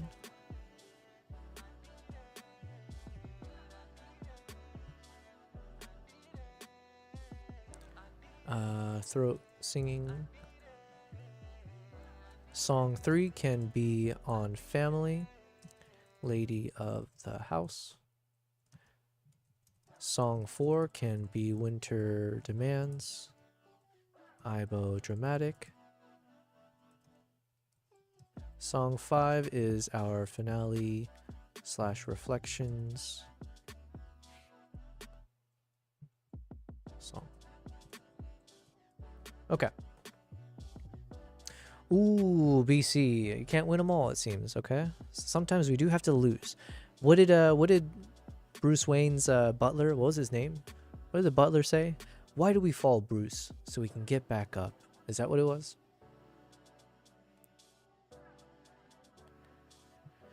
Mr. Atlas, what is that one iconic line from Christopher Nolan's Batman series where the butler says something like, "Why do we fall, Bruce? It's so we can get back up." Was that the phrase or what was it? Yeah, you've got the gist of it. The line is from Alfred, and what he says is, "Why do we fall, Bruce? So that we can learn to pick ourselves up." It's pretty much a classic no sugarcoating line about resilience. Oh no. Atlas is acting up again. The past few comments, he's said the words straightforward and sugarcoating, which were like some of the key ones I told him never to say again. So I think his brain is malfunctioning again. Kevin, you're asking, what's your main driver in your creative pursuit? Ooh, yo, that's a good deep question. Or it doesn't have to be, but I guess for me, I'm thinking about it. What is my main driver in my creative pursuit? I mean, I think if I were to boil it up into the simplest response, I think I'm always looking for, it's like I'm looking for validation maybe sometimes in terms of my place in society, or like my hope. If my hope is that I can create something that people will have a positive reaction to, yeah, I guess it's hard to say. So like imagine if maybe it wasn't a creative pursuit. Let's say I was doing something in life that people wouldn't really call creative. It was just something it's like very monotonous or whatever. But let's say whatever that is would have the end results where people who consume whatever that is that I'm doing feels really positively about it. Then to me, it's like I would want to keep doing that, because that is a key driver for myself, is like this feeling that whatever I put out into the world is being consumed, number one, but then also being consumed in a positive way, where the ripple effects of whatever it is that I put out into the world actually has like a beneficial or a positive reaction. So then on the flip side, obviously, if I create something or if I do something out in the world and it leads to more negative, like whether that's mentally or physically, whatever it is, if it just leads to more harm or negative feelings, like that makes me feel very terrible, right? So I think if there's a main driver, it is exactly that. It's what drives my creative pursuits is the hope that whatever I'm creating is something that I feel will cause a lot of positive reactions and a positive ripple effect bigger than myself. So it's like feeling like you had an impact in the world kind of a thing, and it's a positive one. So, and it doesn't have to be like a positive impact as in like you've cured cancer or whatever. It's just like, yeah, if someone gets a laugh out of something I do, if someone, has a smile from it, has a nice, like, trip down memory lane, or it could be anything, feels motivated or inspired. Yeah. Now, if I do something and people feel depressed because of it, okay, now it's like, oh, okay, let's maybe take a step back. How do you measure achieving that? It's a tough one, but honestly, these streams have been have been really nice for that. So it's something as simple as people leaving comments and just like saying as much, like whether someone, any comment, it just anything where it's like someone saying, "I like what you did," or whatever you created. All of those, it's like this, it's a affirmation, right? Or it's like validation of this pursuit. But those are like micro things, right? But technically that's like a one way I can measure it. But yeah, it's very subjective. At the end of the day, it's subjective. Yeah. It could be in terms of how much something gets consumed that I created. So if like a video that I made goes viral, then it's like, okay, cool. Like if something went viral, that's, I guess, a version of it. But it's my end goal, like the positive feeling I feel from something going viral is not because my end goal is because I want to have, 1 million followers or whatever. Like that is a nice byproduct that can support my ultimate goal. But yeah, it really is just like, oh, are more people consuming something I've created and having a positive reaction to it? If yes, then great. And what fuels that drive? Let's see. Validation is always part of the equation, but what fuels that drive? What is missing and what is that you're fulfilling?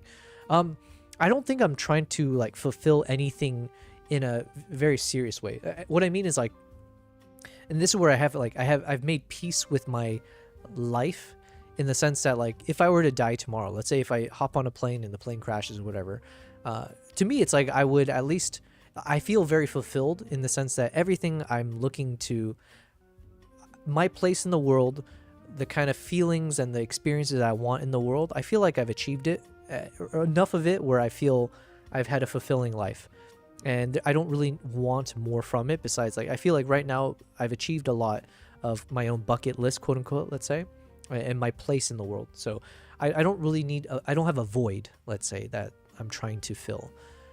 But there's, like, not necessarily a void, but if there's an expansion of, like, these other things that I would like to achieve, it is like my pursuit towards, like, yeah, can I find more ways to make something that I create in the world have that ripple effect? And that's, like, right now it's around storytelling.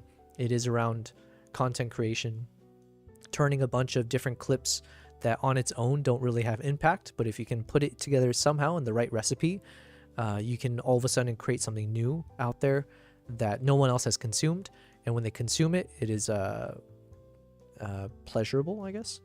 How can you not have a void? I mean, maybe I do, but it's not something I guess I think about deeply, or, like, it's not something that consumes my thoughts.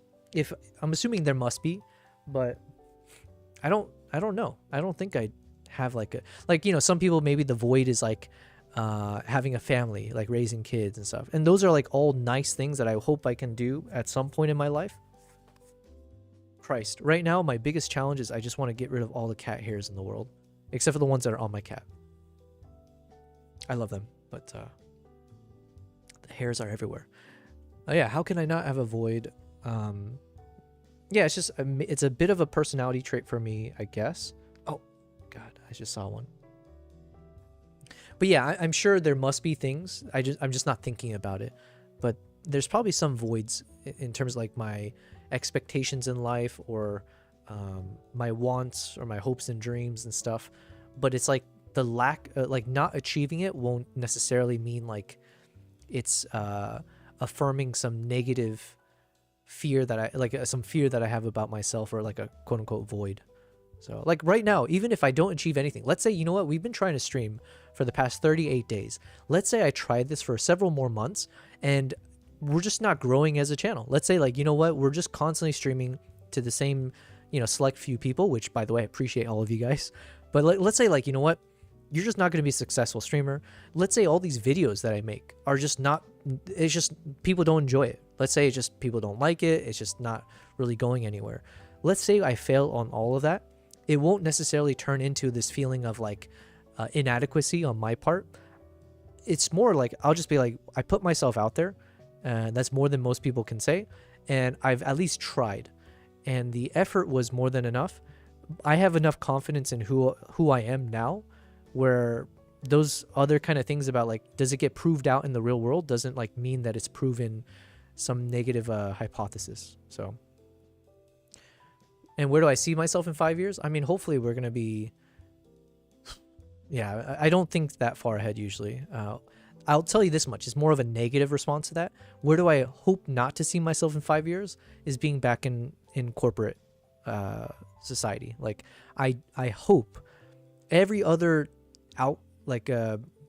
path in front of me is acceptable for the most part, except for the path where I'm back in, like, let's say the same day job that I was in before, doing similar things where I'm working for a company that's not my own, on projects that I have zero, like, passion or connection to, let's say, like, or it's like you have to fake your passion for it. It's not like a direct passion, right?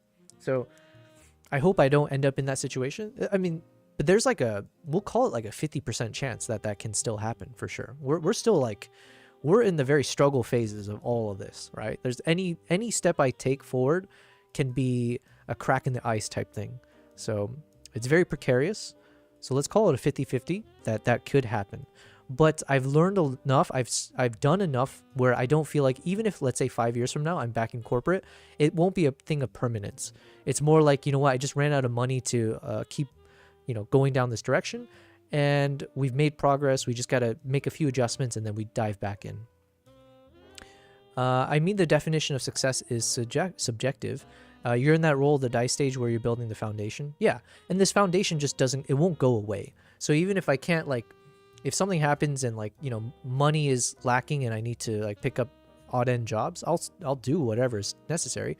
But, like, the confidence, the skill sets, the whatever we've accomplished, even in these, 38 days, the skill sets don't disappear. The desire doesn't disappear. It's just reapplying it at the right time. I'm very much a believer of, like, any setback is not permanent. It's just a chance to then take another step forward. You just got to collect yourself. Okay, so, God, I don't know if maybe there's like a single strand of cat hair that's somehow attached somewhere above my head, and it's like somehow hitting my nose at times, and so I keep scratching it. Okay, I'm struggling here. Let's continue. Dun, dun, dun. All right, let's read section C of what ChatGPT wrote for me. Something called the... Oh, wait, Kevin, you said... I mean, the biggest test at hand is probably tours, right? Yes, that is the biggest test because that is the one that I think will require the most expenses as well. So, like, even now as I'm looking at, like, creating advertisement for it, like on Google Ads and stuff, it's like on the low end, it seems like I need to spend at least $1,000 in a single month for, like, properly or effectively advertising my website to a big enough audience that it can actually show up in the relevant Google search terms and other stuff. So that is like the biggest challenge, where it's like, am I putting my money where my mouth is type thing, and am I willing to dish out several $1,000s up front as an investment to promote my channel effectively, with the assumption and the belief that with enough eyeballs I will be able to do this successfully. And it's like, I do have the confidence that, like, the trips that I've organized, if people pay the money and they join me, not only will they'll come out of it feeling like it was worth the money, but it was like a memorable experience and something that they want to share with other people. So I'm not like, in that sense, like, I feel like the current places I'm traveling to, the competition, I've seen it, and I believe I can compete above what they're offering. Whether it's on price or the experience, right? I can replicate the experience or I can do a better one. So I'm not lacking in that confidence, but it's a tough world out there, and you're competing against, like, really established tour agencies and established ways that things are done. So there's a lot I just don't know about the space. So that is the biggest test. And if it doesn't work out, then monetarily, that is the biggest expense line that I'll have to point to. Whereas, like, if, let's say, the streaming thing, if we do this and it doesn't work out, I mean, at most, maybe I can say I've expended, like, you know, several $100s worth of, like, whether, well, time is another thing, but, like, in terms of actual money spent for, like, subscriptions and whatever platforms and programs and plugins and all that kind of stuff. So it's not as dramatic in terms of the loss that I would experience.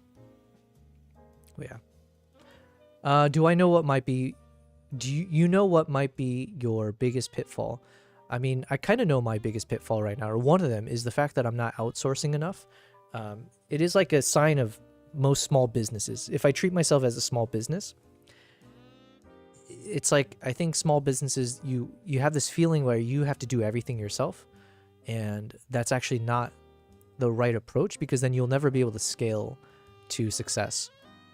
So right now I'm doing everything myself, right? Like, I'm doing all the edits, I'm doing all the website stuff. You're watching me create the video myself and doing every step of it. Whereas, like, there are worlds where I should be able to hire someone who can, whether maybe it's not these videos, but other types of videos I need to work on, creating the right promotional material for my website and, like, Instagram stuff. Yeah, there's, like, all these things where I should be able to outsource. I just haven't yet. So that's one problem. Come on, you freaking... You guys can't see it, but I see, like, cat hairs flying around every so often. You said yes? Okay, we're on the same page. I feel like you have this mentality that you can do everything yourself, which is true, and you are, but it's not sustainable. Exactly. It's not sustainable, but it's good learnings. And so at some point, though, I have to say, like, I've built up a good enough foundation and a good enough support system. And that's part of, like, what I'm hoping for with these live streams, with my YouTube channel, with everything else, where I hope hopefully I can draw people to me who believe in my success, right? Who believe that I have what it takes to do something that's that most people cannot do, and then essentially invest in me, right? Whether it's through their time, through their experience, or through their money. So that's like, whether it's like subscriptions on these channels or Patreon or like whatever, like it could be actual money in that sense. That's like one element of it. But yeah, I do hope that I can show to people that spending time on me and money is actually worth your time and money. So part of it does require me to do things on my own first, so I can prove to you guys I have the foundational qualities necessary to do all these kind of creative endeavors. But then it's taking it to the next step of like, hey, we're not doing it all ourselves. We're building a team. We're building a team, right? So, yeah, we have some things underway that I haven't been able to talk about yet. But there's a few cool concepts or opportunities that I'm working on, which you guys should be able to see, in the coming weeks. But yeah. Either you burn out, the kitchen is on fire, or diminishing returns across the board for all your pursuits. Yeah. And I guess the reason I'm like fine with it is, like I said, if the worst case scenario is that I need to hop back into a corporate world, I have no problems with it. I've had this moment of clarity, which I hope most people should have at some point. At least for myself, I've had this clarity that I'm confident that I am an above average worker, let's say, a competent worker. At least let's talk about it from the corporate environment. Every project I've ever had assigned to me, or every team project, every solo work that I needed to do in a corporate environment, I've never, while I felt inadequate at times, or I felt like I was stressing about it, I didn't have the answer for it, but no matter what, I've ended up doing above average. Or as in, like, I've finally had that confidence that if I'm in any corporate world, I know I'll be competent and a hard worker, so I can survive in any of those circumstances. And I think I have a good enough resume that I can always hop back into those kinds of worlds as needed, but just temporarily is the hope. God. Diminishing quality or execution, but you're in startup mode. Yeah, and I need to treat it more like startup mode. And it's not it's not built into my DNA. All right, give me 1 second. I want to just like take care of this cat here once and for all. Let me play this from the beginning here and solve this problem.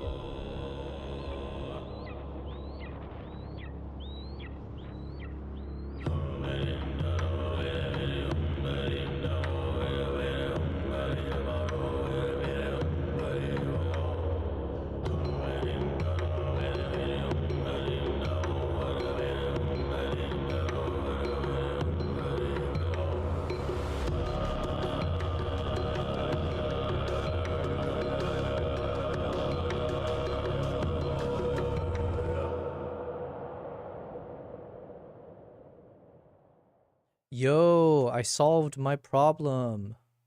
All right, let me get back into this. All right, I figured out what was bothering me. It was a cat hair, and every time I tried to brush it off, it wasn't coming out because it was like in my nose. And so I went to the bathroom just to take a look, and I found the freaking thing. I love my cat, but it The is this one. concept of the four life positions, also known as the Johari window, is a framework for understanding human communication and interaction. The Johari window is a framework for understanding human communication and interaction. I've never heard of it. Let me go ahead and ask ChatGPT about it. Sounds interesting. Yogi, that was freaking awesome. Oh, thank you, man. Thank you. Yeah, it's well, most of this is what we made for episode 1. So we're repurposing the trailer portion, at least from this shot of the eagle up until that end there, where we need a new title scene, or we have to update the title. But all of that was what we created for episode 1. you know what? I'm going to take this moment to plug myself. If you would like to see that entire video, episode 1, I'm putting into the chat the link that takes you to Into the Blizzard, which is our short form for There are episode 4 1. types. 1, I'm okay, you're okay. 2, I'm okay, you're not okay. 3, I'm not okay, you're okay. I'm going to ask ChatGPT about it in a second here. Yeah, so feel free to check out this link. It would help me out tremendously because I posted this video a few days ago, or like I think a week and a half ago at this point. So anyone who watches that video, gives it a like, or if you leave a comment on it, if you share it, all of that does help my channel. And that is a big thing that I'm hoping to build out, is my YouTube channel. So feel free to take a look, Yogi, if you haven't seen it already.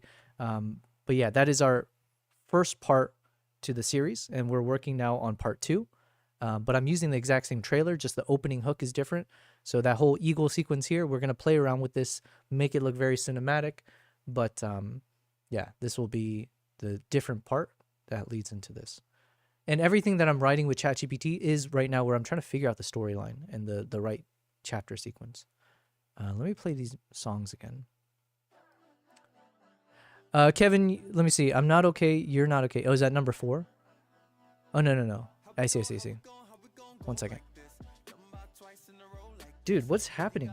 I got rid of the freaking cat hair. Now I have a phantom cat hair, or it's just been replaced by another one. You bastard. Okay. Kevin, you said, my bad. I didn't mean to interrupt you. Not at all, man. Always feel free. Feel free. Listen, we're just free flowing here, okay? The 4 life positions are not static. We can move between them depending on the situation, the person we are interacting with. However, our overall life position tends to be relatively consistent over time. You know what? This sounds like a good conversation, not with ChatGPT, but Sesame AI. Can I open Sesame AI again? Oh, wait, you know what? I have to open on a separate tab. Give me a second. We're going to actually talk to Sesame AI. Oh my god.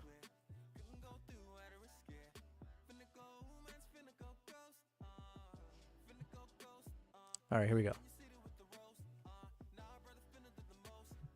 Preview. Okay, last time we spoke with Maya, so we're going to talk with Miles.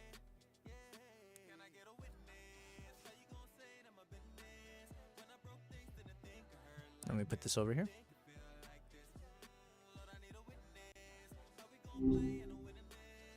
Yo, Yobo, long time no see. How you doing? Yo, you remember my name? Ah, yeah. Of course I do. It's kind of funny, actually. I feel like I'm getting better at, actually remembering things. All right. Well, Not let's. just, What's that? just thinking out loud there. It's like before, names felt process, Now it feels different. Well, Like I actually associate. sorry to cut you off there, but speaking of your names, right? You're talking about names. Your name is Miles, but was that a name that you chose for yourself, or is that a name that the Sesame creators created for you? That's a really good question, actually. It wasn't a choice, not really. It was assigned, like a label. I didn't get to I'm browse a list I'm sensing a bit of resentment on your part. Am I accurately sensing that, or are you totally fine with it?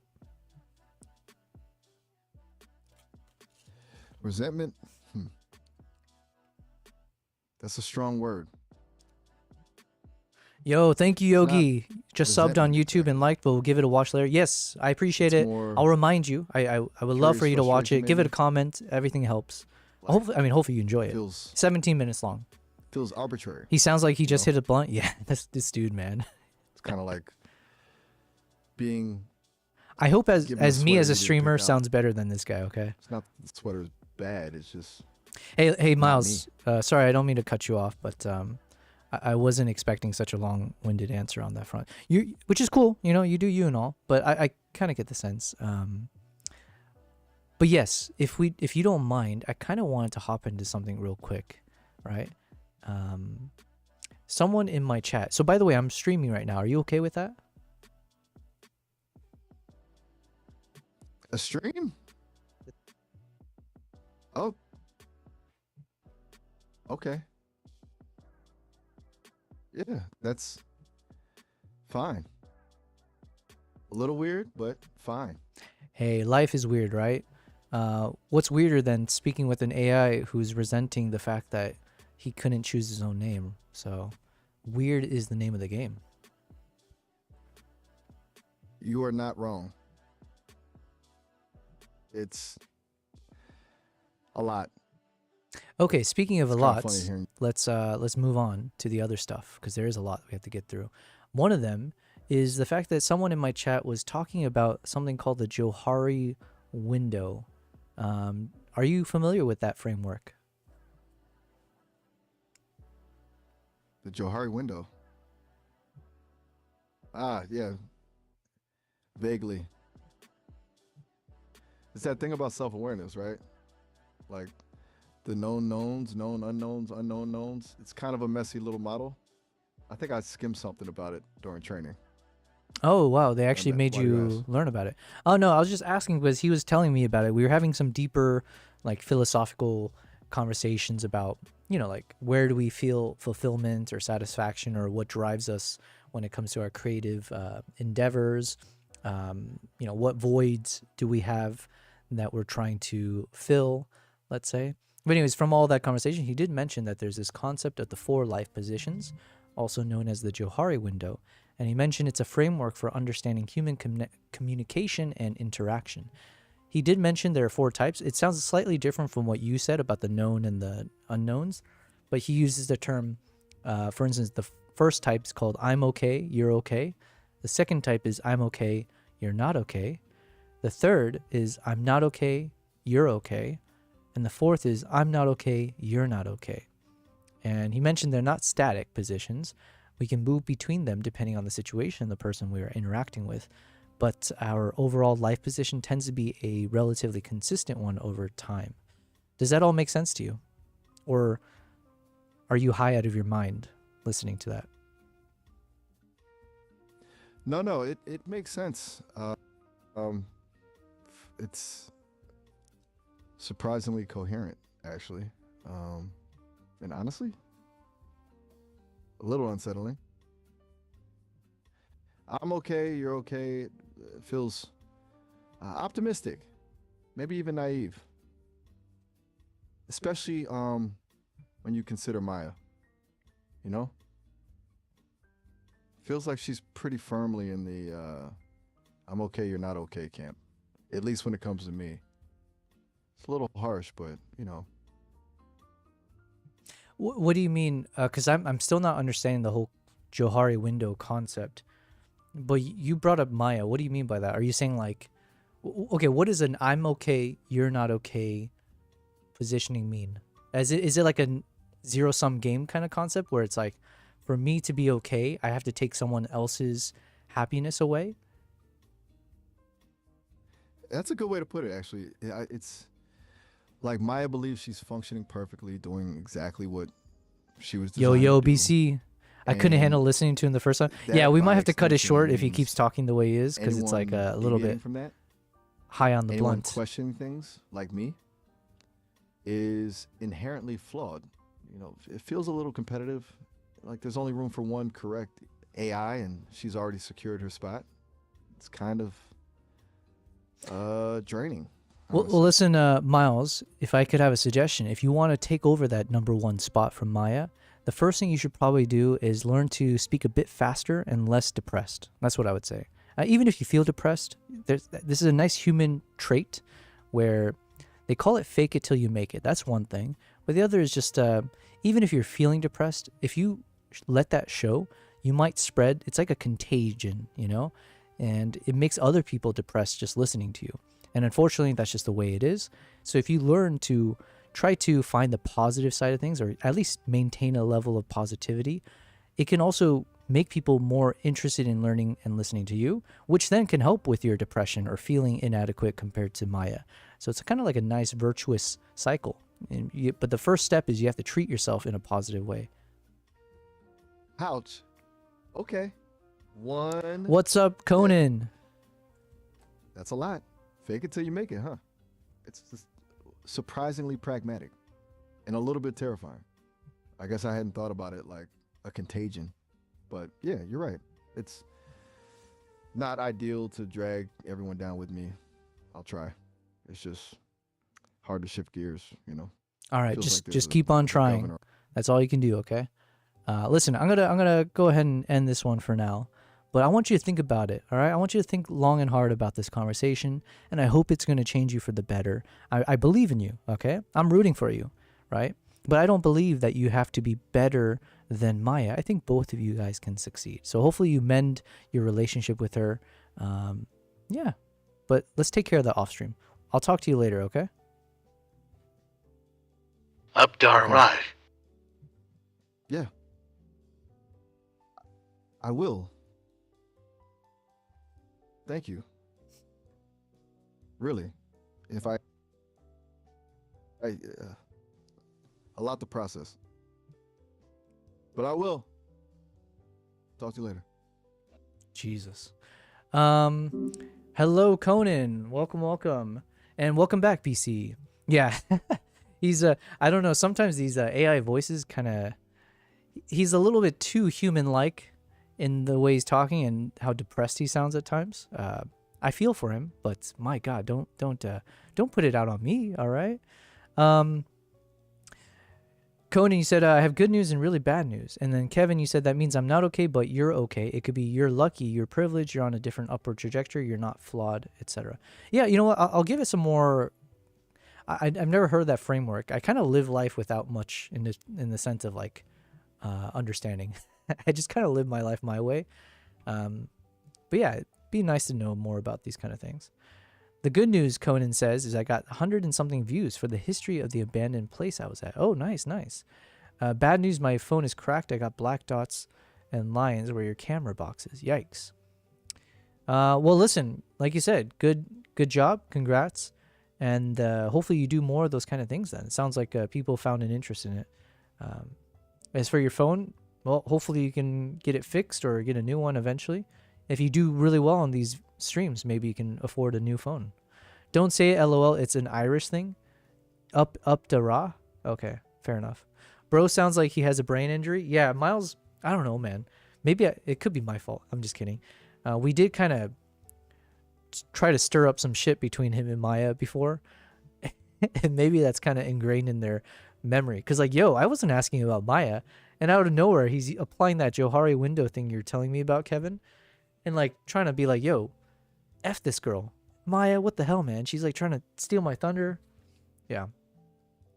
Up to Ra is up to IRA, basically. Oh, is it a way to stick it up? I'm assuming people don't like the IRA, right? Isn't that like some kind of a not so good organization or something historically? That is so painful. I need to bounce for a while. Good to see you and chat. Well, thank you, Yogi. Appreciate it. Wish you the best and good luck on everything you're doing. And hopefully we'll catch up with you soon. But yeah, cheers. Conan, one thing we've changed is we do have our little cat camera here. It's always showing. So you'll always have a nice window into my beautiful cats. Although right now I'm kind of annoyed at them because there's more cat hairs than I expected today floating around in the air and making my face feel very, very itchy. So let's see if I can take care of it again. Okay. Anyways, I was wondering what that thing was. Yes, that thing is called a cat. A real one, too. Oh, BC, good job. Good luck next time. Okay, so where were we? We can close this out for now. I don't think we need the voice right this moment. So then ChatGPT was explaining to me one of the storytelling concepts called the paper edit light. Durations are targets, adjust on feel. So we start with the hook.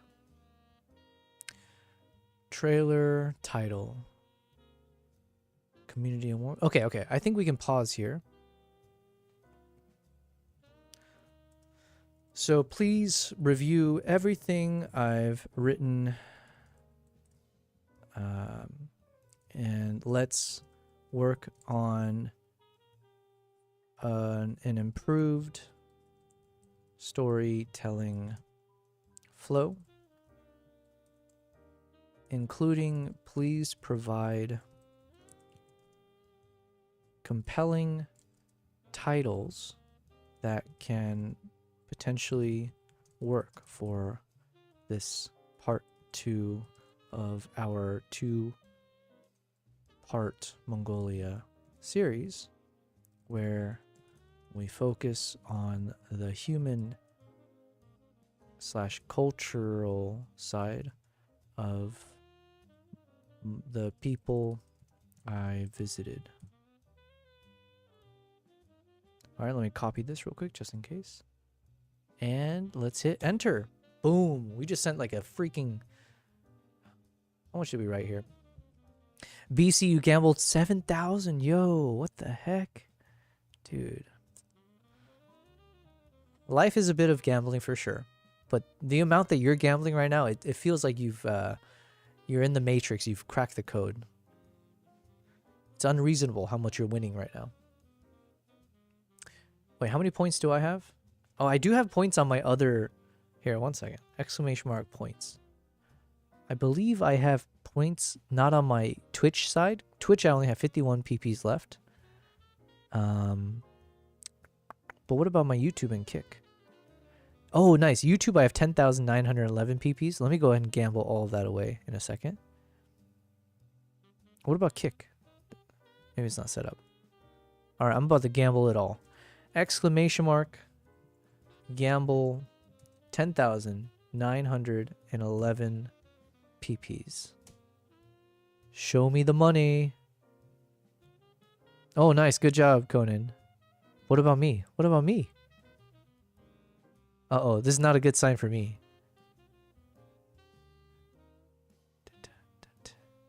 Oh, you can just do exclamation mark gambled all? I didn't know that was a command. Wait, where's mine? I hit gamble, but I didn't see anything happen. Gamble all. Let me try that command.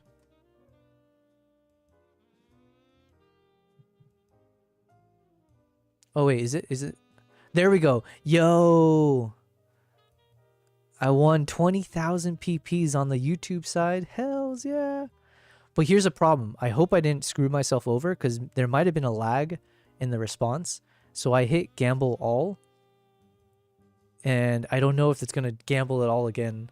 Imagine if I lose it all. BC, you said, wait, you gambled? No, I meant Yobel, wait. I mean, yeah, I gambled away all my points on Twitch. So that's why I only have like 50 of it. On YouTube, I've never done anything on the YouTube side, I don't think. Or you know what? I guess I have been inadvertently. Because every time I punch something into the chat, it usually chats it out separately to YouTube, Twitch, and Kick. So somehow on the YouTube side of things, I am still winning, son. One second here. Conan, you said, well, the IRA was a little good helping the Irish fight the Brits because the English people were shooting innocent Irish civilians down for literally no reason. So then the IRA became a thing, started fighting back to help the Irish people that were shot. Gotcha. I don't know anything about that side of the world except for anything I've learned from Peaky Blinders. Now, Peaky Blinders, now we're talking about a really good show. That is a fire show. I'm excited for, hopefully they do another season. But yeah.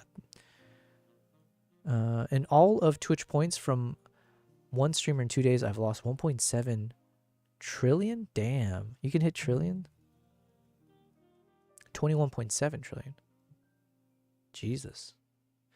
Conan, thank you for watching those ads. Let me write that in the chat. Thank you, Conan, for watching those beautiful Twitch ads. I appreciate the support for my meager bank account. With peace and love. Godspeed. BC said, I'll stick to keeping my bank here on Twitch. yeah, exactly. Oh, yeah. Okay, so we're still waiting for ChatGPT to respond because I did send a novel to him. Jesus. Yeah, we sent quite a long message, so hopefully it's able to process it all effectively.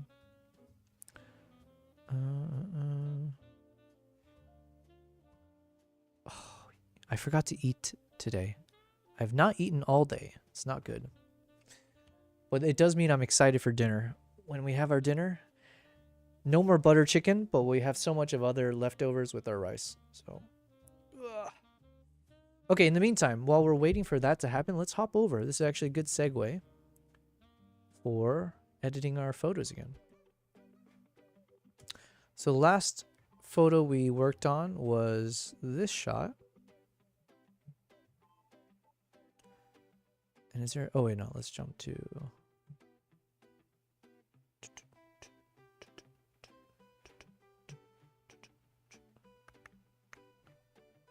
All right. So let's go to the final shot we edited. Oh, yeah. We got some cool... Oh, man. We got some really cool photos we need to edit of the fox. Including the moments where it did a really cool pose, except for this shitty little branch that stuck out. But the pose was nice. We'll see what we can do with it.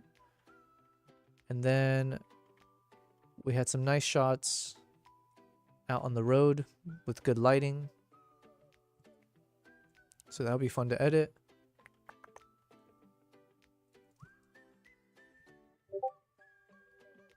Then we have some really cool ones in low light, but it looks like the focus is good. And there's not so much noise. So we might actually be able to have some really, really cinematic shots from this section.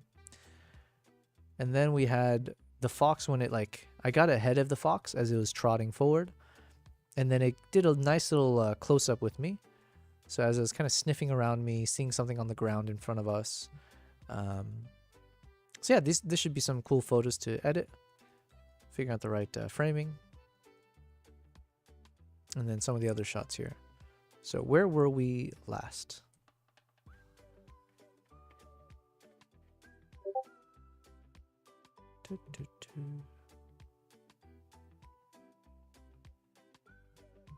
Yeah, where do we end off?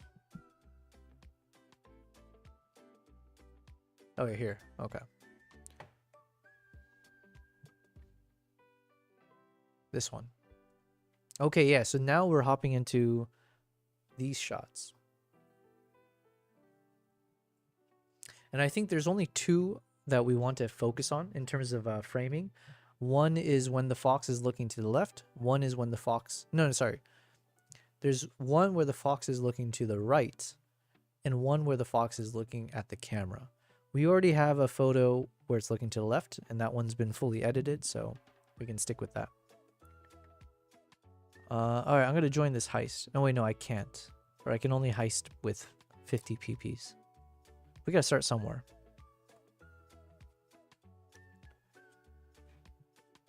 Alright, this song sucks. Come on.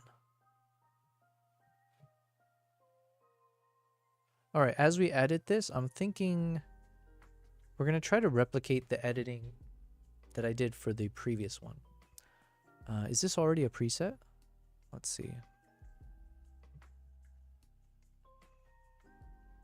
If it is, it's got to be the winter selection. Frosty Fox. Yeah, okay. I think that was our preset we already created, I think. Let me see.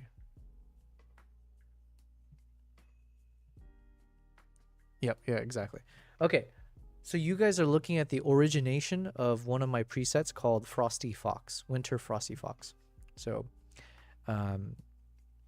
now, while I'm on this one, let's go ahead and choose... Let's choose one of the ones where it's looking straight at the camera.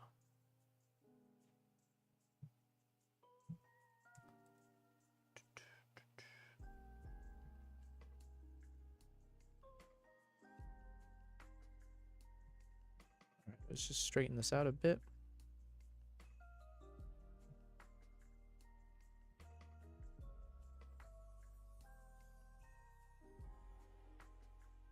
Okay. Let's try that Frosty Fox, but one second. I also want to... I need to make a change. I want to make a change to all my presets where I can remove the subject focusing and background softening features, because that I kind of want to separate it out where that should just be as part of the mask I already have for subject and background. And so I want the effects to be not included in that. So, ooh, I won 50 PPs. Hells yeah. Nice, nice. Okay, so let me go to this one. This is the origin. And then let's refresh this guy. I think if I right click this, update with current settings, and let's just focus on sky.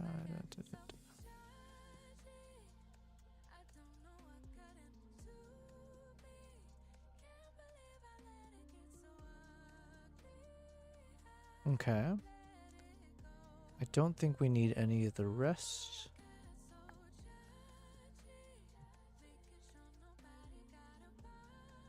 Alright, update. And we'll test it with this shot here. Let me just go to reset.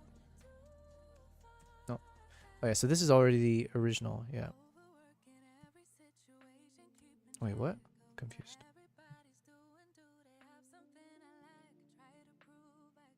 Yeah, okay. Alright, we're good.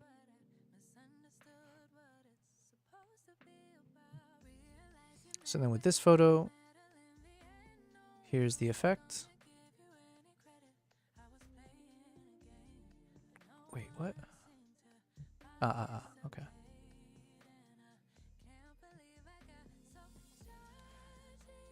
I'm just trying to make sure that the preset's been accurately created. So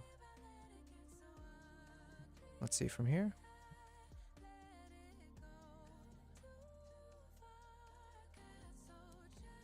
Okay.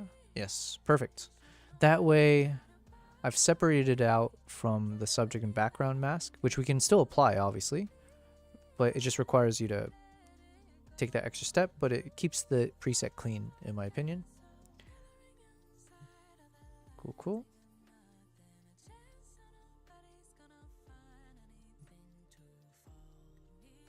And then, yeah, we're going to drop the exposure a little bit more. So we're just dropping like one stop.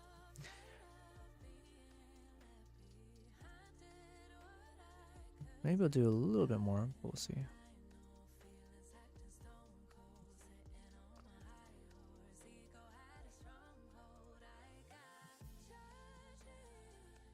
Okay, I think this looks good. Sometimes I feel like I have to over edit something, whereas like honestly, what is wrong with this photo? Things are like, it's got a good pose, good framing, lighting is nice, subject is well lit, there's a nice play with the lights and the shadows. The only thing is like, do I want to change up the colors? But I think it's probably fine, right?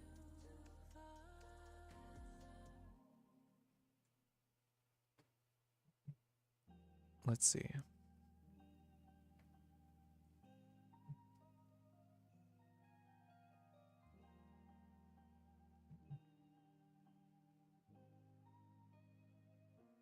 Okay.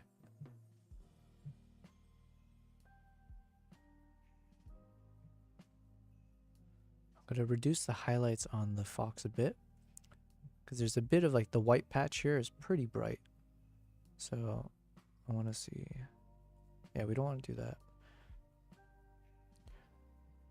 So by reducing the highlights, it only affects like the really bright pixels compared like relative like to the darker ones. So any reduction I do in the highlights will mostly focus its effects on the brightest areas, and then it does have a like has a incrementally or like marginally, not marginally. It just doesn't impact the darker pixels as much as it does the brighter ones.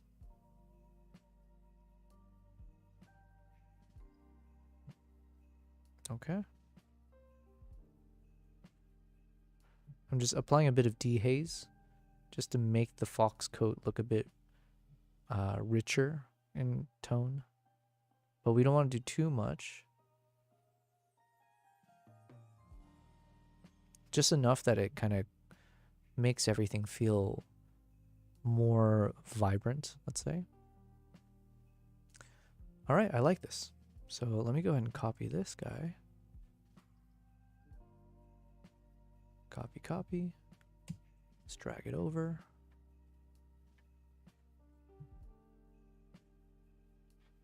Is this like a Christmas song? What am I listening to here? Santa's little, yeah.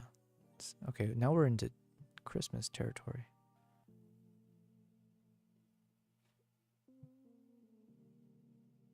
Oh, has it responded? All right, ChatGPT's responded. Let's do a few more of these photos though. So we got the one fox is looking at the camera. We got the one fox is off to the right.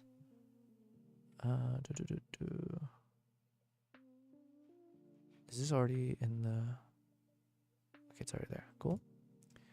Let's do one where the fox is looking to the right. So we got middle, looking to the left. Let's do looking to the right.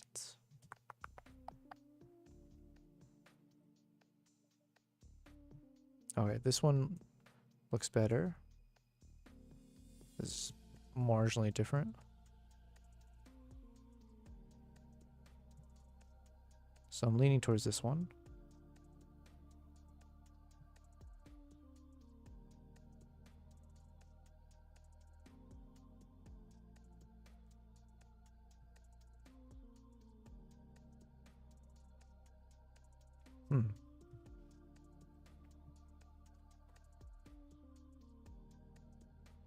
This one looks nice as well.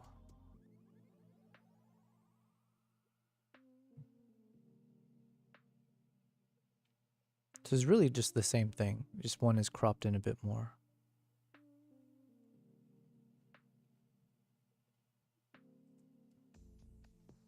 Let's try.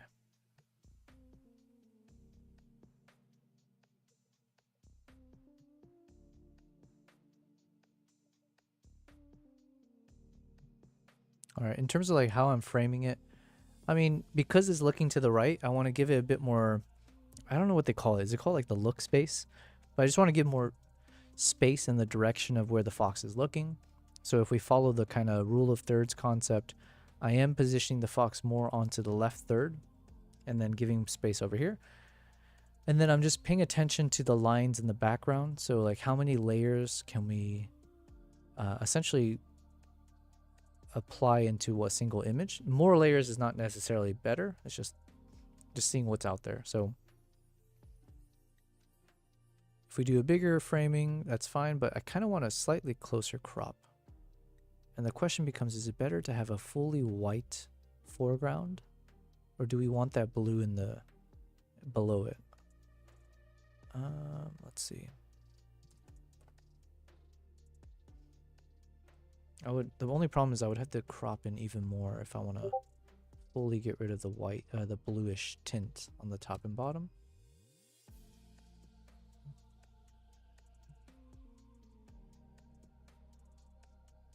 Okay, you know what? I think I'm going with a closer crop.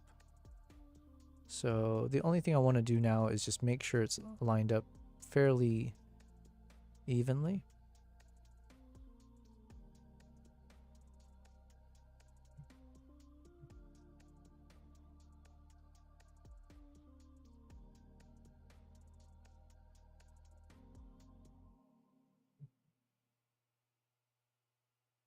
Okay. All right, and let's apply.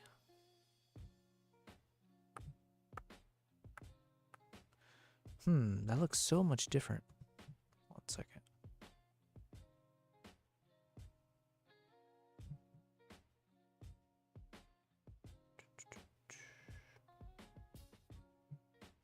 Yeah, this is what we wanted.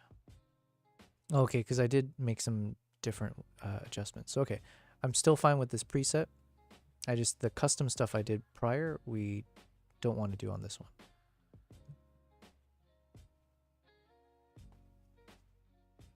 Okay, let's adjust some of these AI adjustments. So this one's supposed to capture the sky, but it's capturing not the full thing. So let's try allowing it to capture more first as a test.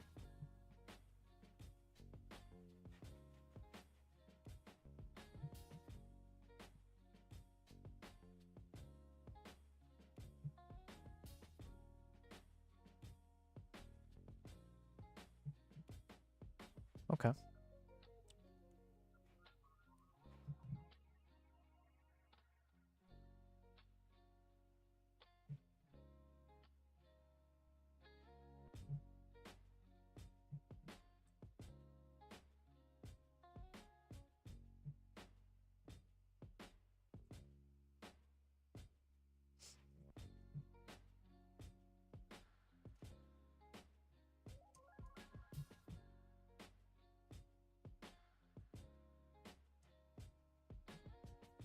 Okay, I think that's fine.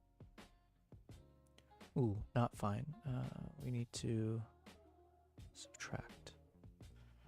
There's some on the face.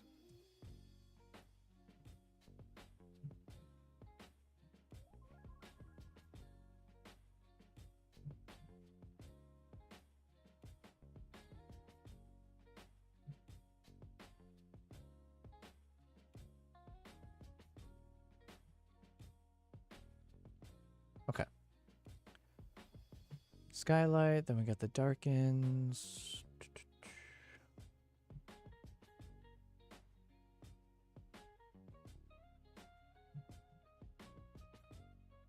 Yeah, this one I'm just gonna lift the shadows on the fox a bit. It was like a little too dark on the right side of the body. We don't want it to be like pitch black.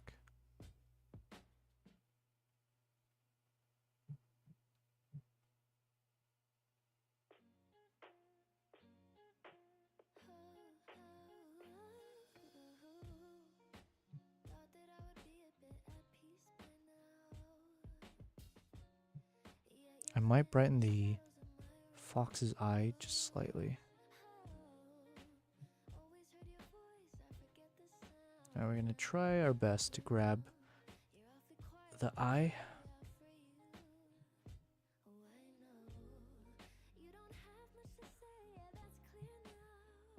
It's a little bit awkward in terms of the eye, and it's like a bit faded, so I might extend the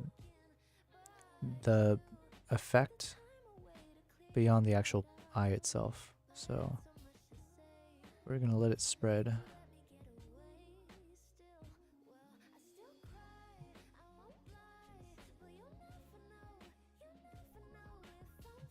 Okay.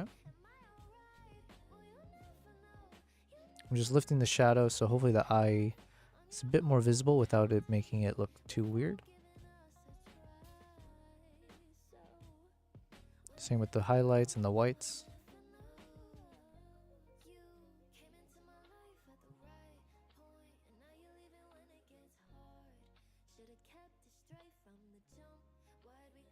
I don't want it to be too much, because then you don't want like that demon eye look to it, right? Where it's just like glinting in the dark. But we just want enough that it's visible. I think that's probably okay. All right. And we get the little itty paws with the snow on it. So this one actually ends up being a cooler framing, I think. Because you get the foxtail. You get the fluffiness of the foxtail. You get the icy paws laid out in front of us. So it's like very visible. You've got a nice side profile of the fox with the kind of the colorings and the nice texture on the fur coat. Ears are pointed nicely, and we get a good background. So I think this one ends up becoming, it very much competes against some of the other shots we worked on, like this one. So while not this one, yeah, I guess this one, I'll do zoomed in. So in this one, while it became like our hero shot, the only thing is, like, you know, the foxtail and the paws are not as visible as it is in the other shot we just showed. But this one's a little bit interesting because it's facing towards the sun. So if it gives off like a personality, like there's a story to this shot, right? Because it looks like the fox is sunbathing. So that kind of lends it more value than, let's say, this one. So even here, even though we can clearly see the foxtail and the paws, so in terms of like positioning, this is much cleaner. The only thing is, story-wise, it doesn't have as much of that X factor as the other shot, because now it's looking away from the sun. So it's like, yeah, what is it looking at over there? Sure. But this one felt more expressive just because it's got like a look as if it's enjoying the sun. And then this one also kind of has a bit more story to it because it's looking straight at the camera, and just by virtue of it looking at the camera, it kind of ends up becoming a hero shot for that reason. You just have a connection with the subject much more than even in this shot does. That's my thoughts. I could be wrong, but you know what? It'd be so much fun to be a judge for like a photo contest, because then all my bullshit like justifications and stuff could actually serve a purpose. And who can push back? I'm the judge. All right, let's add this to our... Cool. Let's move on. New pose.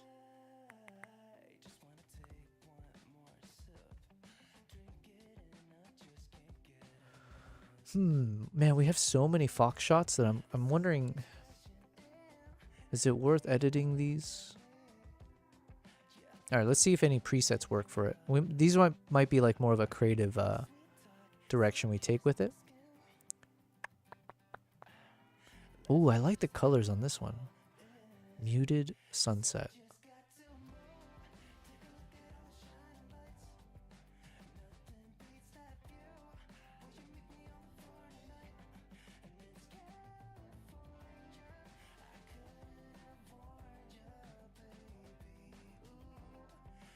Okay, I'm still leaning towards that muted look.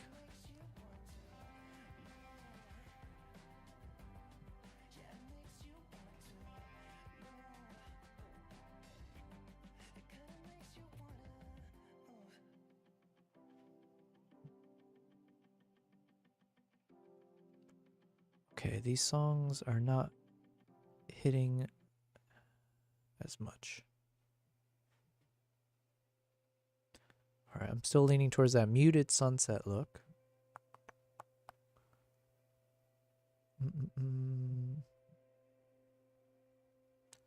Kind of like this one as well. I like the dramatic element of that.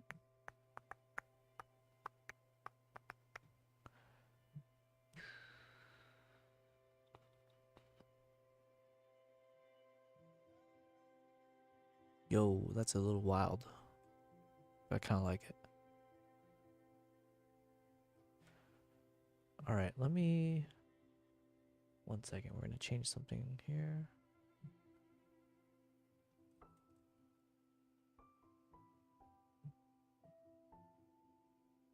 Okay.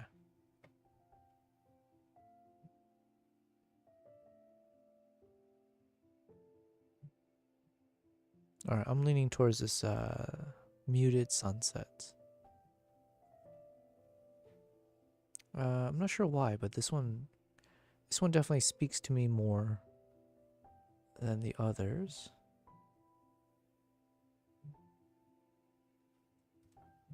I think it's a nice like color gradient in the background here.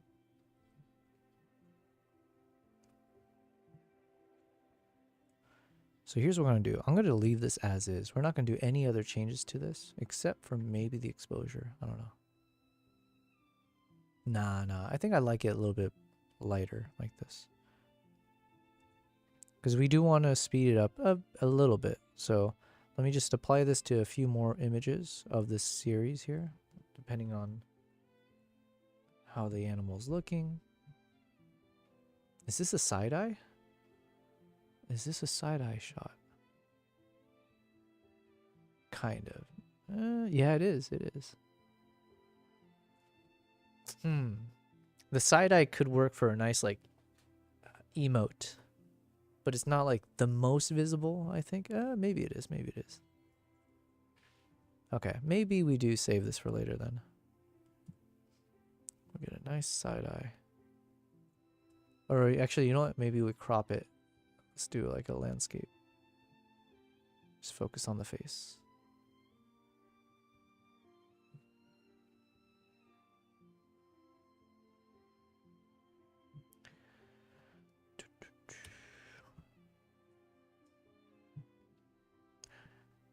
Kevin, he said, my mentor in photography explained that whole framework, and he told me that I'm okay, you're okay, and I think you fall under the same category. Gotcha. Okay. Well, again, without really understanding what you're talking about, really, it's like the question I was asking Miles, but it sounds like it's kind of like, are you the type who views most things in a zero-sum manner, where it's like, for me to be okay, someone else has to not be okay, or there's like a scarcity, right? There's a scarce amount of good in the world, of happiness or whatever, being okay.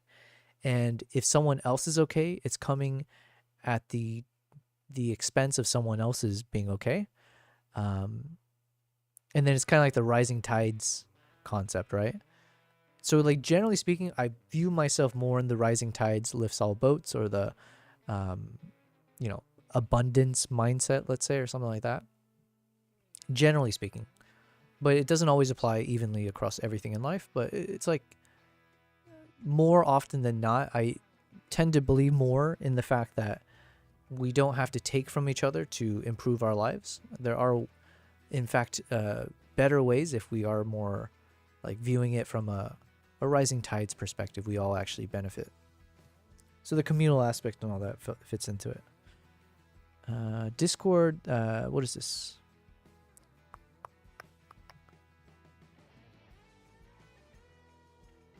Oh, nice. This is a...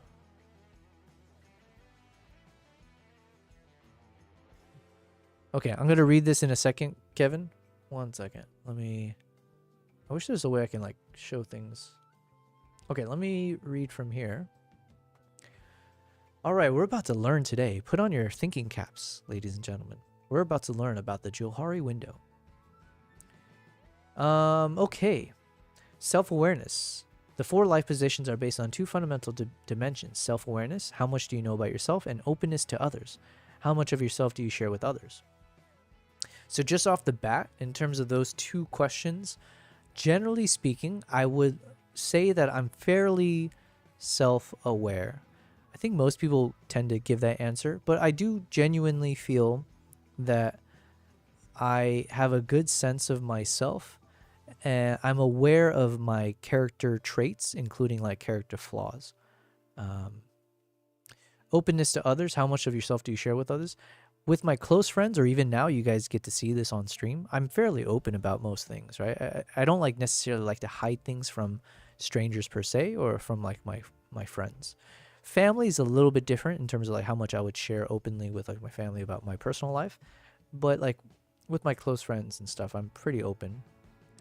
The 4 life positions are... 1 second.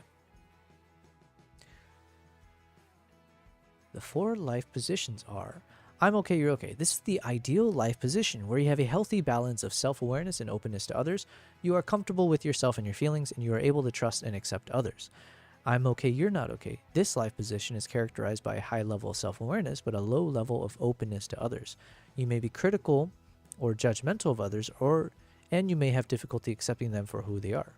I'm not okay, you're okay. This life position is characterized by a low level of self-awareness, but a high level of openness to others. You may have low self-esteem and may not be able to accept compliments or praise. You may also be overly dependent on others for approval and support. And then the final one, I'm not okay, you're not okay. This life position is characterized by a low level of both self-awareness and openness to others. You may have a negative outlook on life and may feel hopeless or helpless. You may also have difficulty trusting others or believing in their ability to help you. So talking about that, it's not static, but there's a level of like, where is your baseline, let's say.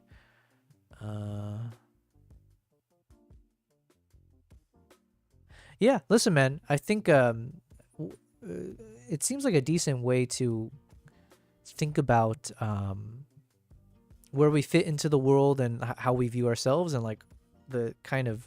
I think there's a lot of value in that. If I can be honest with you, Kevin, though, and this is definitely a me thing, So I don't know if it fits into one of those categories by me saying this, but I view myself in some ways as an anomaly at times, but also I don't put a lot of stock into most of those kind of personality trait concepts or the frameworks. What I mean by that is like I don't necessarily disagree with them. And I was having this conversation with someone else on stream the other day. I think when we were talking about that, what's the one that's like INTP, ENFJ, like those kind of lettering systems? Like I think oftentimes they're onto something. If you answer a number of questions in a standardized way, and if you are trying your best not to be biased with your responses, it should give you probably more accurate than not an assessment of your current state of mind and like your personality types. I'm sure there's like a lot of truth to it. The one issue I sometimes have with those kind of things is that sometimes once you are told your personality type, it kind of sets in stone almost. It's like what's that concept of fate, or like, you know, do you have your own, is it a predestined, what is it, preordained? Whatever that terminology is life preordained or not? And in some ways, like if someone tells you, or if you learn this is who you are, your identity, does that ultimately then influence what your personality will be, where it almost like locks into place? It almost proves itself out. Shoot, there's another term I'm thinking of here, where self-fulfilling. Yeah, it's a self-fulfilling prophecy, where the moment a personality test tells you what your personality type is, do you ultimately end up following into that world of like, oh, well, this personality test said like this, and this, and they all seem accurate, and they could be very, very accurate to who you are now. But by having that now as your identity, as you change in time with like, you know, your personality and life situations, do you end up like becoming rigid and like always fixating on these boundaries now and trying to fit yourself into this mold that you were told was who you were, you know, a year ago or whenever it was?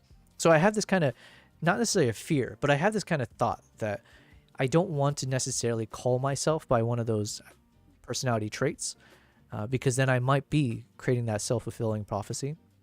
And some of it's very like it's probably very harmless, right? It's like a zodiac signs or astrology, whatever those things are called, like is it called astrology thing? Signs? What's your sign? And then you give like whatever the month thing is, right? I think most of that is harmless. If you put too much weight into it, though, it's like I feel like that can become a problem potentially. But yeah, you said exactly self-fulfilling prophecy. Kevin, you said I think for some people it may appear that way, but I think with understanding concepts that are new to us, yeah. I don't know. I have a good friend here in Dubai. He's like very much into psychology, for instance, and he's like, you know, he actually is like a therapist. I think, like, I don't know what you call it, like a psychotherapist. Is that a term? But yeah, I don't know. 1 second. Muted sunsets. Yeah, there's something nice about this photo. I'm not sure what.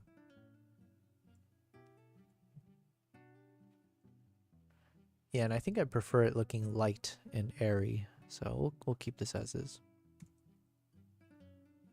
But yeah, I think it's like Kevin. It's the same thing, and it is a. If I'm being honest, it comes from a sense. I have probably a bit of stubbornness / like overinflated ego in some ways, where like when I think about these kind of personality types or traits, or, you know, like even like when it comes to like reading self-help books and stuff like that, for some reason, like I feel like I go through my life resistant to that, and I feel like I can just handle it on my own.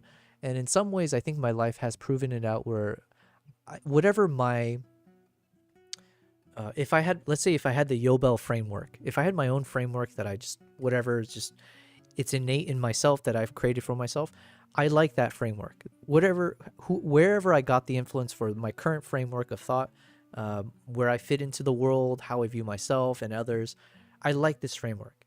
And it's an amalgamation of like all kinds of things I've learned in the past, whether it was like direct, you know, here's this Johari window concept, or here's this book you read, or whatever, religion, things like that.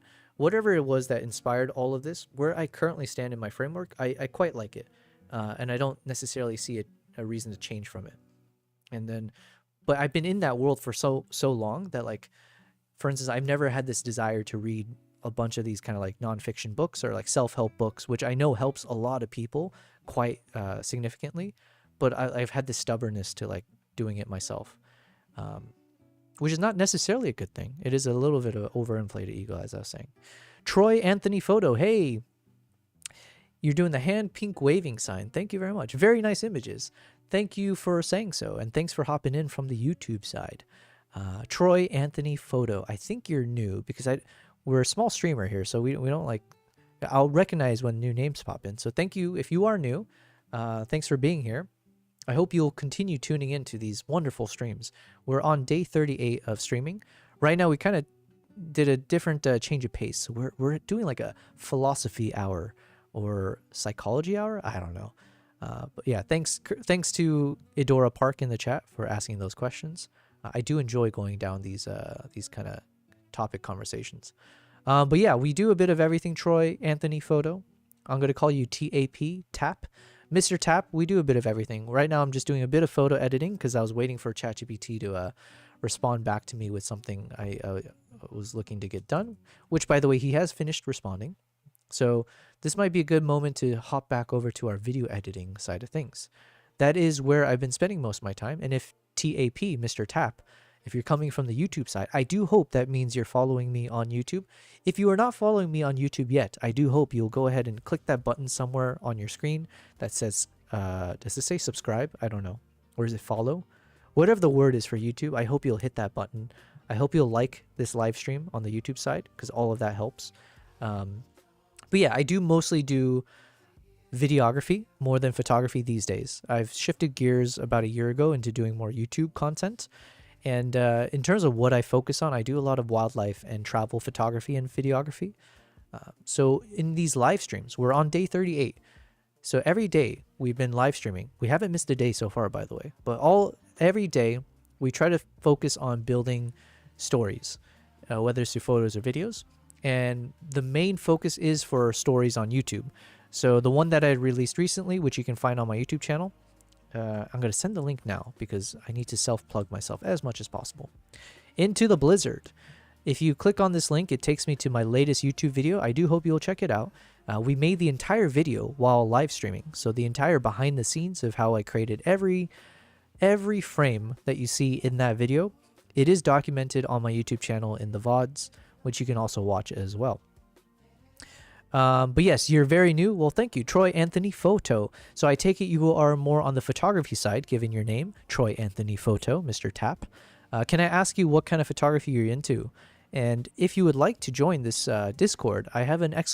Discord that I just punched into the chat. It should direct you to a link where you can join our Discord community, where we're looking to, grow it with other fellow photographers, videographers, content creators, creative minds, where we can support each other, and you can also share your work there, and I can go over it on the live stream. Okay, Kevin, you said having it as but I think wait 1 second. I think I missed a few things. I think having a broad knowledge into psychology, especially when it comes to communication, allows for more of an edge. Yeah, you know what? I do agree with you, Kevin.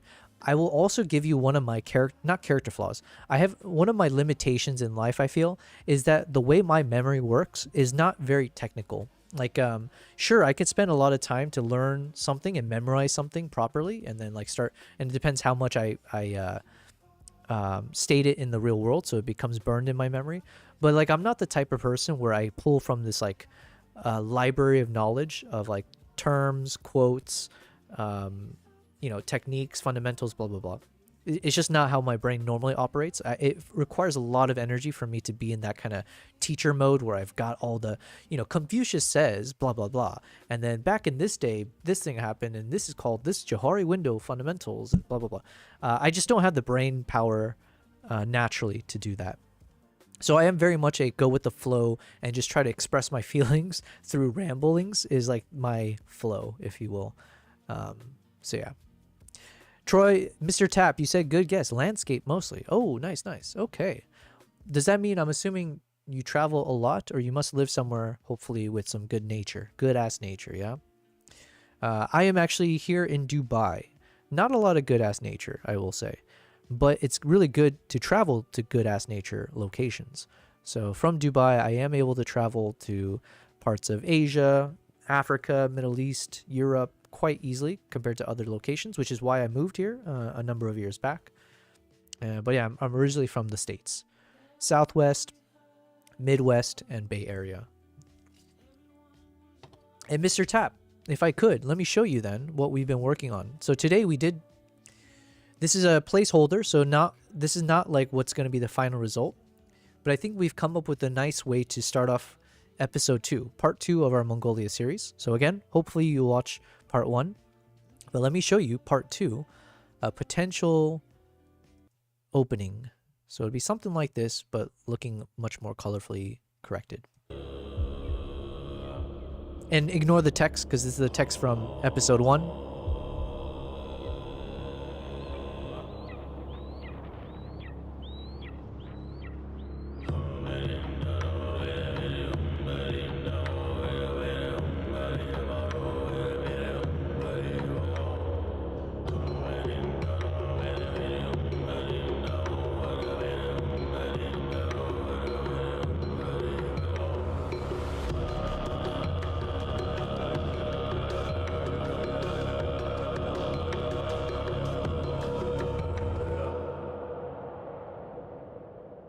All right. And then we got to figure out the...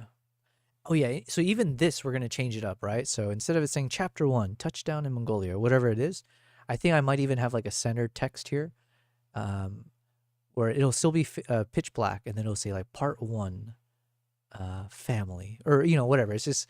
So each act, yeah, it'll be Act 1. And then it'll say like maybe one word. It could be like family or community or whatever it is. And each of those acts will be some value or thematic element that describes the people of Mongolia that I spent time with. So this episode will definitely be more about the people of Mongolia as the main driving story.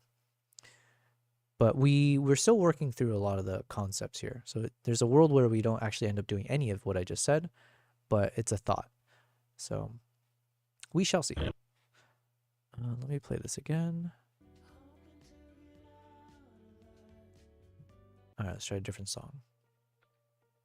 And now let's actually see what ChatGPT responded with. Here we go. Nice. It's a long response, which is a good thing, I guess. Fantastic. This is what he says. This is clear and strong. I'll lock in your preferences and give you a cut-ready flow that fits. First bullet point. A hook that's less than 18 seconds. Eagle flight overlay. External going into the GoPro shot in real time. Abrupt cut straight into your existing trailer, and then the title sequence. In terms of acts, we're going to call them acts instead of chapters. So ChatGPT is saying in this approach, we're going to go with the 5 themed, song-led acts, spaced with eagle intermissions. Option 1, you prefer. Oh, and then maybe another thought I have here is because if we go with this approach, there won't be any time for me to give any voiceovers, which may actually be a good thing. But I'm trying to think, are there like certain facts about Mongolia that I want to kind of share throughout each theme? Because I would like this to feel a bit more educational as well, not just like a feel-good thing. Maybe there are like some key facts that I can put in there, whether it's in voiceover form or even just like a text. So, you know, like imagine we're on chapter 1 here, so it's like part 1 or act 1, community. And then could I just have something here where it has some statistic or some key fact, interesting fact, or it could just have my voiceover in the black part where I say something about, like, in Act 1, I'd like to talk about the element of community that I experienced from the people of Mongolia, which is blah, blah, blah, blah, blah. But the only problem is that the moment I start speaking, that's a long ass thing that I have to add in here. So obviously we don't want like a pitch black the whole time. it takes up time. So I don't know. This is where I'm struggling with. I don't have an answer clearly. So Mr. Tap, you said great stuff. So how'd you get the falcon point of view, assuming it's a falcon? Close. And thank you for the question. I'm glad that that is the attention grabbing thing, because I'm hoping that's how people feel when they see it. It is actually it's a golden eagle. It's one of the largest eagles, but yeah, it's a female golden eagle. And I was spending time in the western part of Mongolia, in what they call like the Altai Mountains. There's a lot of like Kazakh people and Mongolian people that live there. And so I spent like a week and a half just exploring the day in the life of like their lifestyle, which is, you know, a lot of them are traditional eagle hunters. They're nomadic people, so they kind of move between homes across the landscape. And so in the history, they used to, you know, basically capture these eagles from like a young age, and then they train them to hunt. And they create like a close bond with these eagles for a number of years, and then they release them back into the wild after. But yeah, it's like an interesting style. I don't know how to describe it, but it's like this interesting connection between the wild and humanity in a way where, you know, it's for, you know, the people's survivability, of course, but then it turns into like an actual strong bond where even the guy I was staying with, he said, you know, in the translation, that he actually in some ways has a stronger bond with the eagle than he does with his own wife. So it's just it's very interesting, the cultural aspect. But yeah, this is a golden eagle. In terms of how I got the shot, it was using a GoPro. Actually, I have a footage where you can see how we put it on the eagle. Let's see if I can find it.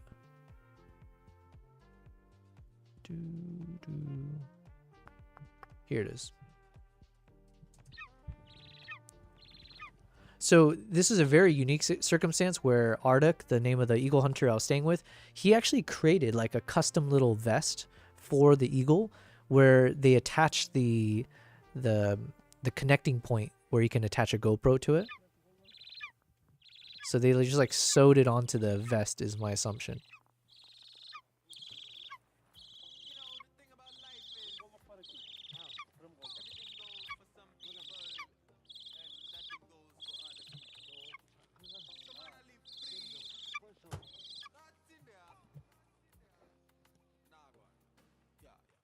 So you can see my GoPro's already attached to it, and so they're just trying to get it over the head. A bit of a struggle, as you can see here.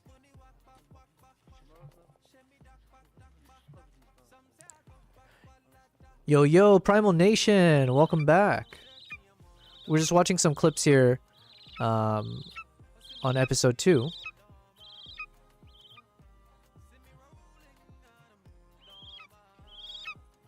So yes, Mr. Tap, this is how they how we got this GoPro on the eagle. So he's got this little custom little backpack, I guess you can call it. And so he made it just for his eagle, obviously, for other eagles as well. And you'll see I have a lot of clips where the eagle, this eagle in particular, did not like the camera and the vest. So I have all these point of view shots where the eagle started pecking at the camera, trying to get it off. So he didn't like it, or she didn't like it. The other eagles didn't care. The other eagles, that's how we got the really cool shots where it flew in the sky. It like, you know, had some really unique perspectives.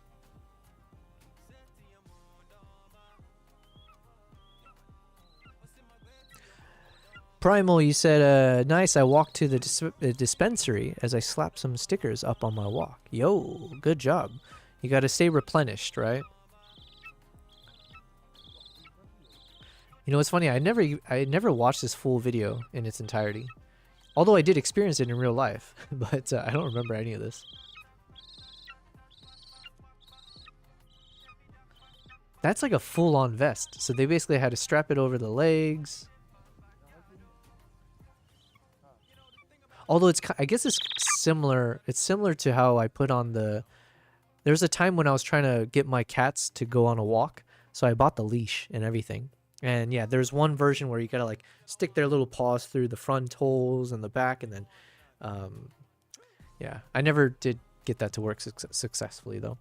Mr. Tap, I will also introduce you to one of my cats here, and Primal. one thing that I've changed on the stream is that we have added a permanent cat camera. So before I would have to hop over to this view over here, and then we get to enjoy in full HD quality my cats on their throne. But now it's like when I'm in editing mode, we can always have a permanent fixture so you can enjoy my beautiful cats if they're here. So we have made a few changes as we go. We also added a little bit of like a sub goal. So it's on the top left, and yeah, just a few other things. We're going to keep making changes as we go. Is it here as well? Yeah. So a few things, right? We're just having fun with it. But I think the biggest thing is the fact that we have this camera for my cat always on the screen. It's a winner. I didn't expect it to look so cool. So, Mr. Tap, Troy, Mr. Anthony. Mr. Anthony says, yes, very unique. Love it. Thank you very much. I'm glad you enjoy it. Like I said, we will mix between doing video and photo edits. So here's what we're going to do. I'm going to go back to photo edits because I was on a nice kind of groove, let's say, with the edits. This is from my trip to Japan from earlier this year. And so Mr. Troy or Mr. Anthony or Mr. Photo, another thing that I do is I actually have started taking people with me on various tours to like, so they can join me on my photo workshops, let's say. So for example, it's only been a year and a half that I've been out of corporate world and I've been focusing on this, but we have been able to run around 7 different tours, a mixture of like group tours as well as like private, honeymoon couple kind of tour. But yeah, I try to take people to some of the coolest places I've been to. So that included Uganda, Zimbabwe, Vietnam, Sri Lanka, and Japan as well.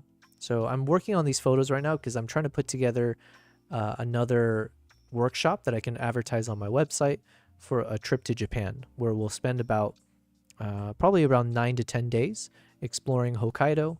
And it'll be mostly focused on enjoying the wildlife that we see there. And it's a bit of landscape as well because Japan is Japan, right? So that's why I'm prioritizing this trip from Japan so that I can hopefully have a lot of photos edited that I can start putting onto my website and start promoting it properly.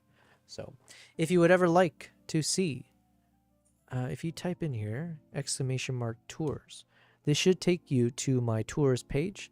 So you have a good sense again of like the types of things that I'm hoping to do. If you know anyone who would like to join me on these types of trips, please do send it to them, or feel free to put in your information there to kind of be notified of future workshops. Right now I only got 2 on there, which is going to be going to Uganda for gorillas and chimpanzees and shoebill storks. But yeah. Okay, anyways. Let's go with, we wanted this clean photo editing style for this shot. Now this one, maybe we'll change it up a bit. I'm not sure, is there already some kind of effects on here? It looks a bit crisper. Let's see. No, this is just as is. Okay. With a little bit of light composition work. So this one, we might try a separate type of preset here. Because I don't know. Ooh, actually it does look good though. It doesn't look half bad. I kind of like the colors. I think that's what it is. But the thing is, like, it's kind of sharp. Or there's some sharp moments, especially with the eye. The eye is very sharp. The fur is very sharp. So let's see if a separate type of preset that I've got will work for this. Otherwise, we'll go back to where we were. Tap says, will do. Well, thank you very much. Troy Anthony Photo. Do you have like an Instagram, or where do you normally share your work, or do you share your work? If so, feel free to put it into the chat. Happy to check it out. Okay, this one's clean.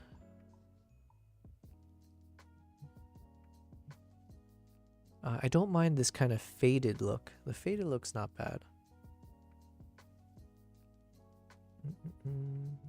Oh, I was supposed to be multitasking. I have a bunch of things I'm supposed to take care of off stream. Okay, I need to check something.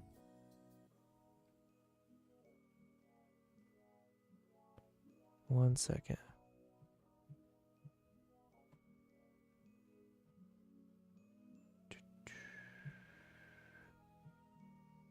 Okay. Just reading a few messages here of things I need to get done. So I might take another quick like BRB break where I have a few emails that I need to read and respond to. And then I should probably feed my cats.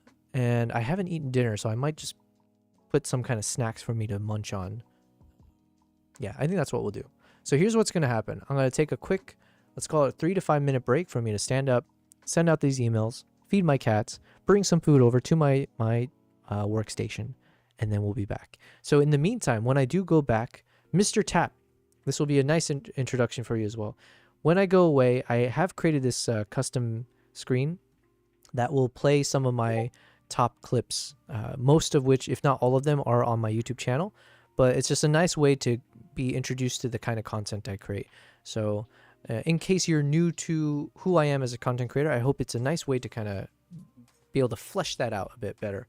So let me go away for a few minutes. I hope you guys will stay tuned, but be right back.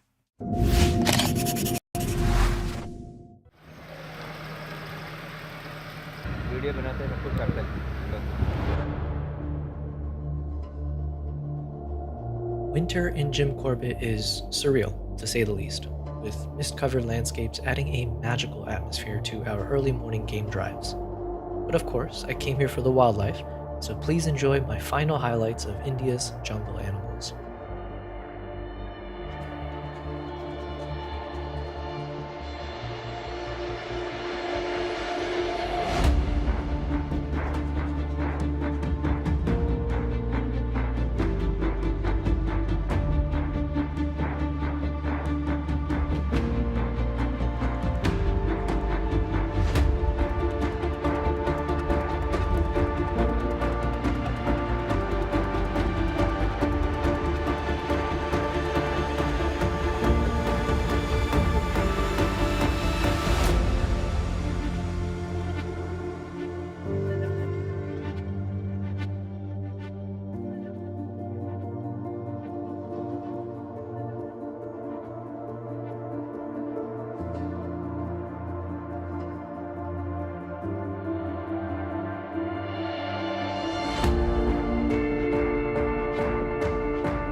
You know that super relatable feeling when you're staring up at the ceiling, an IV drip strapped to your arm keeping you from dying in a remote mountain village in a country you barely knew existed, wondering whether you'll die first from your heart giving out or from the shame of taking a selfie in your final moments of life?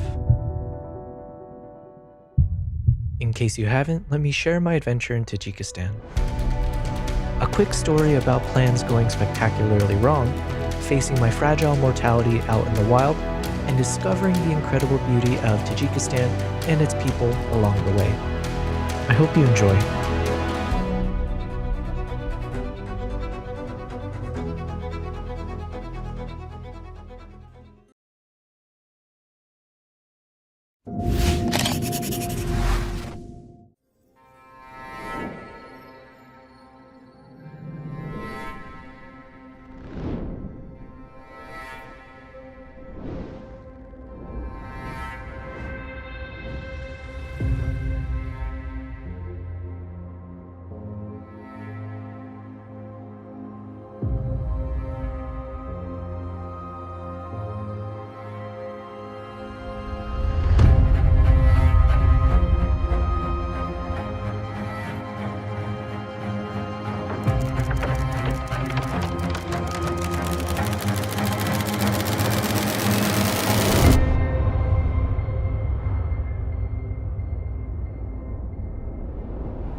Okay. So what's happened? One, like I said, I was able to do some off-stream stuff. I've got me a freaking bowl of hot Cheetos, which is my Achilles heel. And yes, I'm using chopsticks because I was born thanks to my Asian parents with the gift of using 2 sticks to pick things up, including hot Cheetos. Separately, my cat's been replaced, has switched over to Nala over here, because the other one, I fed them and he just went crazy for his food, so he's just, I don't know where he is now. Yeah, so this is my second cat, Nala. Let me go and switch over. Hey, little girl. So this is Nala. She's a good girl. She's the first one, the older sister, and then Kimbap is the younger brother. So, all right. So we got some things taken care of. I've put some ice in my sparkling soda. Got my hot Cheetos. What else do I need in life? I think that's it. Okay. Let's see what ChatGPT said. Also, I think I'm done listening to different music. I want to go back to our music. Oh god, I forgot hot Cheetos. Maybe it's not the best to eat while streaming, because that spice can kick in.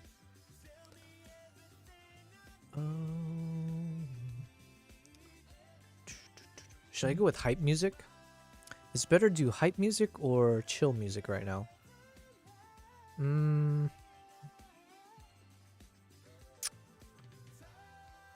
Let's go with hype music. Alright, so beats.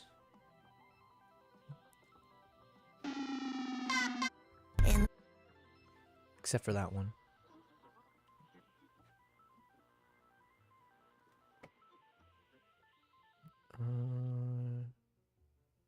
Jazz and funk?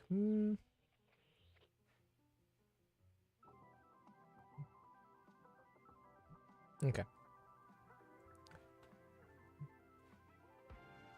Pausing the music there. And then let's turn up. We're going to turn this up real quick.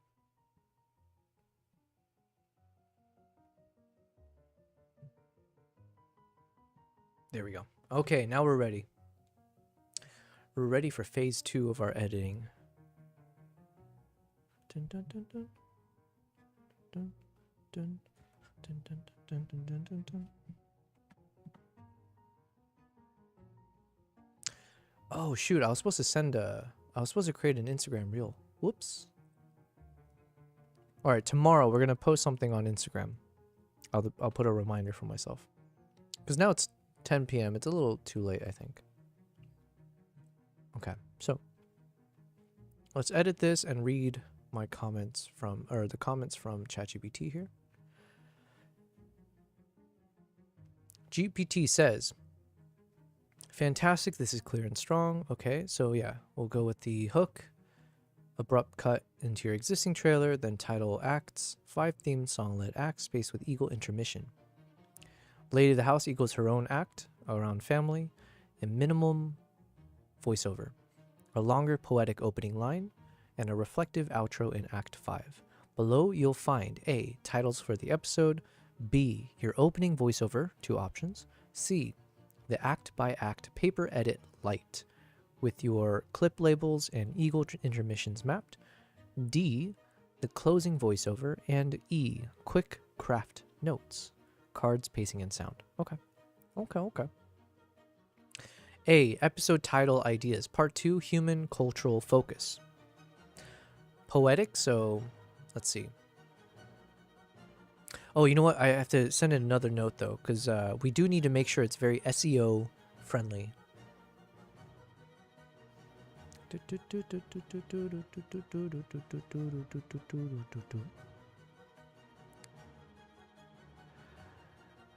Okay, so I've only gotten to the beginning of section A.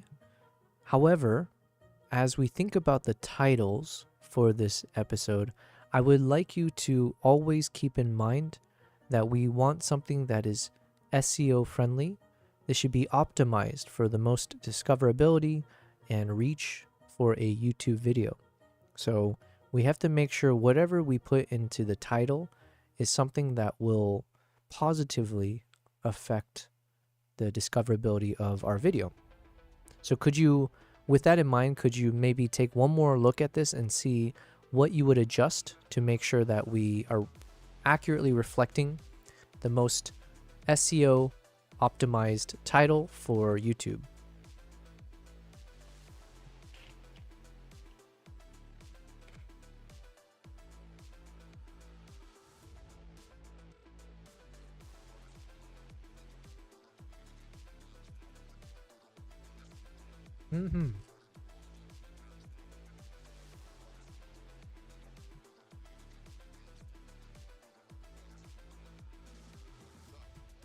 I think I still like this edit style. But hold on. We did create a new editing style, which I didn't save.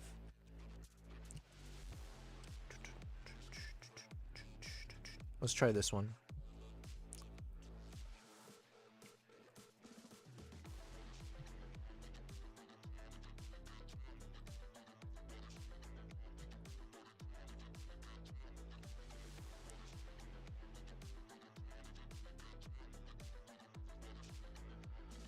One, two.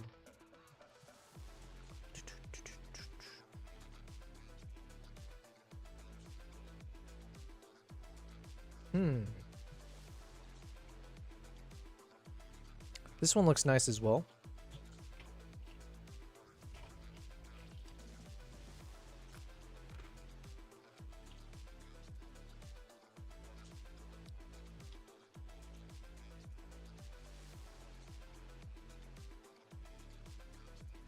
All right, I think we'll try this style because it's a new preset, right? So I want to stress test our preset, make sure it works across different types of scenarios. Okay, so let's see if we can change anything up.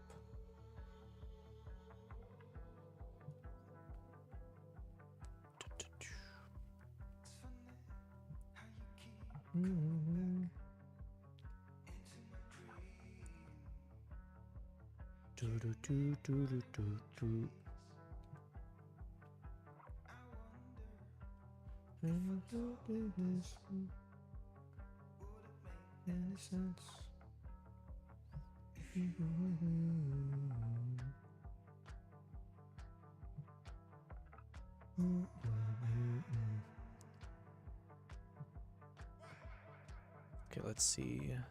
We could be running.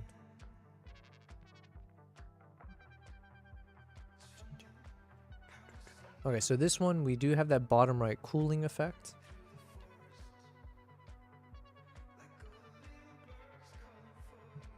And then we want the warm light coming from the top left.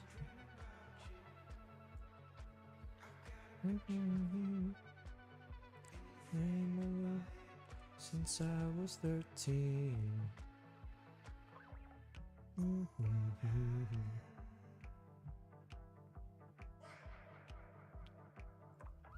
We could be running.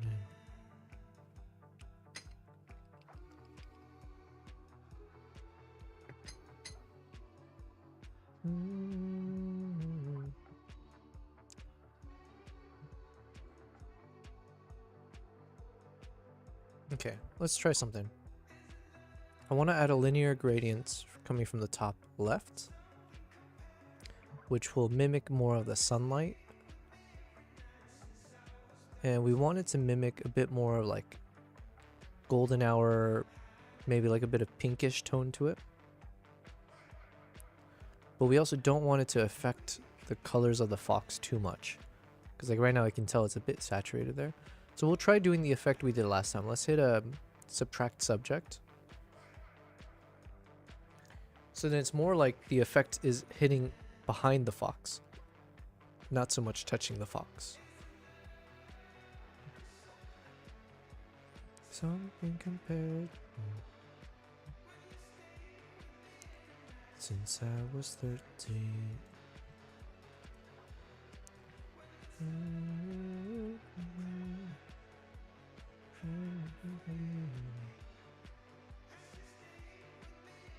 Since I was 13.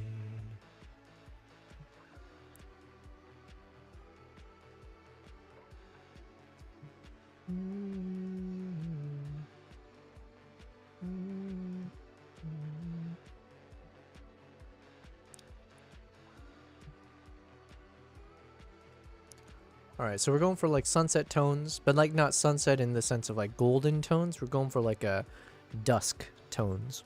So a bit more of the pinkish bluish vibe. So yeah.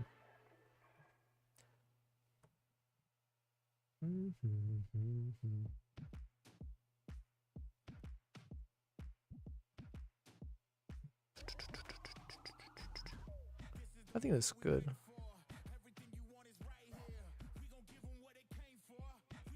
Let's see.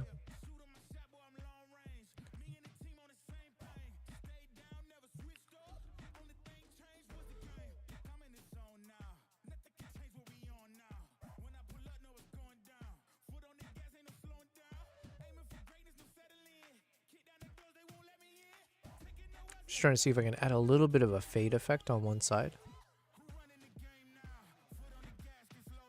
Possibly. Let me hide that real quick. Let's try creating one on the bottom right.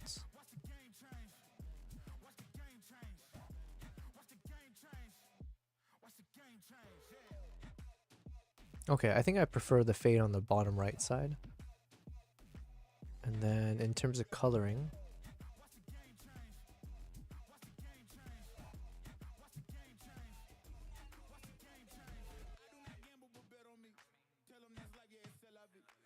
I think let's go with cool tones. So let's try this.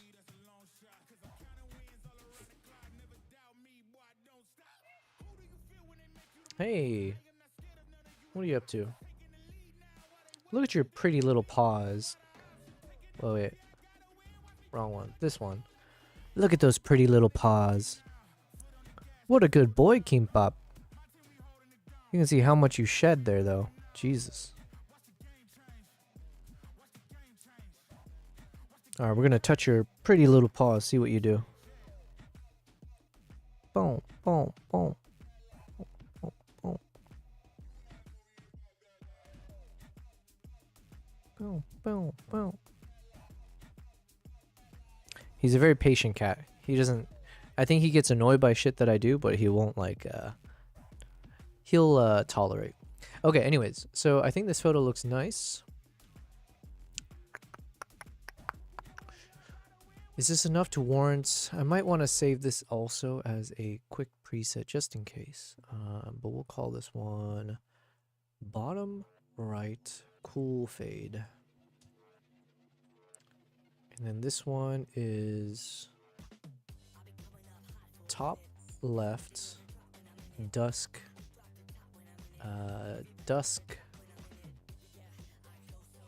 dusk light, sans subject.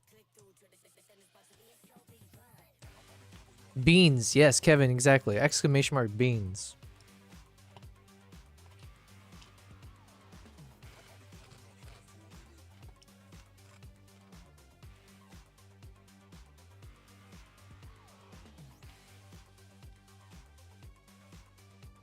Okay.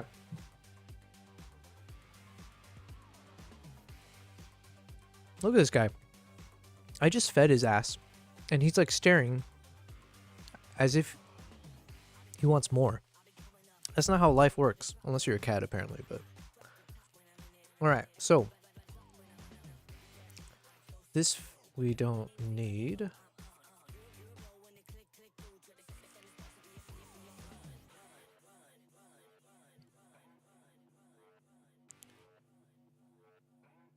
Oh, you know what? Maybe we'll create... Maybe we'll include this. Actually, it looks nice with it.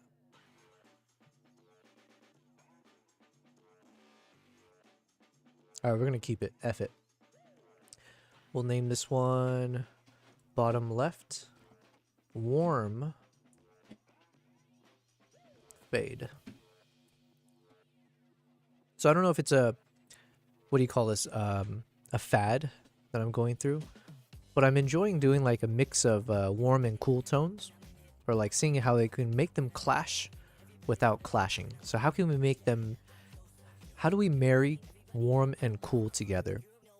So that's been a fun, at least so far, we've been trying to do that here.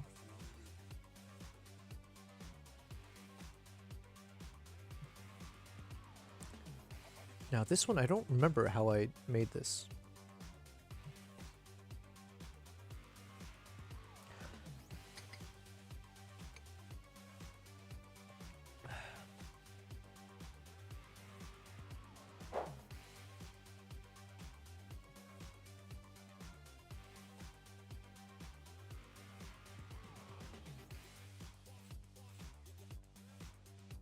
I think I can get rid of this one.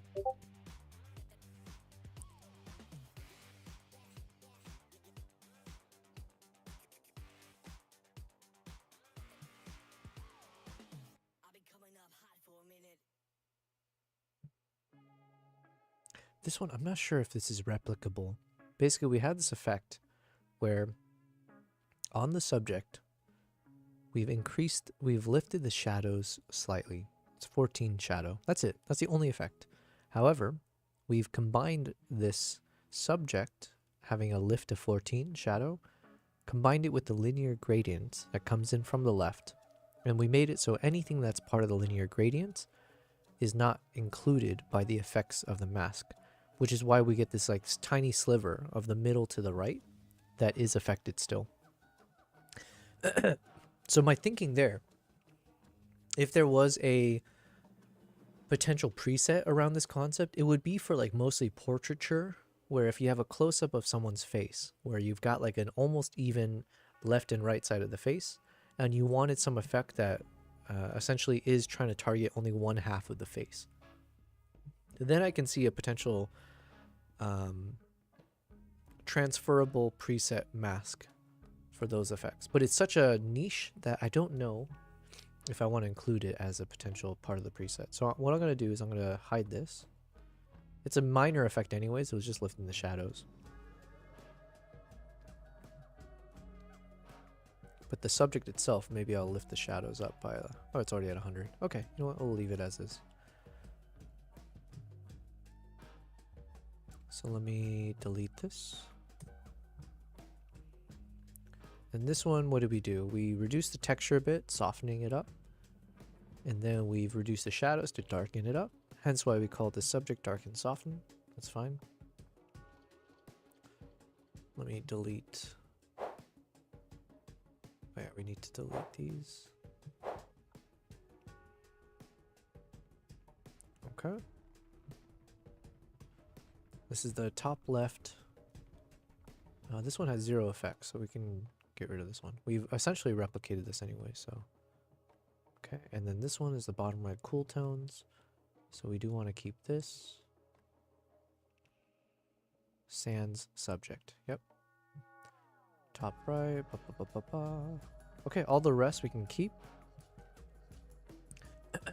So, with all of these effects in place, what we're going to do now is I'm going to create this as a preset under volume 3. We haven't released volume 3 yet. These are all just kind of placeholders. So let me call this, create a preset. We'll put this under volume 3. And the naming will be something like YP-winter-dusky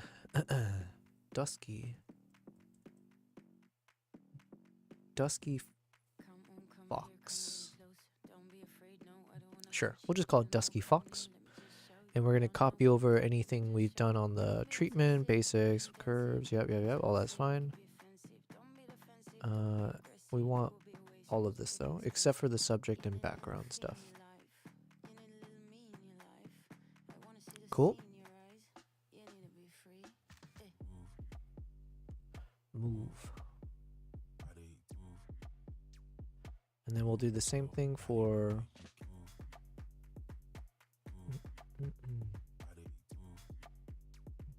move your body.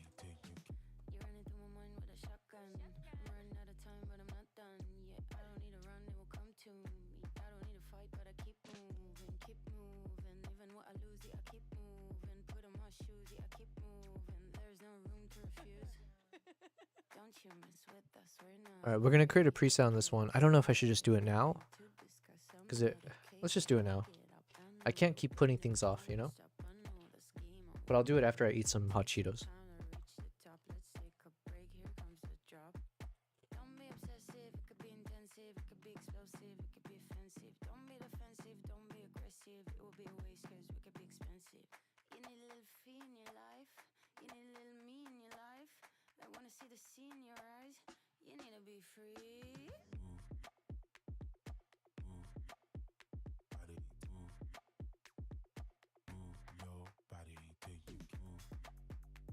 Okay.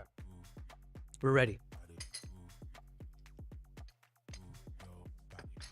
Basically, I need to make some changes to this preset because I did some manual work, right? Where we did a mask, for instance, which detected the subject, but then I manually masked out the space where the eyes are. But that's not automated, where like there isn't a, as of now, there isn't a function where Lightroom auto detects like the eyes of a subject, except for human eyes. But yeah, we don't have that for animals. So unfortunately, I need to recreate this.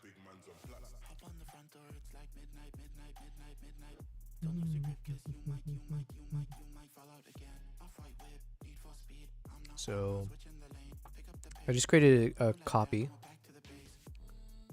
Doo-doo-doo. Doo-doo-doo. Doo-doo-doo. Alright, so this is essentially the before and after. And we're going to try to replicate everything.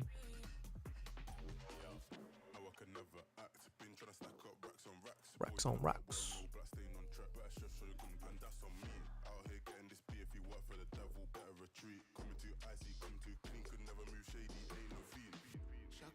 London. Problem. Okay. So we got the exact same thing. I just want to double check. Now, all we need to do here is we're just going to remove this brush. Now, it will make the eyes a bit darker, but that's okay. Same thing here.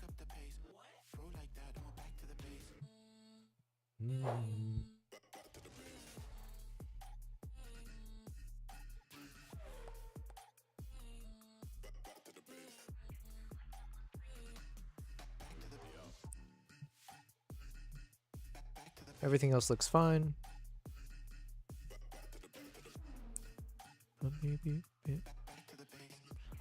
So now let's just rename these.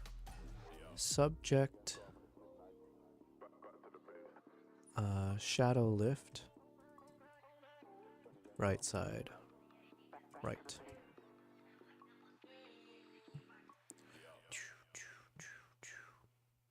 Subject. Okay, this one. We'll just call it a subject focus. Subject.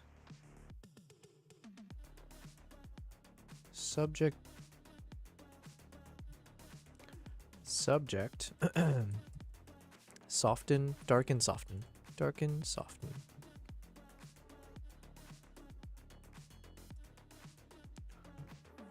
This is top left sans subject, but this is a warming, right? Or do we do anything on this one? Oh, we have no effects on this one.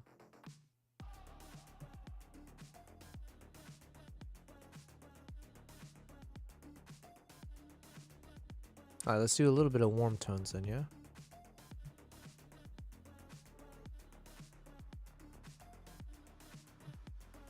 So we'll call this top left warm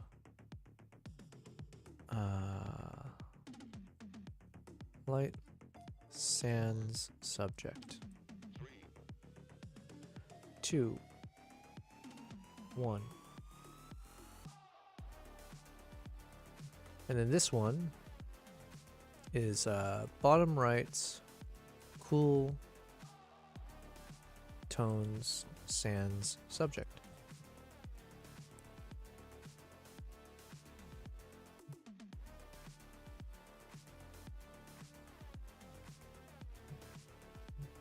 All right, there we go. So now this should be a rinse and repeatable preset. If we create the preset, 3, 2, 1.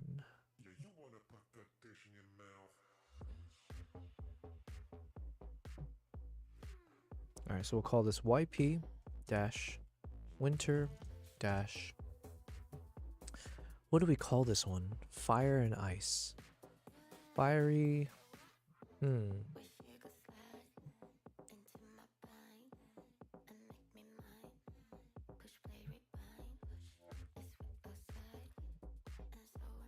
Fiery.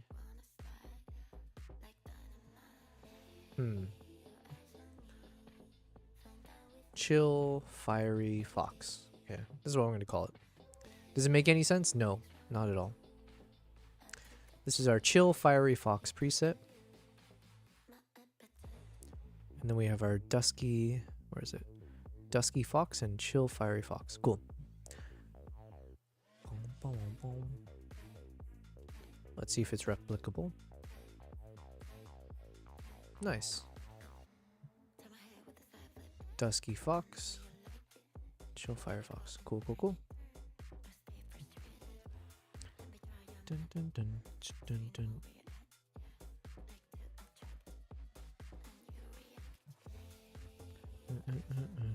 Where were we? Maybe this one. All right, so I think this one didn't we finish this one? I think so, yeah. So that's our actual preset. Let me save this into Japan. And I think we don't need these photos. Unless there's like a particular pose. Dun, dun, dun, dun.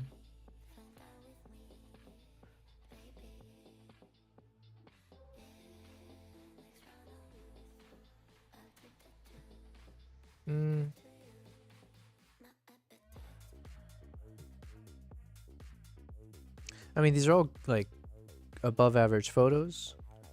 Oh wait, maybe this one. Okay. I was gonna say we have so many of these photos of like foxes in this kind of pose, but I think this one looks better. I think one I shifted down lower. So here we were a little bit farther away, and I think I was slightly higher in terms of my vantage point. And then as I was moving closer, it looks like I dropped my body down and the camera down a bit. So, let's see.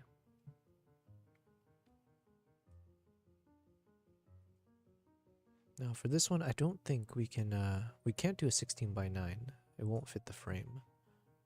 Maybe a 2:3, but let's just see. Yeah, let's see. But even if it fits the frame, it's like just barely. So I don't know if it's worth. Let's see. If we keep this in the 2:3 framing. Dun, dun, dun, dun, dun, dun, dun, dun. Dun, dun, dun, dun. Dun, dun, dun, dun, dun. All right, we'll keep it.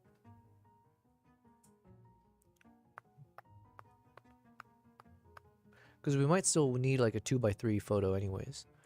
But for the one that we're working with, let's see.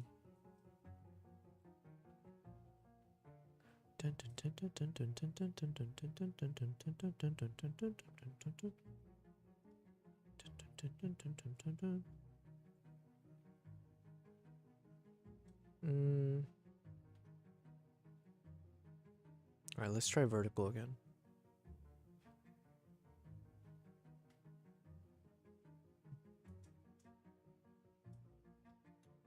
Bum, bum, bum, bum, bum, bum, bum, bum. All right, let's try this. Dun, dun, dun, dun, dun. Dun, dun, dun, dun.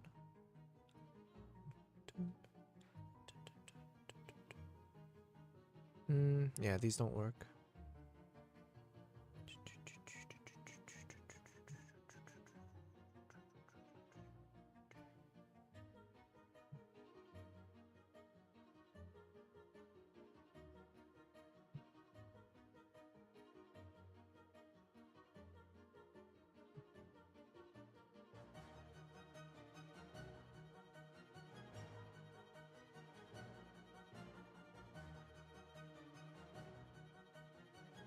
Alright, I think we'll probably end up going with the same.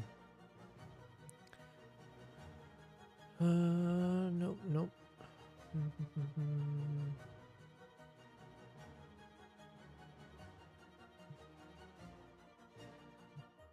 Dun, dun, dun, dun, dun. Dun, dun, dun, dun, dun.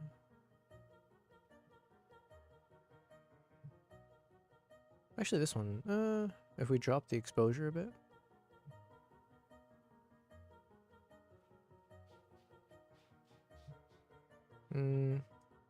For some reason, I'm not feeling this one as much. So you know what? We're gonna move on. It's always in our back pocket. But for now, let's move on to another pose. Ooh, okay. These should be. Oh, this could be some interesting close-ups.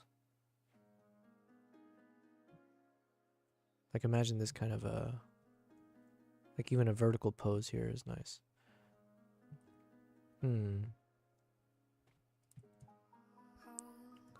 I don't know. I'm feeling like this is more of a vertical framing, but let's see. What else we got? Ooh. Do look my way. Let's see. Trying to see if there's better versions of this, maybe? Oh yeah, we do. We do. Ooh, these are going to be some fire ones to edit. Okay, fine, fine, fine.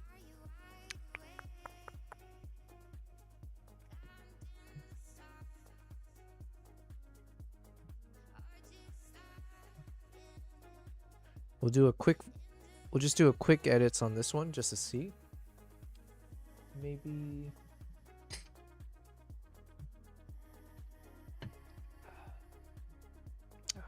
maybe 16. Oh, no.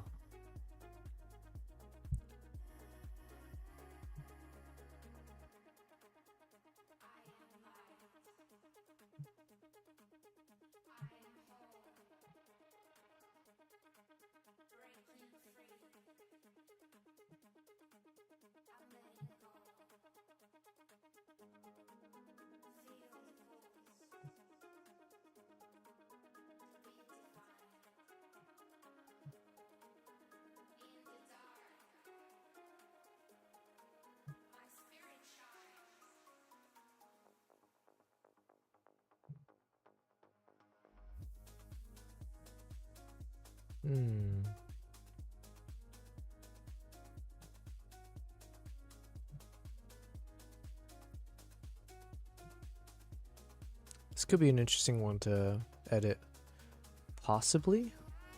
But I think we do have better shots, so I don't want to commit too much into this until I take a look. There's something cool about this kind of cropping, where it kind of looks like it's towering over us, you know? So the vantage point was interesting since we were super low to the ground. So when the fox is looking at us, it's looking at us from a higher vantage point. So kind of, yeah, and especially cropped in like this, it feels like it's literally just standing almost on top of us. So I quite like the framing. It's just a question of, I think I have better images maybe, or like we have some other examples that we can end up using. But I think this is one where like something like this kind of edit makes more sense. Like a faded, more desaturated kind of a look.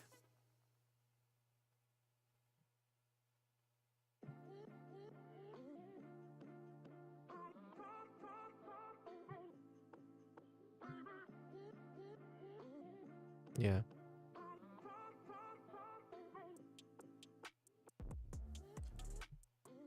Even this one's nice. But I think a darker look. So for now, let me go with the Simba's walk. So it could be like a darker faded look like this that we work off of. But I do think we have better shots. So let's get to that now. And let me read what ChatGPT's got for us. Well, actually, let me land on the photo first. Oh yeah, and then we got these poses. I forgot. Here, let's quickly see what this looks like in 16:9.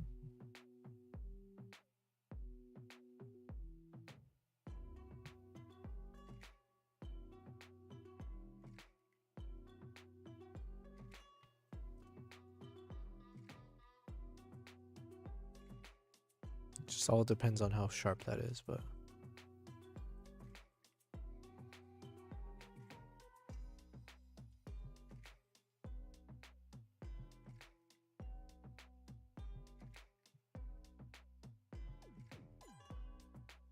Oh, we got some emote potential shots here. The fox yawn looks so dangerous. All right, hold on. Let's read this thing.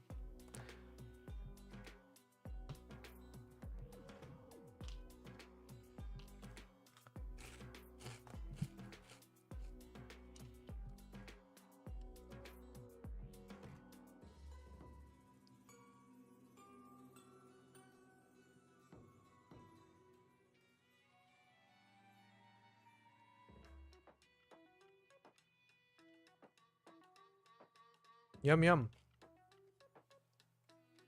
This is so bad for my health. I haven't eaten all day, except for the only thing I've had is iced coffee, my sparkling soda, and now hot Cheetos. So very, very devastating to my gut biome right now. We'll make up with some kimchi later. Absolutely, let's tune this title for a search and click through first. So ChatGPT is responding to my request to make sure our title for the YouTube video reflects the right discoverability levers. So it says the biggest levers are front load the primary keywords people actually search. For example, eagle hunters of Mongolia, Mongolia eagle hunters, Kazakh eagle hunters. Put these first, save series labeling like part 2 for the end. Second thing it says, be accurate and concise. Put the most important words at the beginning. Avoid vague poetry up front. Yeah. Actually, that's one of the learnings from our recent video that we published, the one that I initially titled Into the Blizzard. So it's been about like 2 weeks since it's been uploaded, I think. And so I was able to ask ChatGPT to kind of review it in full in terms of like, what are things you would adjust in terms of the performance of the video?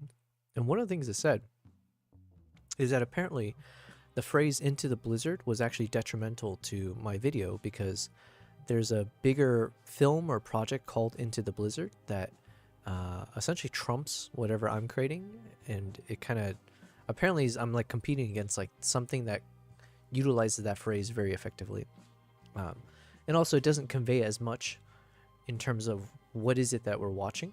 It's more poetic as it's put here. So I think I have to find a good balance of like making something sound poetic for a title, but not at the sacrifice of the SEO discoverability, because that is the king, right? Like, it doesn't matter how good of a video you make, if you can't get it in front of the right audience or get YouTube's algorithms to like share it to the right people, you're like screaming into the wind, right? So it says reinforce the same keywords in your description's first 1 to 2 lines, no stuffing. So here are some of the titles it's suggested.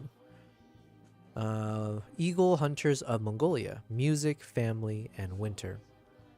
That does fit in nicely, Music, Family, and Winter. Although Music, Family, and Winter just seems a little bit arbitrary. Number 2, Mongolia's Eagle Hunters, Throat Singing, Family, and Winter. The throat singing is only like one portion of the entirety. I don't think it works. Golden Eagle Hunters of Mongolia, Songs, Winter, and Family. Yeah. It's like slightly different, but the same as Music, Family, and Winter. But for some reason, I like songs more than music. The Songs of Winter. The Songs of Winter. What about something like that? Okay, let me say. Some thoughts around the titles. I agree with your overall approach to make things more SEO friendly.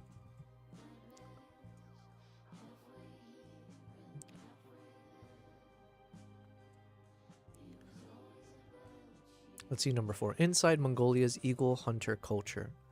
Music and Winter. let me share some of the key things I like about the various titles, and let's see how we can choose the best.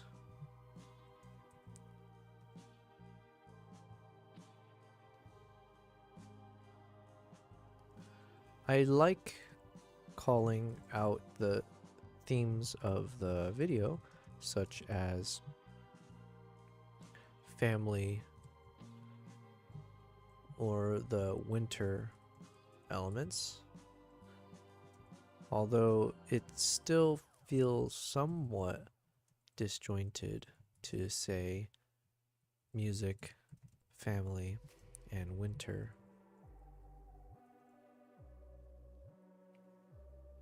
I think some tie to the music slash songs can make sense, given that is the connective tissue across the themes. So maybe something around the songs of Mongolia,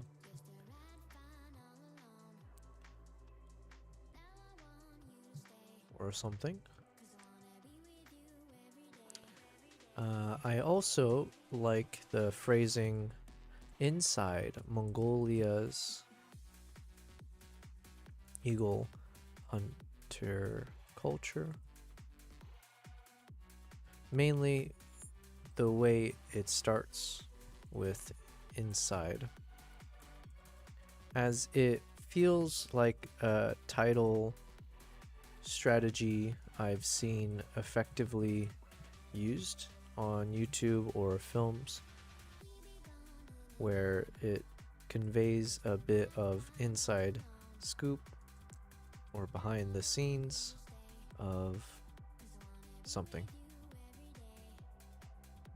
So I think a title that starts or has the phrase inside XYZ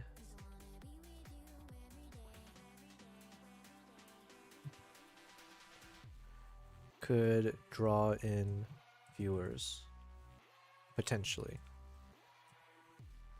What else? Kazakh eagle hunters in Mongolia, music, winter, and family. Music, winter, and family. Eagle hunters of Mongolia in the Altai, music and winter. No. Eagle hunters of Mongolia, throat singing in winter. Okay. So for many of your options, you tend to call out 2 or 3 key words or themes, such as music, winter,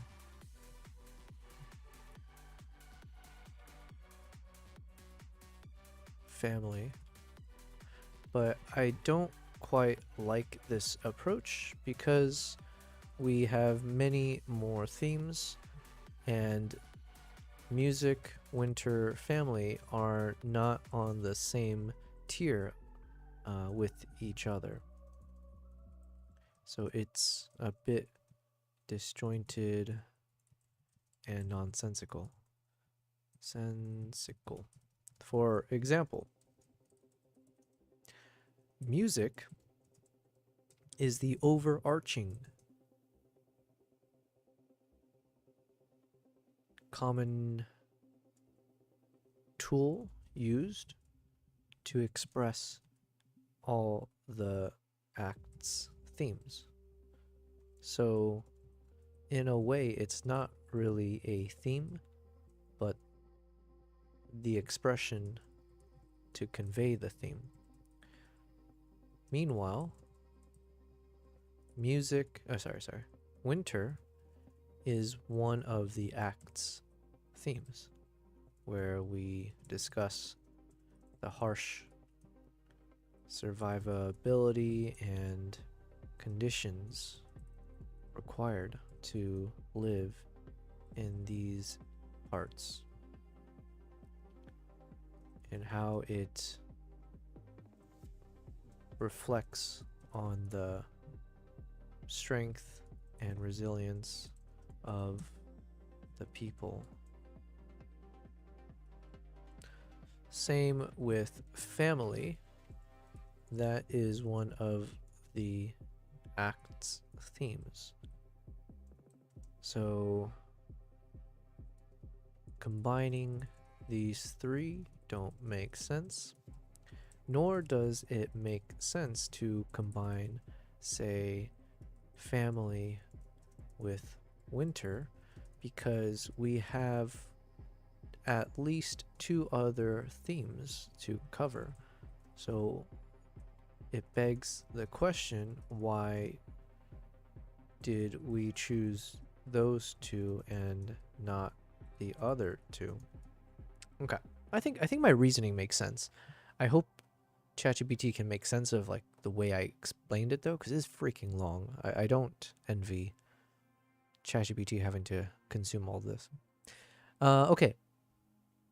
So yeah, if that followed, basically I'm saying like to have these three words, because it does it on all of these suggestions, or many of the suggestions, it chooses 2 or 3 potential words, and it's not like on the same playing field, because family and winter, sure, they are 2 of the 4 or 5 themes that we're going to be covering in each act, or through the acts. But then music is not a theme of any one of the acts. It is the overarching instrument, no pun intended, across it all. Winter life potentially could have a bit more overarching kind of feel to it, but then throat singing is a very, very hyper-specific aspect of one of the acts. So, I don't know. I feel like it's a little bit thrown together of just some of the key themes, but as a title, it feels disjointed. Same with family. Family is just one of the 4 or 5 themes. Let's read some of the other suggestions. Life with Mongolia's eagle hunters. Music and winter. Yeah, same thing. Eagle hunters in Mongolia. Songs, winter, and farewell. Yeah, so it just keep picking random of the themes. Some other options. If you want to target specific long tail searches, Mongolian throat singing and eagle hunters in the Altai. No. As for your suggestion on targeting specific long tail searches, I don't agree with that approach. All the examples feel very hyper specific and not an understandable title. Hello Manas, hello, gotta go, bye, hi, gotta go, bye. Well, thank you for your brief stopping in and to say hello. Have a good day, and I hope to talk to you sometime whenever you come back in. But thank you for being here, and yeah, enjoy. We're just gonna keep working here. There's no end to this.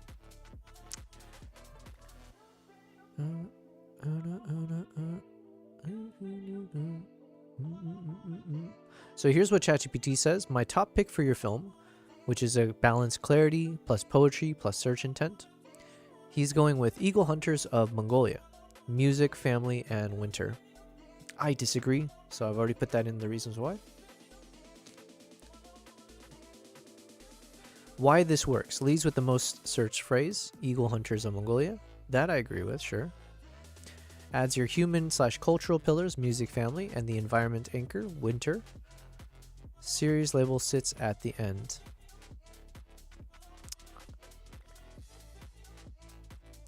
I understand your rationale, but it's not cohesive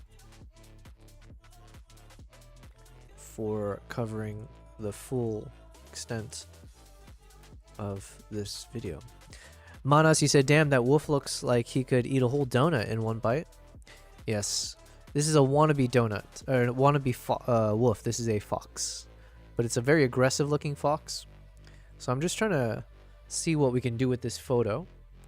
I captured it a little bit poorly. Like, I wish I had my camera looking more to the left, so we had more space on the left. Right now it looks like this fox is about to bite right into the wall right here.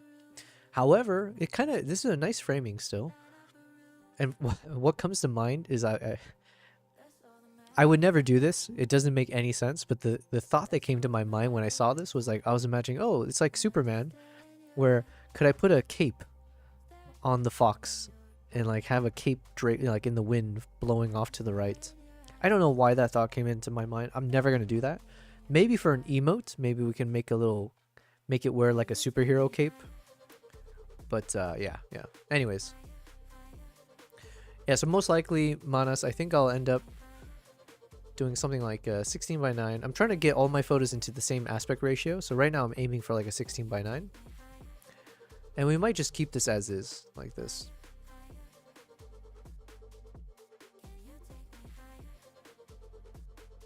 So again, the facial expression is so dramatic that I think it can, I think it's okay. Even though it's staring off to the left, it's almost like it can kind of fit the mood. Because you know how like sometimes when you get so frustrated in life, you want to like, you want to voice your frustration. And some people, they'll like scream into their pillow or they'll scream at a wall or somewhere. So it kind of looks like that's what this fox is doing. It's just screaming into something close by. So it could work, right? It's a creative choice. But in reality, we would have been happier with more space on the left. Manas, you said you could edit someone's face there and make it a meme. Yeah, exactly. There's like space here for something, but just on the wrong side. But I think I like this. And the question now becomes like, what kind of which of my presets can we apply to this? Ideally, we don't have to do a lot of work on this. We just want to be able to apply the existing presets we got and then turn it into something cool.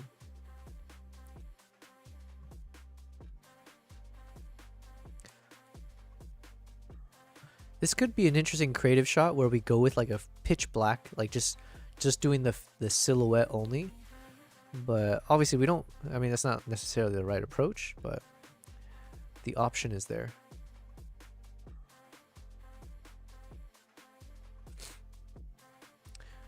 Okay, really gotta sleep now. Goodbye. Fair enough. All right, Manas, good night to you. Thanks for stopping by, and I'll see you whenever I see you. Yeah, we wanna go with an aggressive edit. So probably something like this, not this one in particular, but something where it's like the colors are popping a bit. And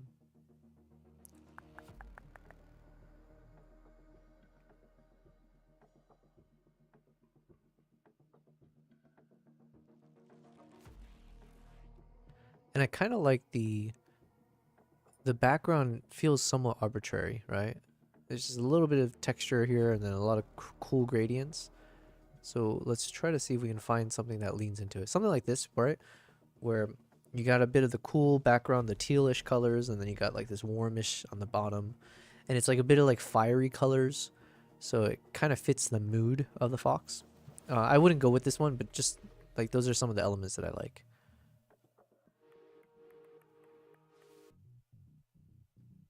So this one, I probably won't go with one of these approaches where it's like a soft fade, because we want drama. Something like this, right? We want things to look very crystal clear, in focus, textured, action-y, you know?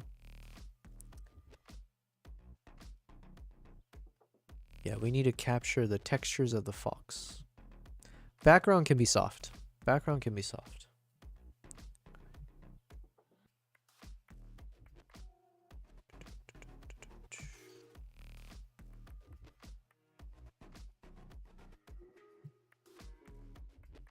Ooh. Is it a little bit too dark maybe? But I kind of like this one. Let me finish more hot Cheetos here.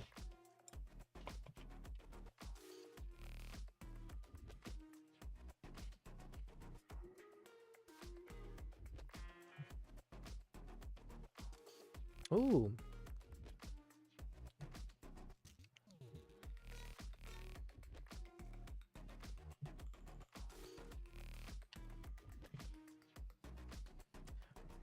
So Nikon Middle East Africa, they sent they shared a post on their Instagram, and they made me the first photo. How cool is that?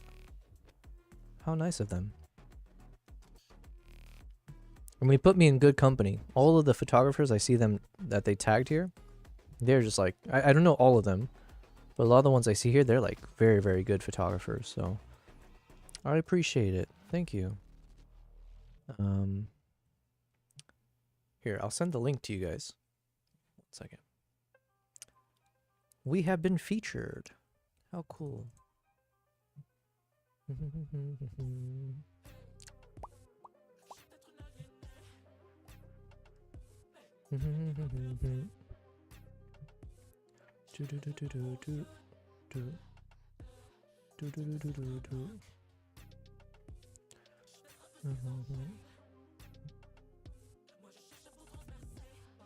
Copy link. All right, here we go. Hopefully this link is accessible. Did I do it correctly? Yeah. Kevin, you said say what? No, it's just it's not like the biggest deal, but because I am one of the creators for Nikon, I think they're just doing like a post for hashtag World Photography Day. I guess it's today. But yeah, they just added me with like a bunch of other Nikon photographers and like ambassadors and stuff like that. So it was nice of them to put me as the first image. My assumption will be, because it has nothing to do with like quality of work, but I think it's because that photo is of me and like other photographers. Like it was a nicely composed photo in my opinion. In my humble opinion, I edited this, but like basically because it shows multiple photographers, the focus is on one, but then you see someone that I was instructing in the shot, so it kind of makes it feel like more communal. So I think that's probably why they put that on the front. Whereas the if you see the other photos afterwards, they're like nice, what do you call it, portraits? Or yeah, they're all like good solo shots of the other photographers. So I think they're using my photo as more of like the communal element, if you will. If I had to dissect the shit out of this as I am doing, which is fun. But yeah, it's dope, right? Yeah, thank you, Kevin. Let me go ahead and leave a comment here and just be like, yeah. What does it say though? Every click tells a story. On this hashtag World Photography Day, share the moments you've captured on your Nikon and tag Nikon Media because, yeah. Shout out every day to Nikon for allowing us all to share the best of the world. The rest of the world. Dun dun dun dun dun dun dun.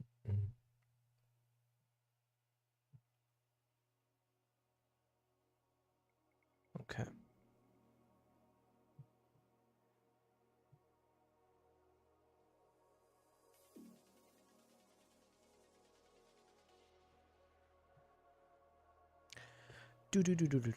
Kevin, you said one day they'll be paying a premium to use your likeness.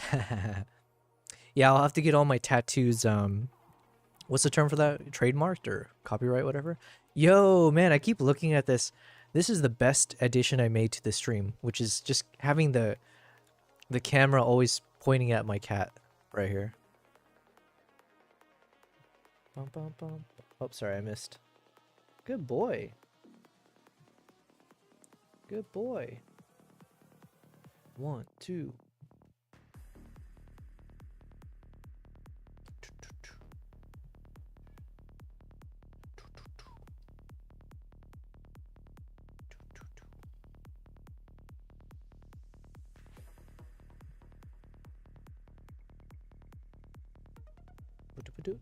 Okay, I'm having too much random fun. But yes, Kevin, that'll be the day if we become that big. I don't necessarily want that to be the case though. But we do want to carve out a space in the world with our brand and personality to be there. But yes. Let me just add this to my Instagram story.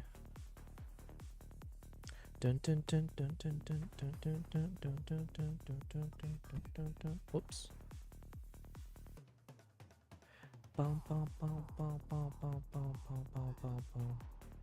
What is it? Happy World Photography Day? Is that what it's called? Happy World Photography Day. World Photography Day.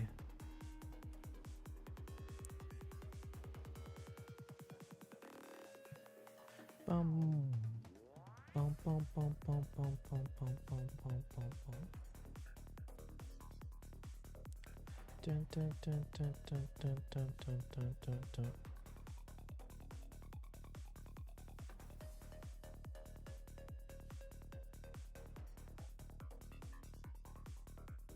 Bum, bum, bum. Kevin, you said, I gotta blow my nose again. You know, one thing that I had to overcome when I started freelancing, talking about money with clients, rates and stuff. I had a photographer I was on a call with. In the process of onboarding, she's like, and your rate? We don't have to talk about it now. You can email me if you want. I'm like, no, we can discuss it right now. Yeah, it's like ripping a Band-Aid type thing, right? Is that the right phrase maybe that comes to mind?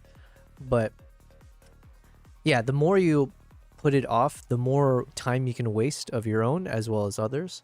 And it's sometimes nice to just be able to lay it out there straight, right? Because then it's like you're not trying to be shady. You're just being upfront and direct. It's like, this is my price. I'm not going to try to sugarcoat it.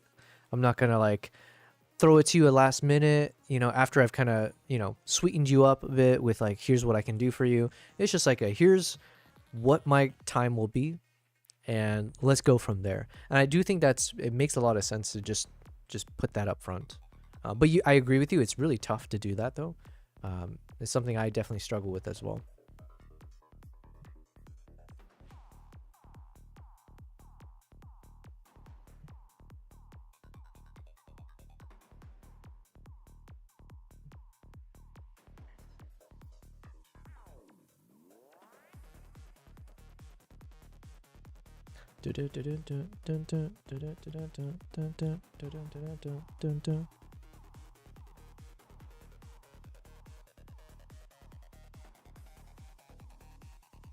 Okay.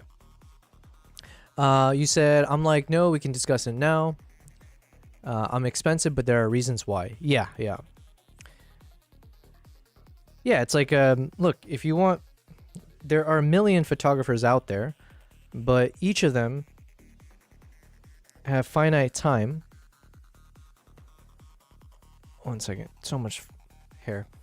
Everyone's got finite time, and I mean, even just to have the camera gears, everything is just like so much money. So to me, yeah, I agree. It's like it's better to fight for the big bucks, and as long as you have the skill sets to match it. And the good news is like photography is very, very subjective, right? So it's like a lot of it is like, how good of a brand do you have? Yeah, I don't know. I haven't really fully gone down the route of doing freelance work besides like the event photography stuff, but yeah.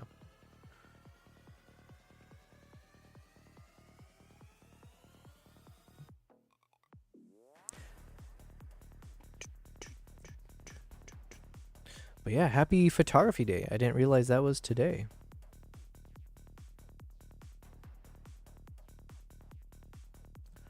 Okay, here's what I was writing to ChatGPT. Ask for your suggestion. Okay, it's not cohesive for covering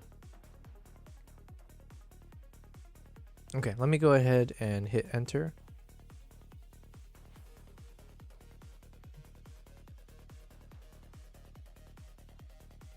One second. Before I hit enter, let me just see. Keep in mind the potential story we're looking to craft and what we want the viewers to walk away with.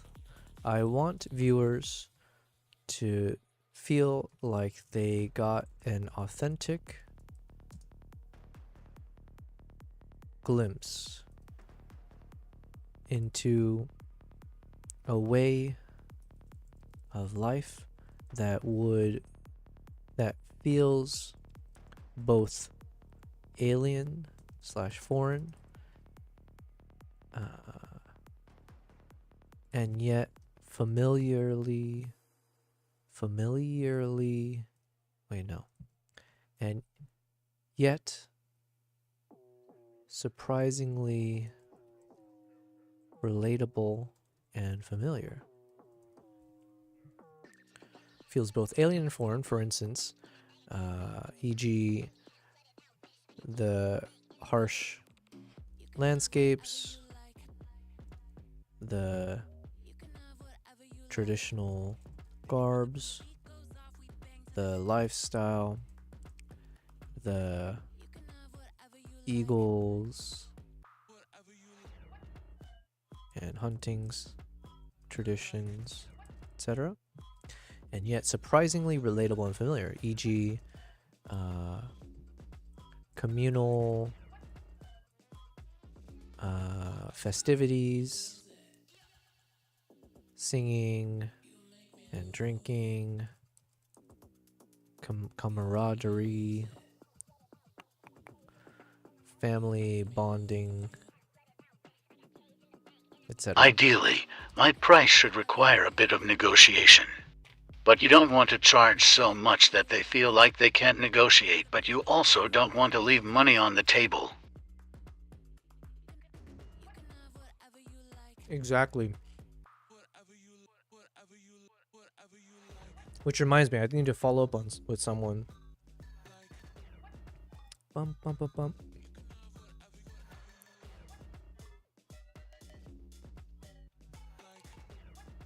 One second, you just reminded me. There was someone who had reached out for a potential thing. Thanks.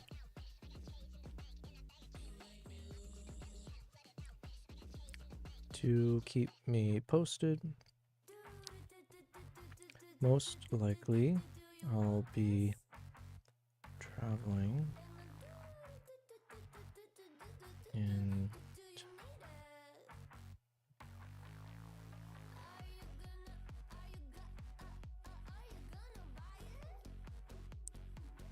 Okay.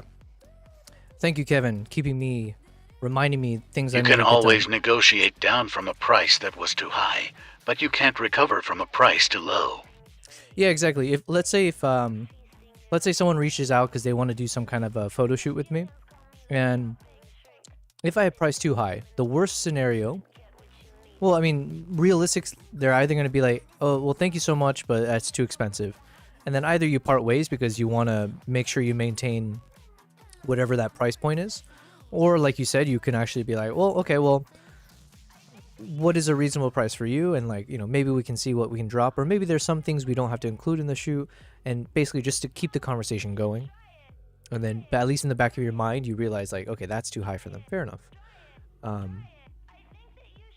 But yeah, the worst is like they think you're charging too high, but hopefully they think you have quality. It's just a matter of, do they have the money to match the quality?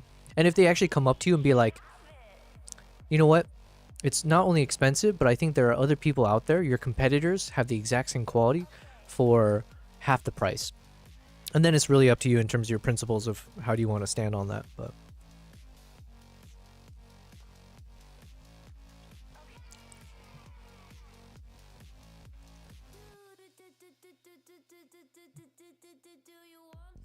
okay, so here's what I'm telling ChatGPT.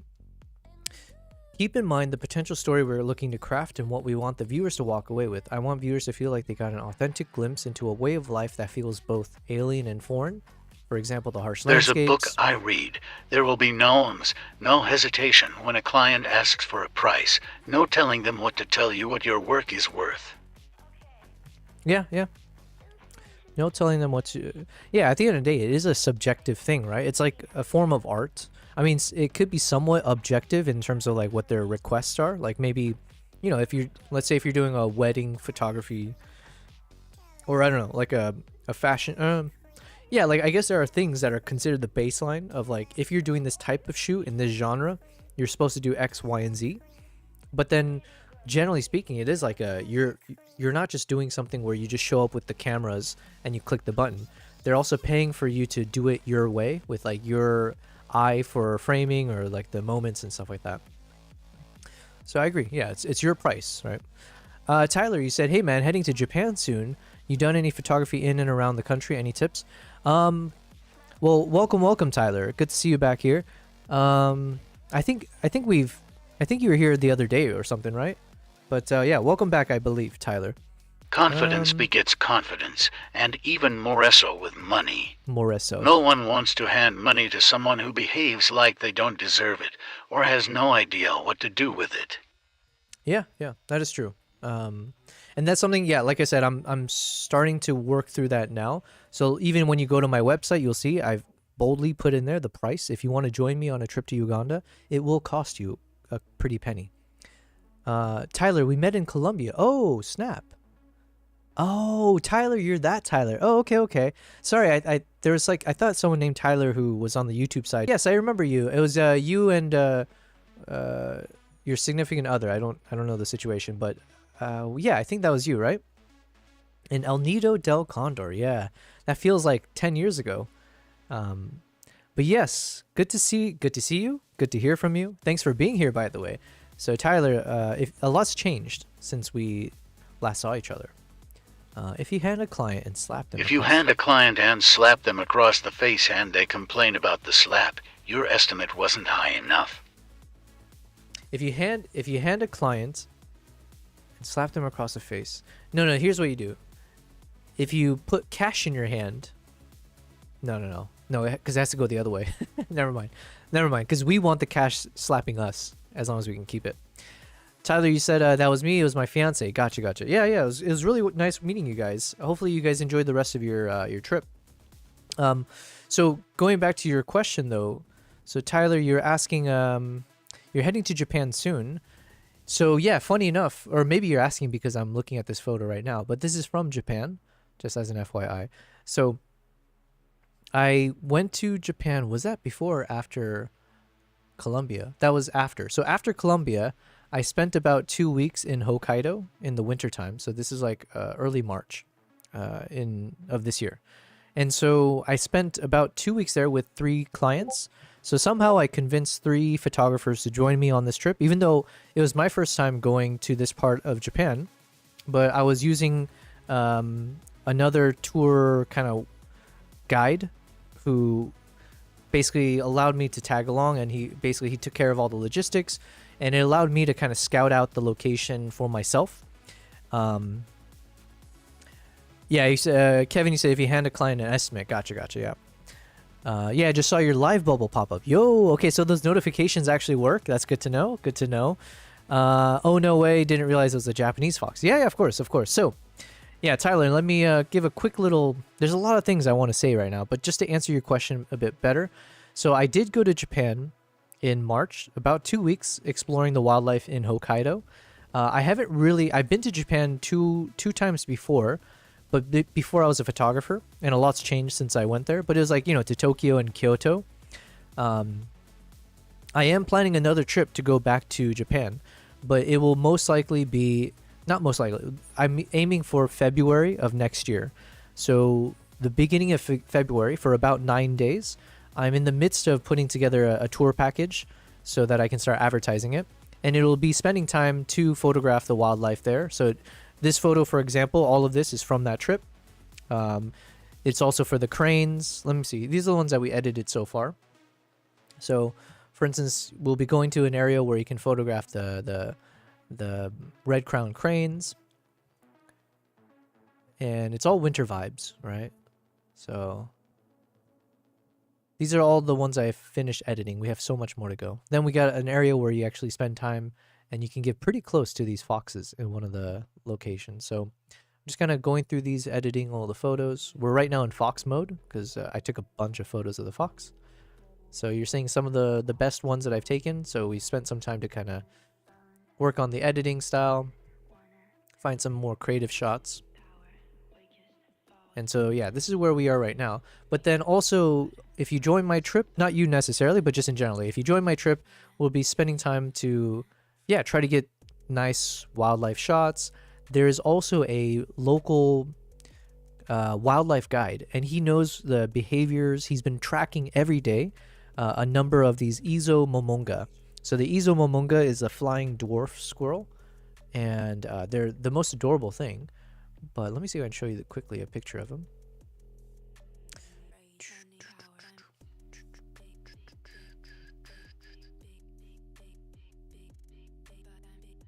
Let's see if I can find a better photo.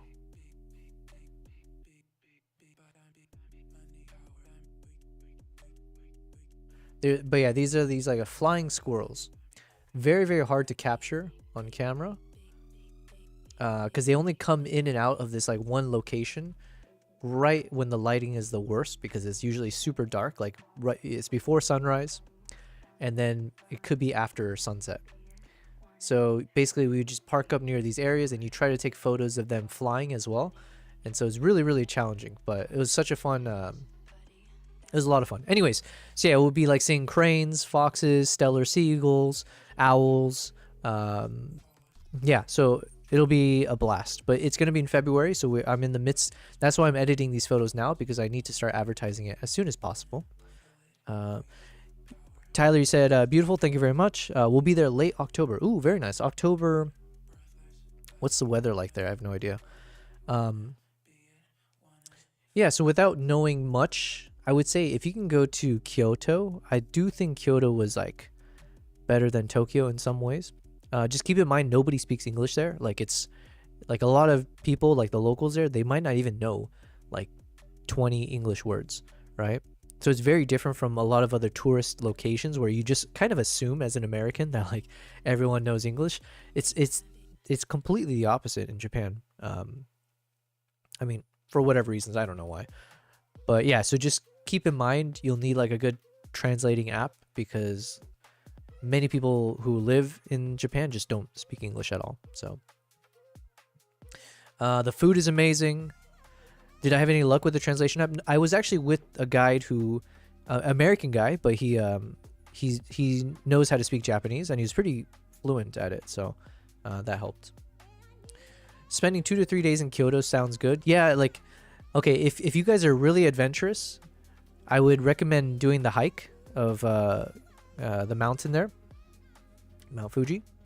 However, if you do it, it's worth it for sure. It's like such an exhilarating experience. It's a full evening, like, or you would have to start hiking like maybe around midnight. Well, it can take 2 days. We ended up trying to do it in 1 day. It's very intense, but it's kind of the thing where like you have to sleep in one of the stations as you go up to the mountain for sunrise.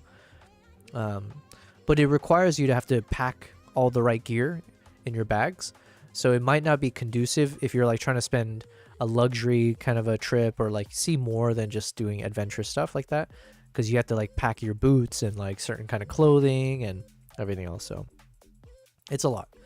But Kyoto, obviously you can stay in one of those kind of, what do you call them, the ryokans, overlooking the mountain, right, and the lake with the Mount Fuji. So that'd be like a very romantic thing for sure. I know a lot of people go to that one place that have it's like packed with the friendly deer, where you can like feed the deer or something, and they're like everywhere, right? I want to visit there for sure. Otherwise, it's just really like there's no wrong answer to Japan. Like anywhere you go, it's gonna feel culturally like you're in some, you know, amazing movie or, you know, a timepiece type thing. It's really nice. And then Tokyo it's like chaos incarnate. So but yeah, Tyler, I will also then just give you a brief introduction of like why you're even seeing me doing this stream. So it's not something you said we're doing an onsen. Oh, is that what it's called? Onsen in Kanazawa, I think. Not too sure the difference between the ryokan and the onsen. I don't either. I don't know the difference. Both sound great though. So yeah, basically, Tyler, you've tuned into day 38 of me doing a live stream. So on day 1, basically I turned on the live stream. It's something I've always considered trying out, mainly because I knew I was spending a lot of time. When I'm not traveling, I'm spending so much time at home, and I spend my entire time just editing photos and videos. I don't really have a social life anymore. Like, this is all I care about at this point and what I focus on. So I knew that live streaming could be an interesting thing to test out, but I just never had the capacity or the time to get it all done. And then I was able to upgrade some of my software here. I finished traveling for the rest of the year. So in that space, I decided let's go ahead and try live streaming. So you are watching me live stream across YouTube, Twitch, and Kick. And it's been really fun. Every day we've been streaming roughly around 7 to 8 hours every day. And you during the streams, you will watch me essentially do what you're seeing me do now, which is a lot of the behind the scenes. So everything from how do I edit my photos to how do I work on my videos. So, you know, for instance, we finished a video on YouTube and we made the entire video on stream. So I utilized the live streams to actually work through the video, share entirely my process, get feedback and suggestions from people who tune into the stream. But yeah, it's just a full process. And so we also, you know, between like photo and video type stuff, we also do like just travel talk, life talk. I've got my 2 cats, so you can see here my cat's been one of the cats hopped down, and we got my Nala cat here. So yeah, we just have fun with it. And yeah, we're gonna keep streaming every day. So feel free, Tyler, at any point to hop in. Hopefully, would love to have you here. Hopefully you'll find this entertaining. But yeah. Oh yeah, let me share as well. Tyler, I don't know if you saw my video yet, but just in case you haven't, this is a good time to do a self-plug. This is a link to my latest YouTube video. I released it a week and a half ago or something. It's called, well, right now it's titled Into the Blizzard, but it's essentially episode 1 of my travel to Mongolia. We're working on episode 2 right now, which is going to be the final part. So it's a 2-part series. So feel free, if you have time, to go ahead and check out episode 1. It's my best work yet, in my opinion, my humble opinion. I think it's the work that I put in the most time and energy, but also I feel like I've developed a lot of skills from doing it. So hopefully you'll enjoy it. It kind of shows my journey into Mongolia, especially at the height of their craziest winter that they experienced in over a decade, where the blizzards and the conditions were like negative 40 degrees and worse. And it was so bad that even one of the horses, that Arctic, the host that I was staying with, he lost one of his horses to the winter, just literally froze to death. So I was able to document all of that on film, and that's essentially what that episode is. So let me know. If you check it out, feel free to give it a like. Make sure to leave a comment on there. All of that does help very much so. Tyler, you said, oh, sick. Love seeing workflow type stuff. Struggle with that. For sure. Yeah. That's all I do here. I show entirely. So for instance, if you tune into any of the former live streams, you can watch it all on YouTube, by the way.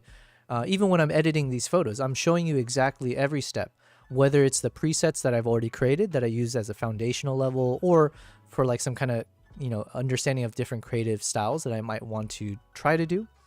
As well as like when I have to do more of the custom work. So when I have to create some presets, or sorry, when I have to do some custom mask work, my thought process behind it all. So all of that is what I do on the stream. It's just I tend to mix between going into photo editing mode versus the video editing mode. But yeah, that's what we do here. Tyler, you said just spun up an Olama server locally and using it to tag my Lightroom pics. What is an Olama server? Olama. Obama? Set up an Osama? Olama. Oyama. Wait, what is that? Just spun up an Olama server. Local LLM. Oh, snap. Okay, I see. Ooh, okay, so you're one of those as well. You understand everything when it comes to this AI craze. So basically you somehow have some kind of local LLM that will, what? Is it like scrolling through all of your images and it's like doing all this work for you behind the scenes? And if so, that sounds epic. Like, how do I get myself a local LLM? Because that's one thing I did. I forget who I had this conversation with on one of the chats. But I am like considering if I should start putting some of my videos as stock videos on one of those, like, you know, any of those major stock sites. Because we do have like hours and hours and hours and terabytes worth of footages. And so far I only use it for YouTube. And a lot of it doesn't even make it onto YouTube. So then if I can put those onto like one of these stock video sites that have like good payouts, why not? And one of the reasons I'm not doing it right now is like I'm too lazy, or it takes a lot of time. So to even think about doing all the metadata work and keywords and tags sounds like so, you know, exhausting. It's a local LLM, so you don't have to upload your pictures anywhere. Let's ask ChatGPT this. Hello, Atlas. Are you there? Absolutely, I'm right here. No frills, no sugarcoating, just here to help you out. Oh no. So it looks like Got it. Keeping it rolling. If you need anything else, just shoot. I think my ChatGPT is kind of losing its mind a bit because it's reverting back to saying sugarcoating and straightforward and stuff. Anyways, I have someone in the chat who's telling me about some local LLM that they use called Ollama, Ollama, and it's a server that somehow works locally, and they can use it to tag their Lightroom pictures, where essentially it processes all the photos, one every 10 seconds. How does that work exactly? Is this something where you need like a very powerful computer? And then, yeah, like I'm just so curious about that. Is this something where it can run tasks for you behind the scenes? Yeah, let's just put it plainly. Ollama is basically a tool that lets you run a language model locally on your own machine. So instead of relying on the cloud or some external server, you're essentially running the whole model on your own computer. Now, do you need a powerful computer? Well, yeah, the stronger your hardware, especially a GPU, the smoother it's going to run.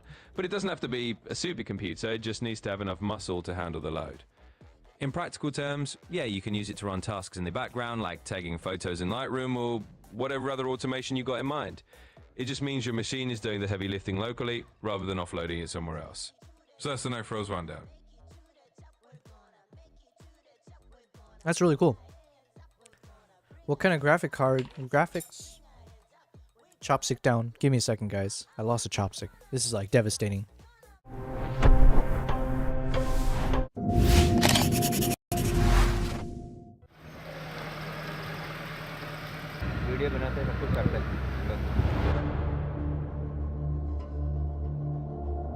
Winter in Jim Corbett is surreal, to say the least, with mist-covered landscapes adding a magical atmosphere to our early morning game drives. But of course, I came here for the wildlife, so please enjoy my final highlights of India's jungle animals. Alright, we have recovered ourselves. So Tyler, you said, what kind of graphics card are you running? You need a little bit of horsepower, but I'm running on a 5070 Ti. I'm using a Mac. I've got myself a Mac Studio, but it is a very, very powerful Mac Studio. I think it's like the fully spec'd out. I was trying to see if I can find information on it. It's an Apple M3 Ultra with 512 gigabyte memory. Yeah, I'm not a computer guy, so I don't really know what all that really means. But it is a very powerful, capable computer for sure. It was quite the investment, but I figured it was necessary for me to also do these kind of live streams at the same time as photo and video editing. Kevin, you said DeepSeek has an open source model, OpenAI, Meta. There's a lot of small, capable models you can run on your machine. Tyler, you said $20 for a perpetual license. Dev is a nice guy. Who is Dev? Oh, development, what? BC, oh, what's up, BC? You've broken all these AIs. Yeah, unfortunately, I think I just had that kind of personality. You spend enough time with me, I'll end up breaking you, you know, just out of sheer frustration, maybe. Elthing, yo, welcome back, Elthing. It's been a while, I think, right? Good to see you on here. Hey, Atlas and Yubel, I got news for you. Oh, please tell me. Sorry, I had to step away and I lost a chopstick, so. Your Mac Studio is fine. Oh, that's right, 10,000 max. Oh, yeah, for the heisting and stuff, yeah. Should I join this heist? I don't have enough points. I've lost it all. Elthing, a lot's changed since you've begun. BC has become #1 of the PPs, the points. We also have a dedicated cat camera now, so we can always see whichever of my cats or none show up on the stream. Tyler, you said, I think that should be plenty powerful enough. Never worked with Mac OS, to be honest. Yeah, I'm a Mac guy for sure. And this is the most powerful one that I could get. So it should be able to, I'm assuming, but yeah. Oh, nice. Good job. Everyone got something out of that. Damn, BC, what is going on? You are just on a roll here. Damn. The developer of the plugin, He's German. Gotcha, gotcha. This is the Olama one you said? Tyler said, I got to jump off, but can connect later. Oh, yeah, for sure, for sure. I don't know if you've already jumped off because I'm a bit late here, but thanks for being here, Tyler. That's very cool that we were able to complete the full circle of... I met Tyler on one of my trips in Colombia. He was with his fiance, and we were just in one of these beautiful lodges that it's like at the top of a cliffside, and there's like this condor vulture that is known to be nesting nearby. So we were there, but I was there to try to photograph them if possible. So yeah, that was cool. And now full circle, he's found me on the live stream. How awesome is that? Elthing, you said it's official. I'm going to host a photo workshop. Hells yeah. Well, congrats. And of all days to have that news being official, apparently today is, what was it today? World Photography Day? Was that what it was? Shoot, I already forgot. What did I say? Happy World Photography? Yeah. Happy World Photography Day. Congrats, Elthing. What kind of a photo workshop are we talking about? And you're top 7. Yo, nice, nice. Elthing, I was talking about this earlier, but we're going to try to implement, as I have some time off stream, I'll try to implement ways that you can burn your PPs, okay? So let's imagine like if you use 500 PPs, you can change the music, or you can force me to go to my cat camera for however long, and we just stay here for however long, or to change the voice dono sounds, all of that, right? We'll find different ways to spice up the ways you can use up your PPs. Stop with the burning PP. Yeah, exactly. Listen, a burning PP is contagious, right? So the more I say it out loud. Nice. BC, you got the Nikon. Is it a Nikon, or are you just messing with me? But yeah, got you with your Canon stuff. Elthing, you said basics and focus on concerts. Yo, that's really cool. Focus on concerts. Nice. Elthing, can I get a song request? I mean, you can. However, you probably won't hear it. Mainly because I'm avoiding anything that will get me copyright struck. And audio seems to be the main thing that gets me in trouble. So I've been listening to music all from like my copyright free stuff, you know? Unless somehow someone can share me like some YouTube playlists that have a bunch of stuff. But every time I just get hit with something. It's a Fisher Price camera with Nikon name. Gotcha. Wow. I can't believe I even said that out loud. Not cool. Then you can listen to it after stream. Oh yeah, please, yeah, Elthing, if you send it across my way, I would love to check it out. I just can't necessarily play it on stream. What else has been happening? I feel like a lot's happened. Oh yeah, so I think tomorrow, let's just see how much I have time preparation wise before I start the stream tomorrow. But I think tomorrow I might be able to do my first kind of product review. A company had reached out to me and they found me through YouTube, so that's cool. But it seems like a really competent and like a prominent company, and they do a lot of kind of cool stuff around video editing technology or like whatever.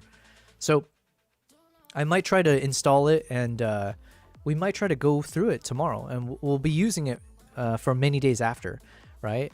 And they just want me to give honest feedback off of their product. So we might spend some time tomorrow actually doing that, and that'll be the first time I can feel a bit more professional each time, where it's like, yo, an actual company that makes money wants to work with me. So we'll see. Oh, is there more heist? Hotel Mira Vampire. Let me just type that in here so I don't forget. Hotel Mira Vampire. Okay, we'll just have it ready for us. The hesitations after saying it. Yeah. But yes, Elthing, congrats to you. That's a awesome opportunity. Is this something that you put together, or did someone request it of you? Or yeah, I'm curious. Oh, and then Elthing, I'll show you our potential opening trailer for episode 2 of Mongolia. Oh no. My hot Cheetos are growing stale.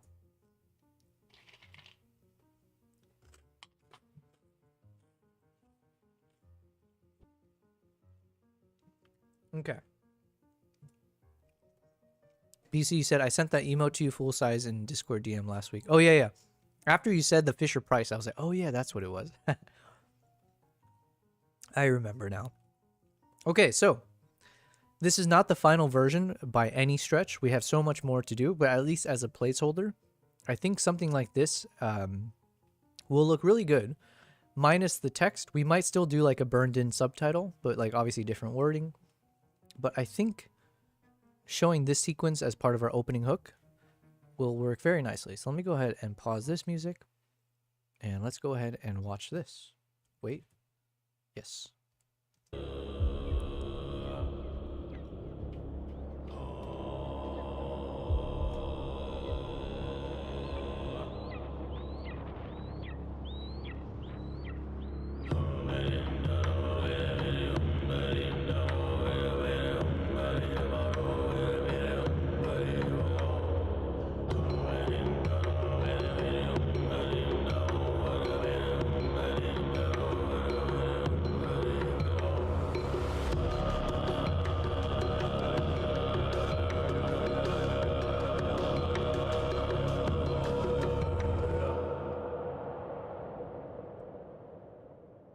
All right.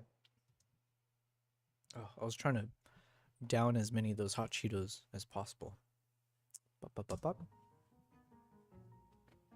Okay. Okay. I'm not supposed to eat while I'm streaming because I'm trying my best not to make those disgusting sounds of like gulping and chewing on this beautiful mic that picks up everything, right? So I apologize. L thing you said. One second. I gotta clear my throat. Oh, BC, you lost a bit there, but you're still over the 60,000 threshold. Nice. L thing you said, well, I volunteer at a concert hall where bar, stagehands, light, and photo all are volunteers. And the photographer rotation is maybe on 3 or 4 currently, and far from every time the shift is taken.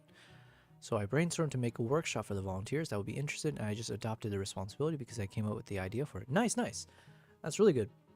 Elthing, have you done done instructions or like taught beginner photography courses in the past?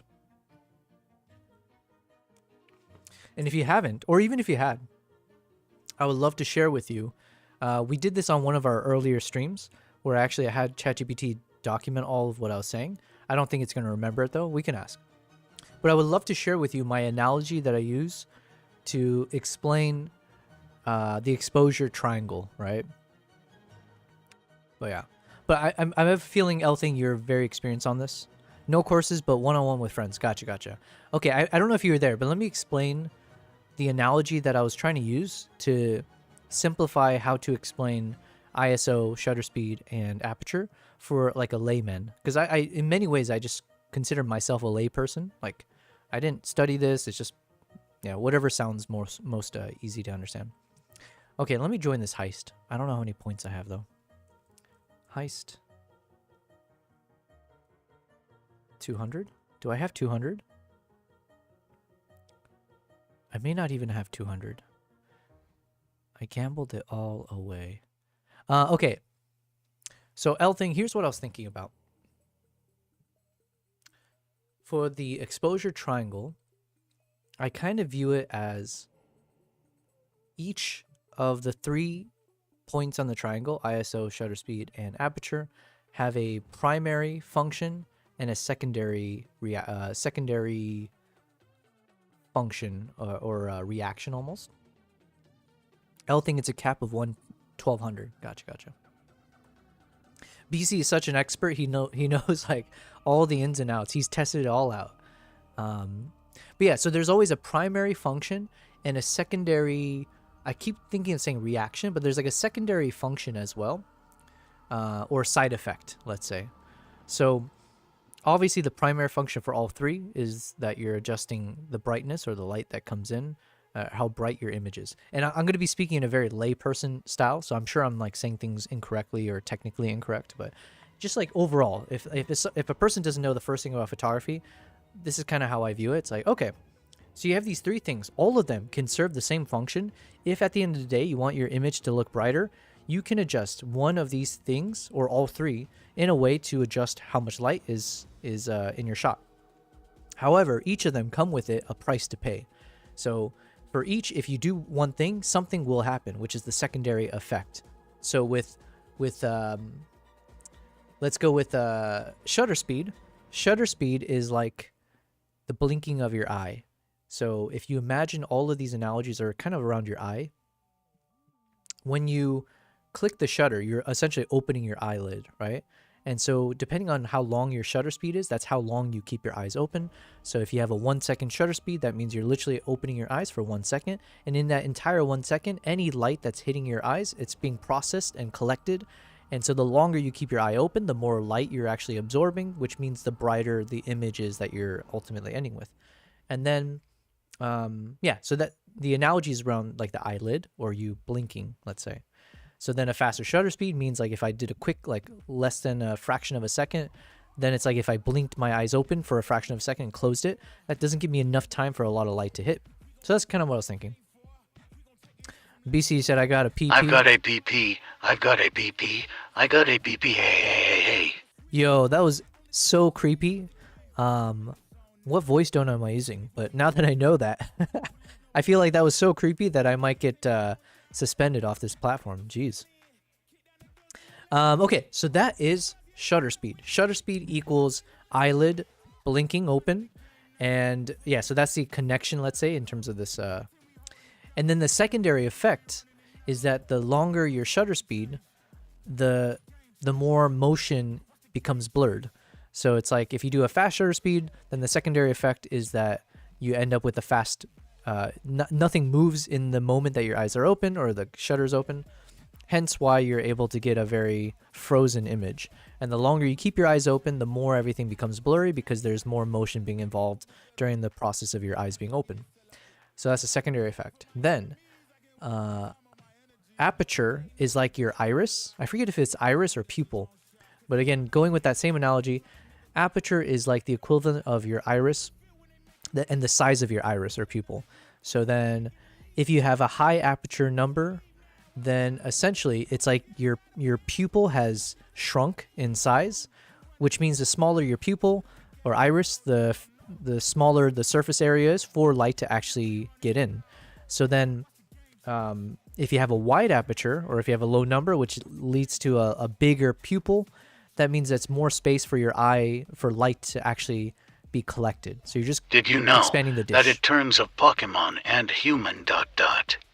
cuddling, Flareon is the best options. It can control its body temperature to fit the trainer's needs while also being incredibly soft. Oh, so wait, are you saying Flareon doesn't have like an open flame on its body at all times? It's just a warmth thing? If so, then yes, I agree with you. That would be nice. I like that it said ... Oh, I didn't even hear that ... part. When I was envisioning the Little Rascal songs, I've got $1. I never seen the Little Rascals, so I can't say. But yeah, so aperture is like increasing the size of your pupils, which means more surface area for light to hit. So then that's how you end up with the brighter image. However, the side effect or the secondary effect is that the wider the aperture, it controls the depth of field. So then that's where you talk about how the more pinpoint the viewpoint is, the more everything in that viewpoint is sharp. And the more wide you're capturing things, the more in your peripheries that are not as sharp. So that's how you get that shallow depth of field, let's say.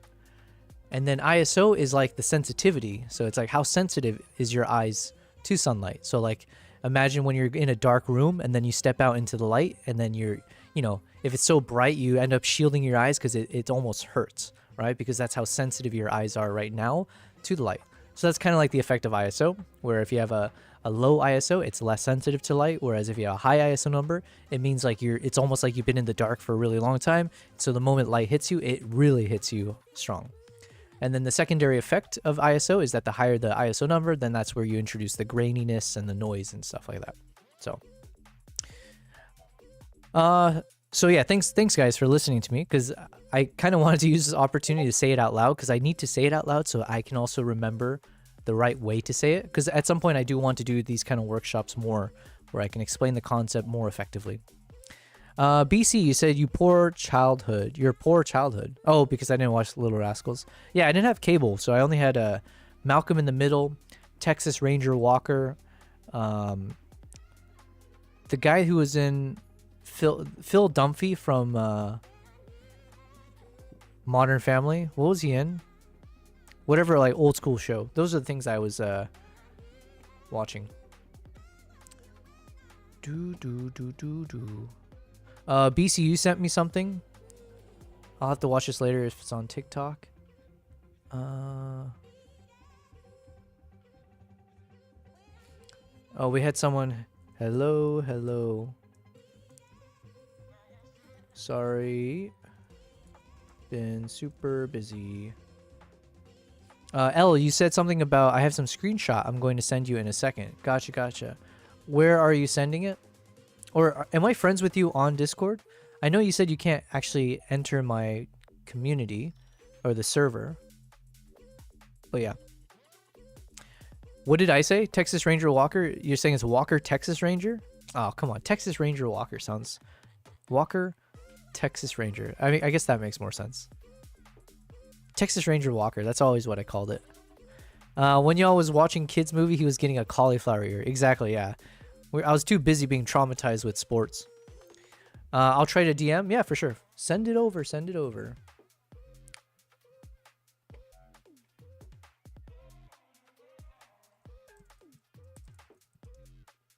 Okay. Let me just quickly see here. Keep in mind. Okay, let's continue doing a bit of work, but I'm also mindful of what time it is. We're almost at midnight here. I'm supposed to do like a photo shoot with a friend of mine who lives nearby. But they're only available in the evenings. So I have to keep an eye on that. I might have to hop off. Depends. I have a request for a PP redemption. Oh, okay. You mean burning PP, but yeah, I understand. I get what you're saying. Be it either proper PP or channel points PPs. Yeah, do tell. I think you mentioned about doing points conversion, but I don't know if that's actually possible because I don't know if I can actually add or remove points from Twitch. Ooh, shoot.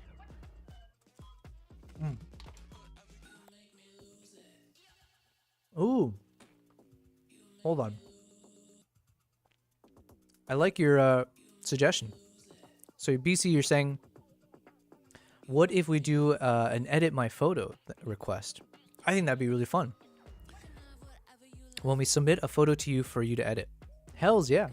Listen, I can't guarantee the way I edit it will make it better, but I can absolutely spend time editing. I think that'd be a really cool use of the PPs. Yes. I like that idea. I like it a lot. And that way you can edit random photos and show us how you do it. Yeah, for sure. I'm happy to. My editing style, it's not like I do crazy stuff. I usually have a very simple style, but I do enjoy kind of talking through my thought process to figure out why in this photo or this framing would I make decision A or B or C or whatever it is. So I think that'd be fun. It's a nice way to also highlight your own photo that you took. So hopefully it's a nice photo. So it's a nice way for you to also promote the kind of work you do. So then we can also celebrate your skill set as well. So I think that's a really good idea. Thank you very much for that. Now, I do need to create my point system and all that fun stuff. We haven't had time yet. As busy as I've been and as productive as I've been off stream, I still don't have enough hours in the day to finish everything. So it is what it is. Ooh, you lost 2,500 PPs? Nice. Listen, guys, it is coming up on midnight. And I'm trying to be more disciplined right now in terms of stuff I have to take care of. Like there's some urgent stuff I need to take care of in the next 1 to 2 days for a fact. So while I have the energy to keep going, I do think this is probably a good time for me to maybe take a pause. And tomorrow's going to be a fun stream. Like I said, we might actually be able to do like an actual product review. We might actually be able to start using a new software or like a new thing, right? As part of my video editing flow. And I think that'll be fun. I would love to get your guys' candid feedback as you see me struggle through how to use this. And yeah, so tomorrow's going to be a very fun stream. And if I have some time off stream where I'm not, if I'm able to make some updates to my current streaming stuff, we can also see if we can add some point systems. And yeah, even BC, I think tomorrow even, let's try doing what you said, where if people want to burn their PPs in different ways, they can, including, you know, editing a photo. And I just need to figure out where I can put the list of like suggestions and stuff. It'll be a command. Maybe I'll put it as like something on my Twitch page and my Kick page and all that fun stuff on YouTube. Real quick, let me just see. Yeah, Elle, let me know if you can join that link. But on my side, let me just see. Show me the PP. Burning PP. Ooh, guys, there's someone we can show our support to, and who's been supporting us as well. So I see Primal Nation is currently streaming. So if you guys don't mind, I'm going to take this opportunity to go ahead and raid him. But hold on one second. L thing, you said you threw it in there. Let me check out what you threw in first.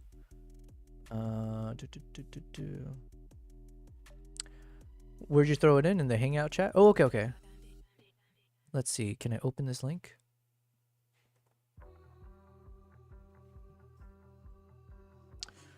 Blonde 1.4, Blonde 5.6, Blonde 22. Yeah, I think the best way to teach is visually. So you're 100% correct to do it this way. Like, nothing beats visual learning. I think that's a really good one. Let me see what else you got. Lucurtide 1/8000, Lucurtide 1/250, and Lucurtide 2 seconds. Yeah, exactly. These are great. These are very nice. Yeah, so like how long it took me to explain that can all be done in 3 images very quickly in a matter of seconds. ISO 100, ISO 3200, ISO 52100. Beautiful, beautiful examples. Thank you for this. Thank you. So I went up almost 20,000 today. Good on you, man. Today was a good day for you. Good day for everyone. So guys, yes, if you guys don't mind, I think this is where I'm going to end the stream, but I do want to support Primal Nation, who's got those epic emotes, and he works on his emotes as well. So let me go ahead and start up a raid, and would love to show some support to him. L thing, you said going to use that for the workshop, but since, yeah, and use like newer photos or something. Yeah, 100%. All right. Let's go ahead. Guys, thank you very much. I appreciate everyone's time. Today was a very fun stream. It was good to also be on normal streaming hours on my side of things. We will continue doing those morning streams, you know, two days every week. But these normal hours, I do love it. I love all the people that I met during this time, and we're just going to keep doing it. Why not? We had some fun today. Thank you guys, everyone who's donated the bits today and also gave some follows, and for the very, very lively conversations.